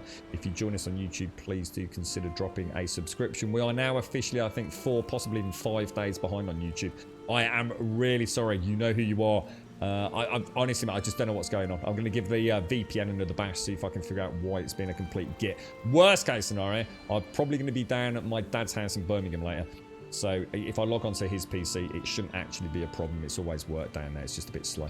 I'm going to leave it there. Thank you all for the subs, the resubs, the bits, the follows, the donations, and of course the gifted subs throughout today's stream. And again, thank you for an absolute cracking chin wag. Really enjoyed it today. Thanks to everyone that's brought a smile to my face. It's getting into the weekend. Got lots to do. But we'll be back here 8:15 tomorrow morning. Fresh cup of coffee and some more Valheim. Stay safe. Have a wonderful Friday. Thank you for watching.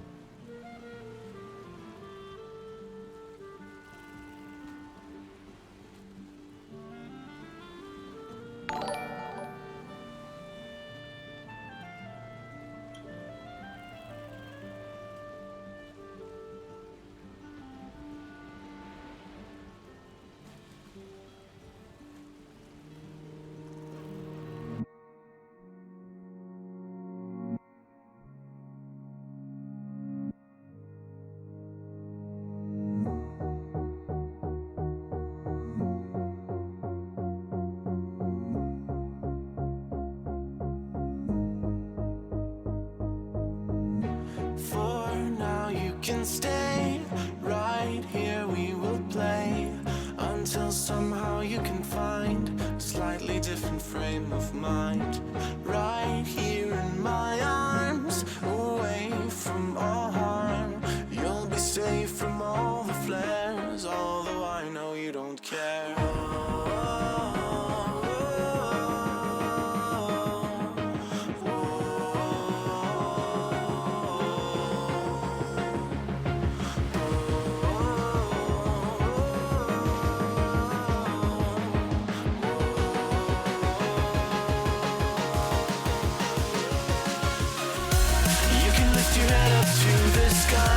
Take a deeper breath and give it time.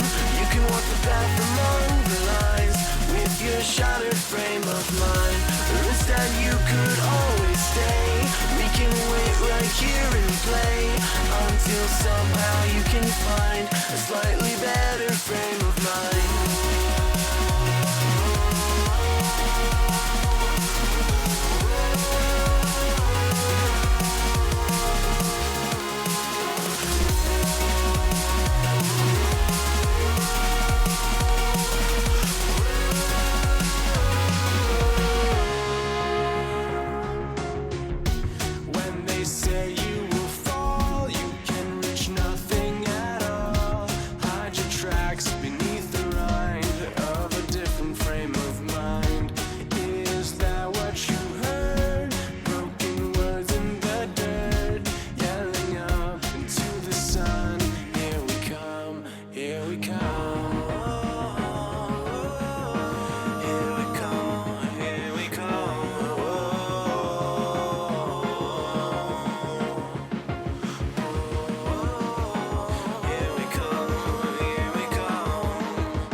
Shattered frame of mind. Or instead you could always stay.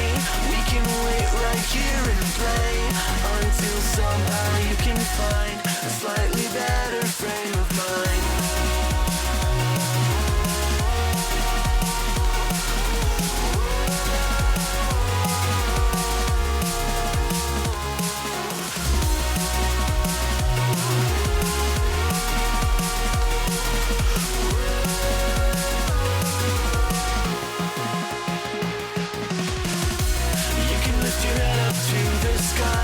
Take a deeper breath and give it time. You can walk the path among the lines with your shattered frame of mind. Or instead you could always stay. We can wait right here and play until somehow you can find a slightly better frame of mind. And when the light comes through, when the day isn't you, then it will be time for a new frame of mind. When all eyes are on you, you will know what to do, since you will have found your new frame of mind. When you lift your head up to the sky, take a deeper breath and give it time. You can walk the path among the lines, but always know that you'll be safe. I'll be here throughout your days. Come find me and we will play.